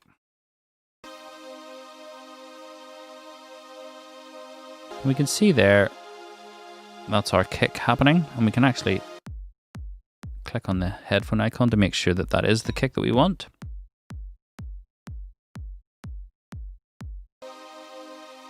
And then what we can do is bring our threshold down, and we can hear the kick is triggering that threshold. So when the kick hits, triggers the threshold and it turns the volume down.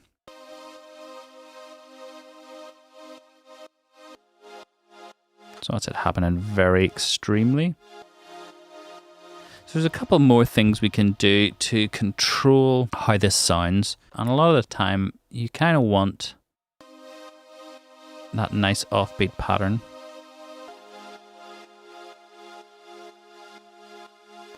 And we can do 2 things to help us control how that sort of pumping action is happening. So we've got our release time.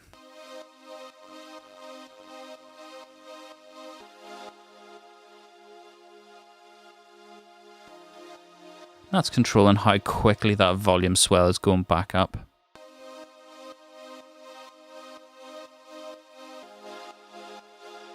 And then another technique that I tend to use actually more is putting an EQ. So an EQ is going on the kick that is triggering the threshold.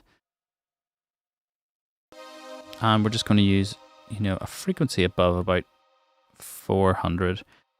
And what that is doing now is the signal that's actually going into the threshold is shorter. It's more of a click than the full boom of the kick. So that gives us more opportunity to control the release time. See, we've got a much shorter. And then it just means that this release time has more control than it did previously. From almost nothing.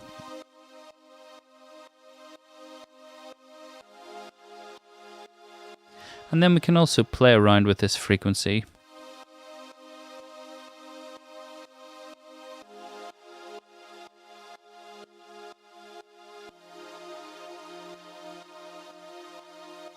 And again, when I'm doing sidechaining, I sort of do it quite aggressively to get the sort of timings, and then I'll sort of ease back on that as well.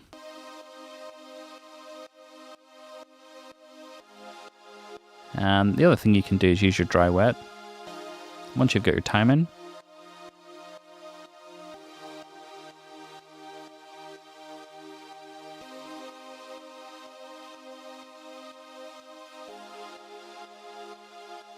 Okay, so that's working nicely on the strings, giving a bit of pump and a bit of energy.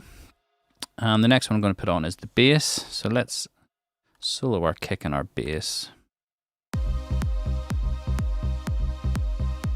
Now the bass pattern, let's have a look. Because it's kind of important when you're looking at this. I think the bass pattern that I've got pretty much avoids all the kicks anyway. So if you look, kick would be there, there, there, there, and there. And there's no bass parts on there. So I tend to go for bass patterns that don't land on the kick.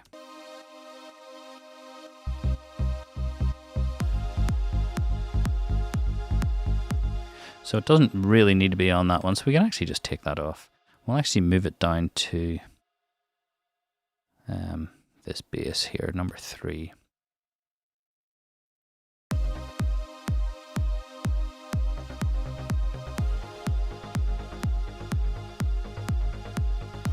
And we can see number 3 has all the notes in.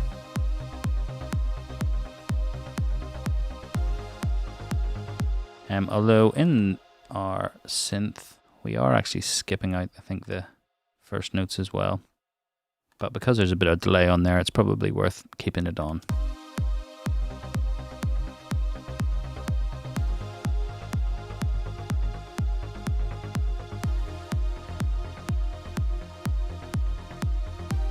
Just gives us a nice pumping vibe.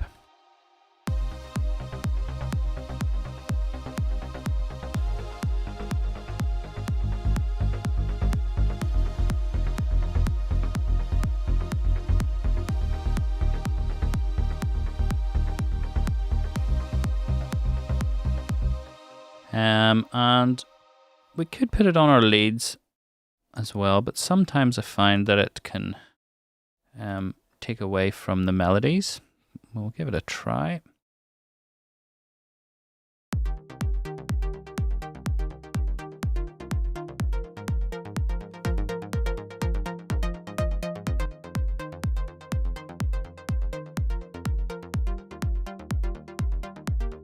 It's actually not too bad. It's giving quite a nice groove.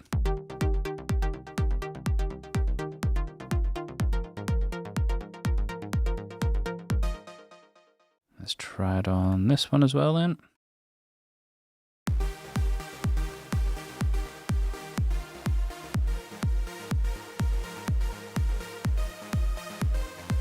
Yep, and I think that's enhancing it. Let's have a listen to it all together. Turn our vocals down there, probably a bit loud now.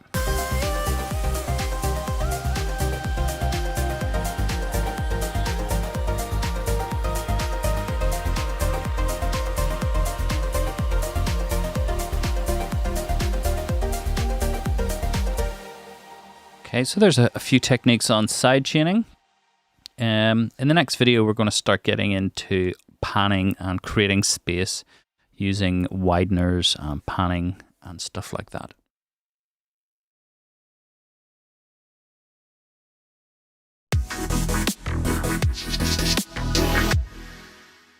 Okay, so now we're going to take a look at panning and generally placing things in the stereo field and how this can really open up the mix. So first thing I'm going to look at is the drums. Now, when we're using loops, a lot of the times there's already sort of some panning baked into the loops, as it were.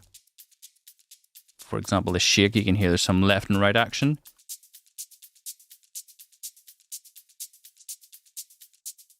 That one's pretty central, a bit of left and right. The hat's over to the right slightly on the percussion. There's already some action going on there. So we can actually enhance that even further.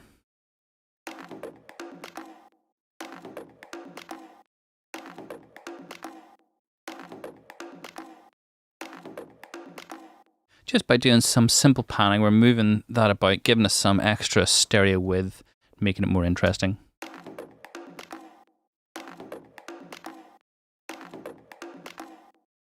Let's do that with some of the hats as well. This one's already over there a bit, but we'll move it again a bit more. And then with this one, we're going to balance that up and move that to that side. Now, I don't generally like to go full hard panning on most instruments. Very rarely I would go full. It's just enough to sort of spread things out.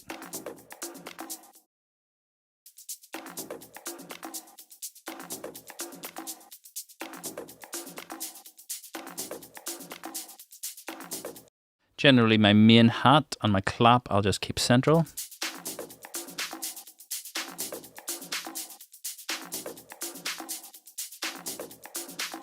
Now we've got a nicer stereo spread on our drums. Let's listen to it all together.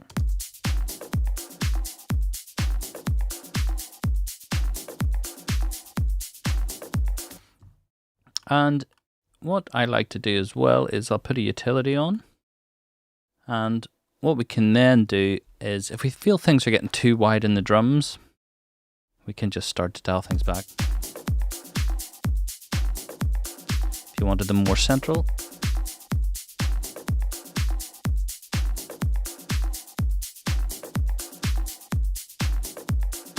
So in this instance, I'm going to keep them somewhat narrow, but still have a bit of left and right action going on. The reason I want to do that is because we've got some other sounds that we want to really push out to the sides. So things like strings. Got two strings here. Low string and a high string. And both these sounds are actually quite wide anyway, if you listen. They sort of expand into the stereo field. But I'm going to just place one on the left and one on the right.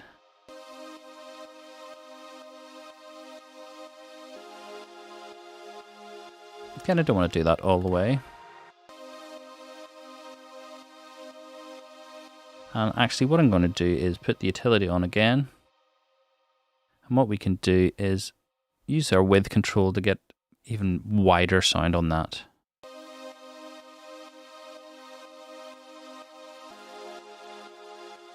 And what that's really doing is sort of almost getting rid of the center channel. So it just means these are almost two separate entities coming out the left and right speaker. And what that does is then leave room for things to be central. So what are we going to pick to be central? There's two bits of the vocal. The sort of more ethereal vocal I might want to push to the sides, and then the main vocal with the verse in it we'll put in the middle. So let's have a listen to this then.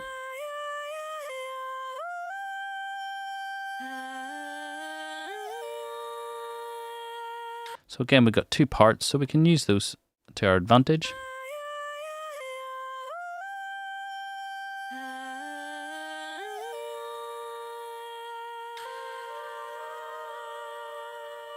Again, that just gives us some nice separation. And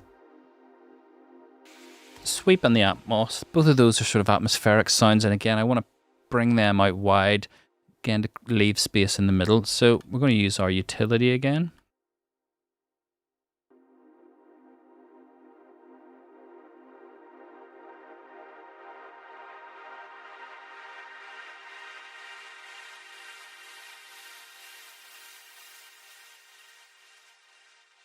And we'll do the same with this, our atmospheres. See that you can hear it. Got a lot of central activity, and then when we put the widener on, it's just bringing that out to the sides.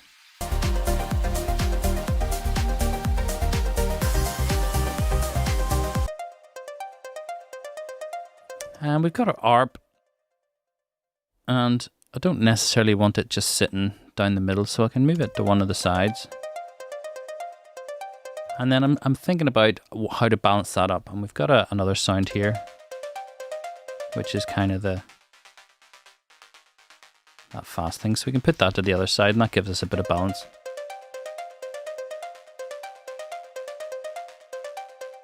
And again, we're just taking stuff away from that central area.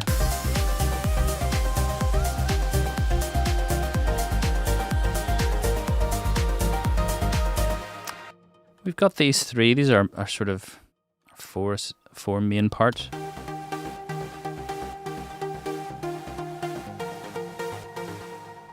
So that's sort of kind of the main bits. We can kind of, you know, use up a lot of space with these parts. So I think what I'll do is get this sort of pad, the synthy one, now the soy one quite wide.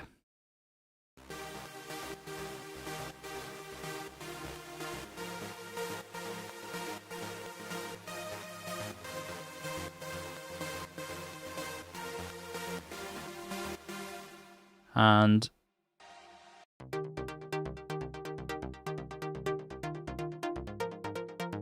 that one's actually quite wide. It's got a lot of delays, ping pong delays, it sounds like, that are sort of bouncing left and right. So I'm going to actually do the opposite with this and bring it more central.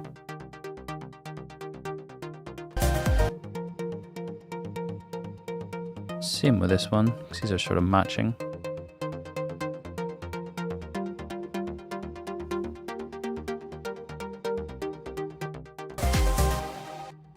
You can hear the contrast between these two now.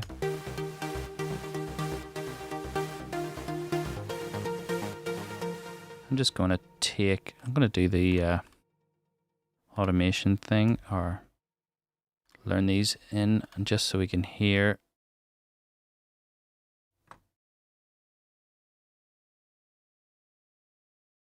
what it sounds like when you take that off.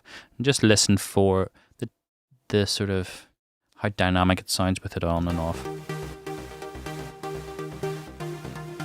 So that's with everything off and everything's taking up the same space, and then we'll turn it on. That's it on now. So we've got that saw sound pushed to the sides, and we've got our leads down the middle, and again we're just making things more interesting and creating space.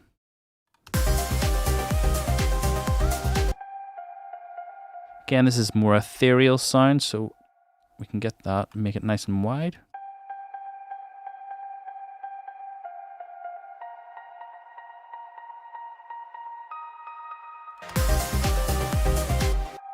And listen to those all together.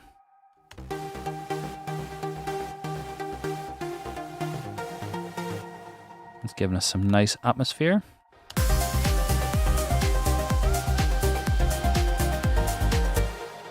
And let's listen to our basses.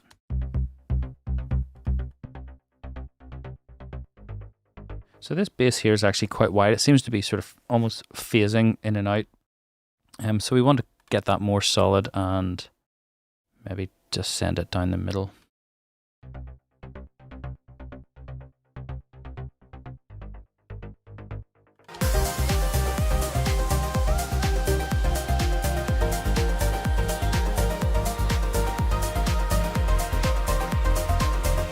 And our sort of subbier bass, I think it's just mono anyway. Yep, it's just sitting straight down the middle. And let's listen to our main vocal in action.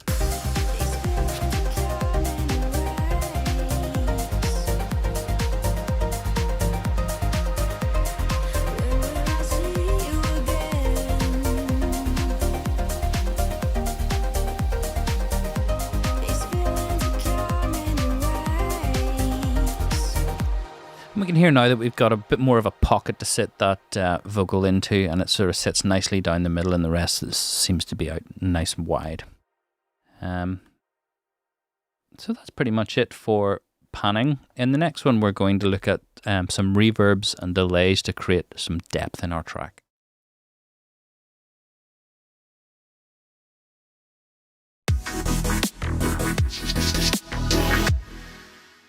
Okay, so we're getting close to the end of our course, and our track's starting to sound nice. And what we're going to do now is add some reverb and delay. So let's just start at the start and look at our drums.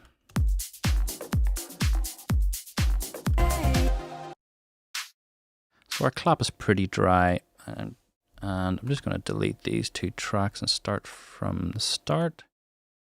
So there's two ways you can put reverb onto parts. You can either drop it directly onto a track, or you can create a send and return. So I, for the most part, like to use returns. It's just how I was sort of brought up with mixers. You had a bunch of effects and you had them all set on your sends, and that's just the way it went. So I'm going to create 3 return tracks, and on each of these return tracks I'm going to put a different thing. I'm going to put a smallish reverb on this one, and we're going to use that for our drums. So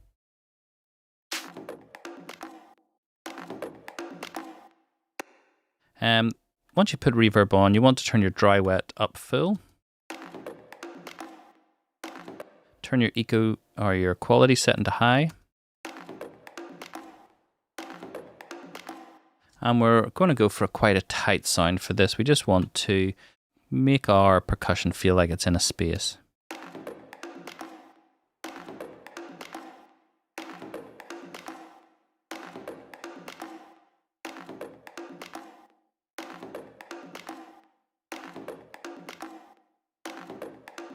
We've got different controls for our reflections and diffuse. Our diffuse is the sort of long tail of the sound, and our reflection is the early reflections that give us the sort of sense of space.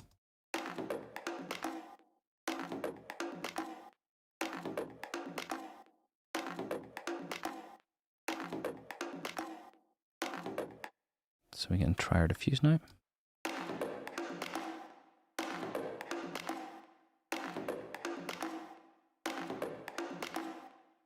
That works quite well, and we can dial that back a bit and just bring it in gradually to hear what it sounds like.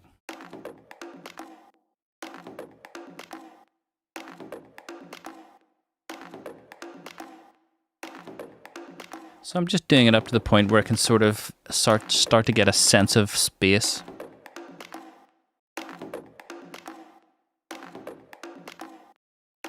It's nice and dry there, and then just about there.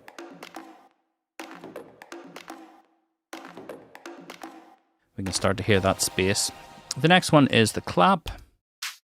Now the clap's slightly different in that I want to create a unique reverb for that, so I'm going to actually drop something directly on.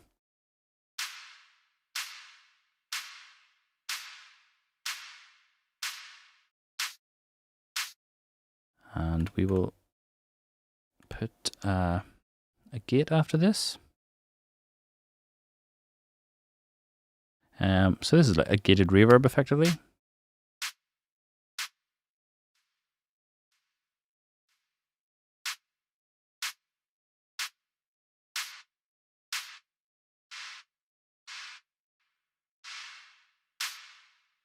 Again, we're going to turn our quality to high. And we don't want that tail just continuing on the whole time, so we can adjust with our gate how much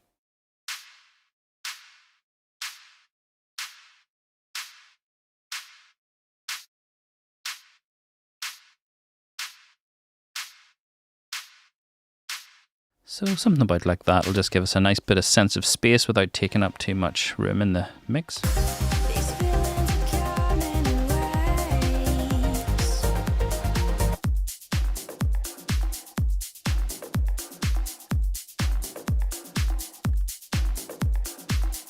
Okay, that's sounding good.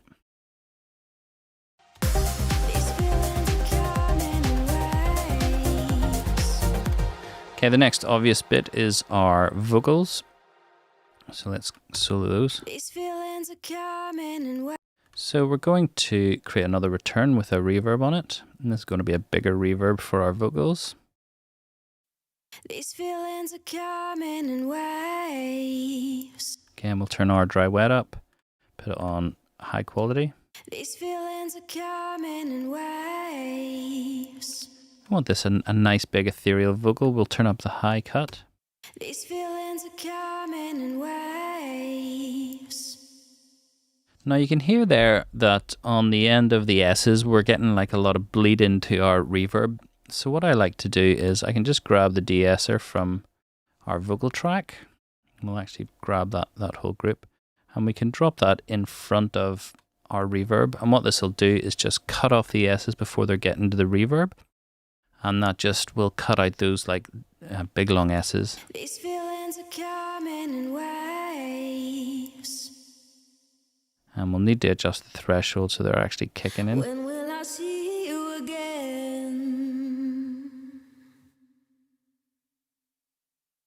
These feelings are coming in waves.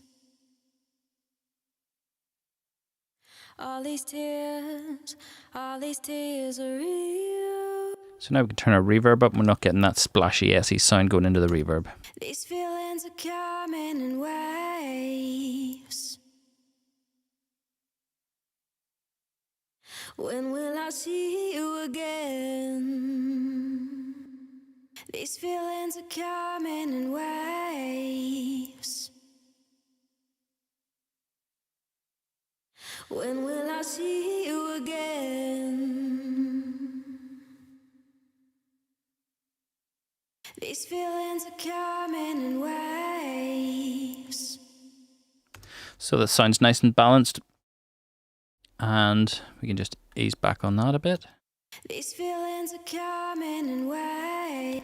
And then on our vocal, we're also going to add a delay. So I like to add a nice ping pong. Let's see our delay. These feelings are coming. Again, we are going to use full dry wet. And we're going to filter this down so we've just got sort of high pass and low pass. These feelings are coming in waves. We can go to ping pong mode. These feelings are coming in waves. So we've got a very wide stereo field there, and we can put a utility on just to narrow that down a bit. These feelings are coming in waves. So we still got that bounce from left and right, but it's not super wide out to the edges. It's just sort of a bit more central. These feelings are coming in waves. And another trick I like to do is I will send some of my delay channel into my reverb. So we'll enable that send. And so this is our delay channel, and we're adding some into the reverb. These feelings are coming in waves.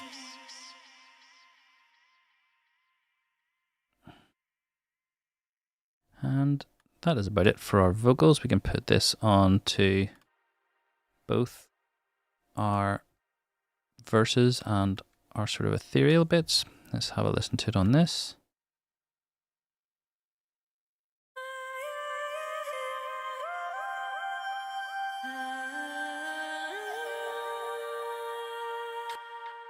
Probably even go a bit more reverb on this. Again, we're creating that space. The ethereal one we want sort of more in the background. The main vox we want sort of more up front.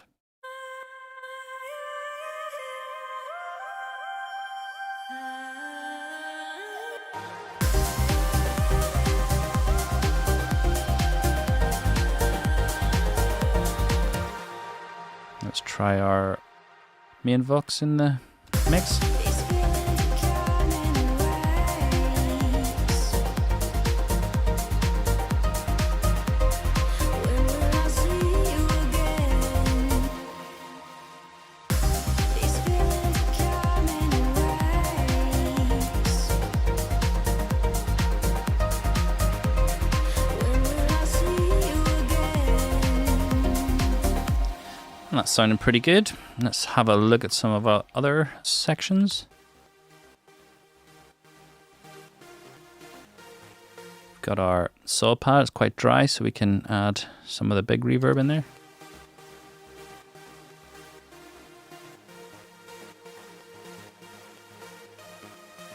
Actually, we'll have to create a new one because that's triggering the de-esser, so we'll just call that Vox Verb. And we'll create a new return, call it Big Verb. And we can add another reverb in there. Do the same as we always do. Hi, do you know what I'm actually going to do? I'm going to just save this as default preset. Just save me doing that every time.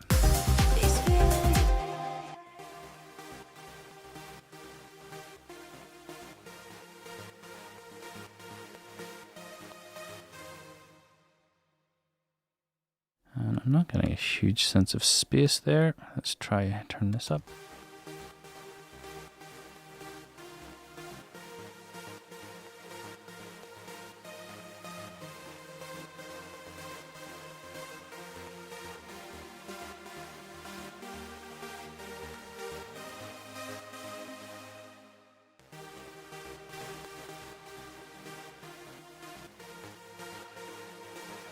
Let's get a bit more gain going into that. Let's put a utility on in front of the reverb.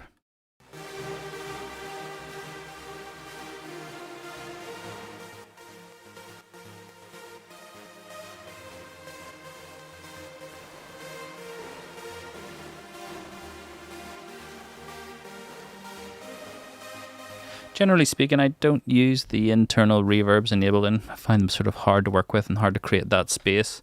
Generally, I will use one of these.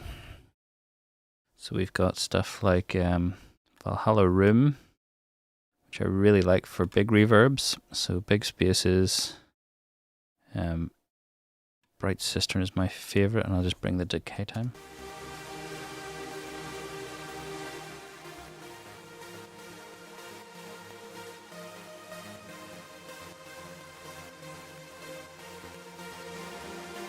You can hear how much more space that sort of brings. So if you have that, then you can use it, but we'll stick with this for now.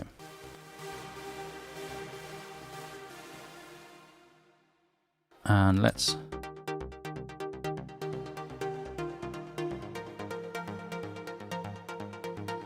just a bit of that tickling into the reverb.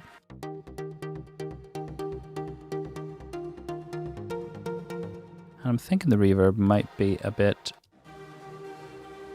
heavy, so I'm going to add some EQ and just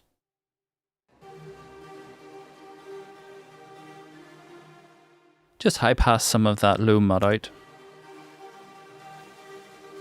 Add a bit of brightness.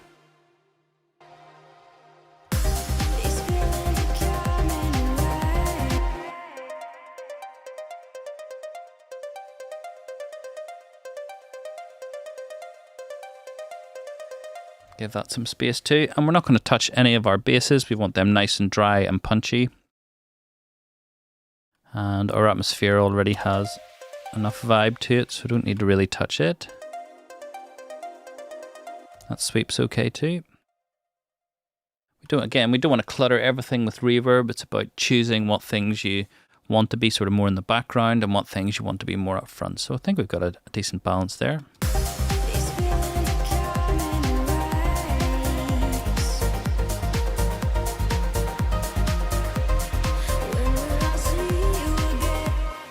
Okay, in the next one we'll do our final balance and a bit of bus compression.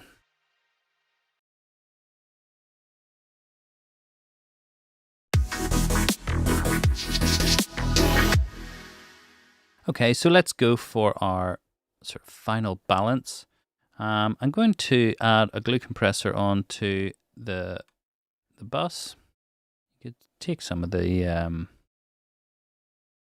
just go for a gentle limiter on there. Just gives us a bit of control and sort of gives us a rough idea of what it might sound like as a finished article. So when I'm listening back to this, I'm just going to bring the volume down a bit.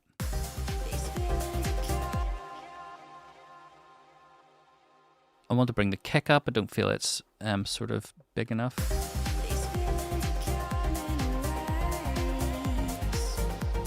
So we can kind of do what we were talking about before and sort of select everything and bring everything down.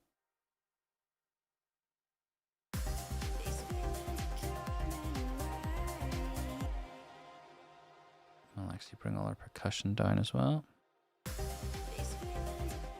That just gives us a better starting point. So I want to bring that kick up, I want to get it nice and prominent.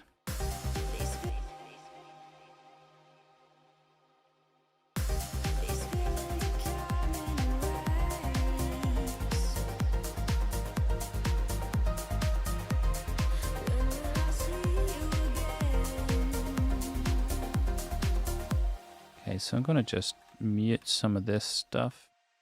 We'll just try and work on this section actually.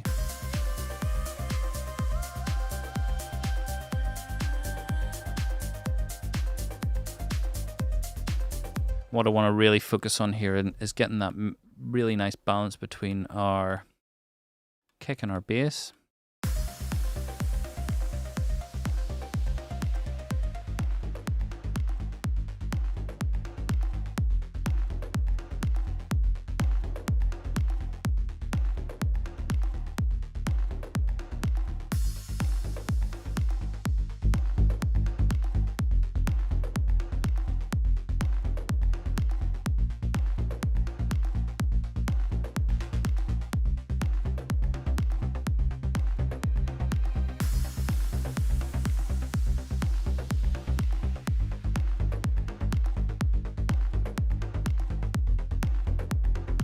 That's sounding good there.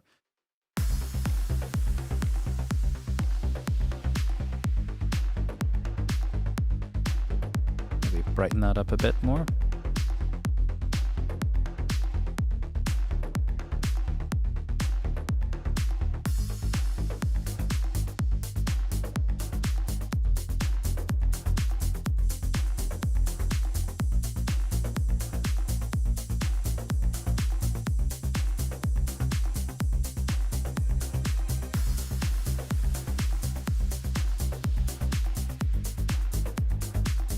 Still want to bring that kick out a bit more, give it a bit more energy. So I'm going to just add a bit of EQ.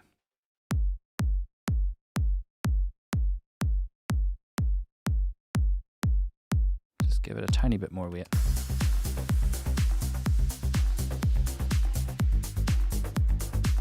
And then we're going to look for our main sounds. So I want to get these.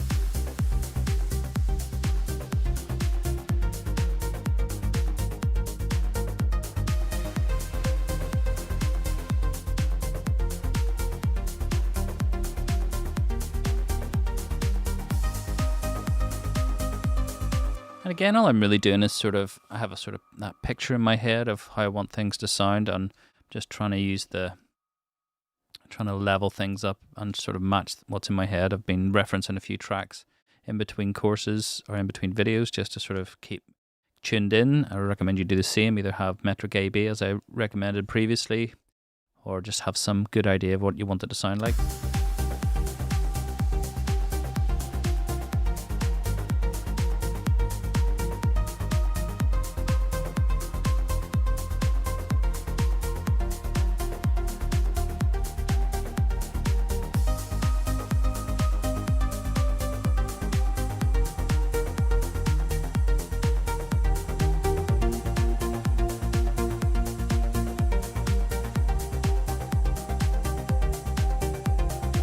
This one, we just want to sort of have that tickle in the left side of the speaker that it's coming out of.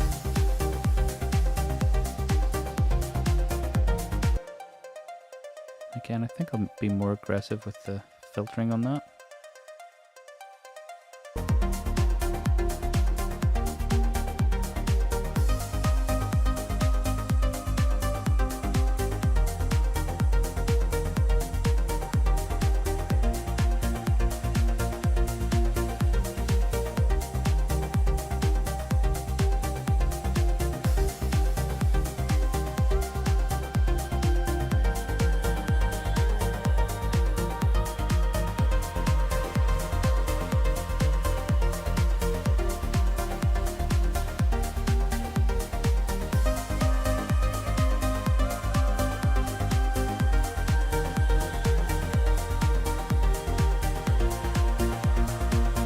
Again, I still think I want my clap a bit brighter.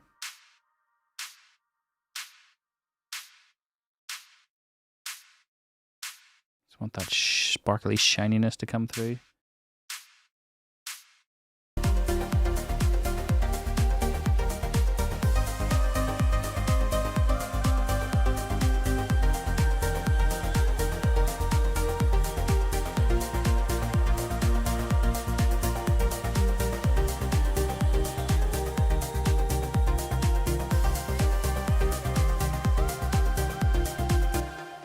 Sounding good, I think. Get our strings in.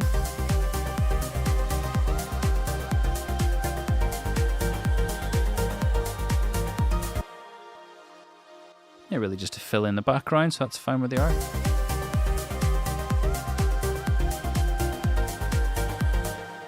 So that's sounding good there, so we can just sort of check some of our other sections. So our effects, our build-up sounded a bit dry there, so I'm going to just...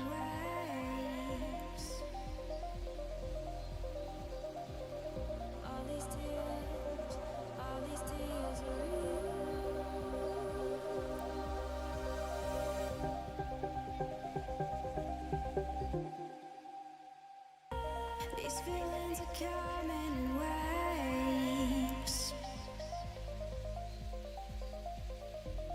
When will I see you again? These feelings. Just want to brighten those vocals up a bit more. These feelings are coming in waves. When will I see you again? I'm going to drop this de-esser on the other side of that as well. Twice. These feelings are coming in waves. All these tears are real.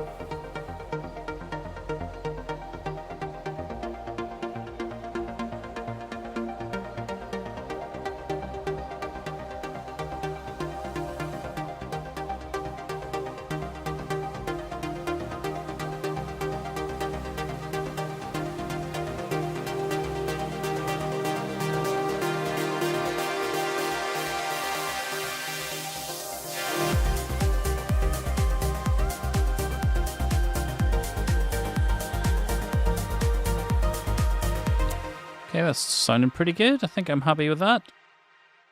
Not hearing our snares really.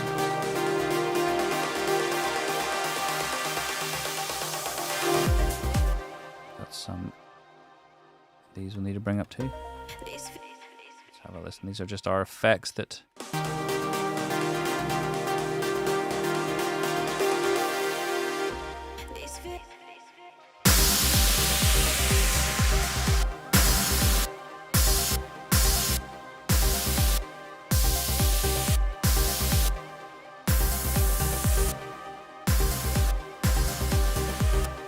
Starting that to get that balance right in those crashes.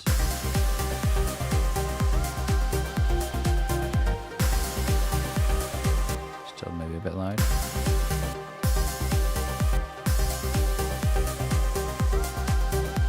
Sound good there.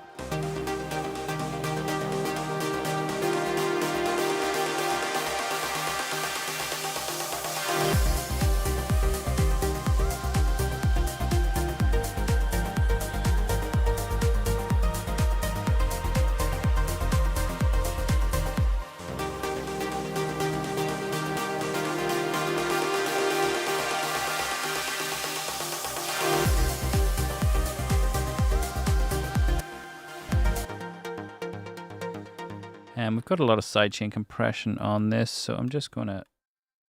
That means when the kick comes back in, it's maybe dropping the volume a bit too much, so we're losing that sound, so...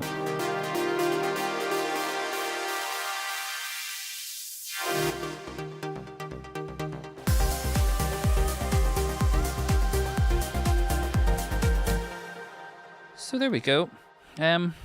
Usually when I'm working on mixes, I use Master Deck, and that just gives me a final bit of volume.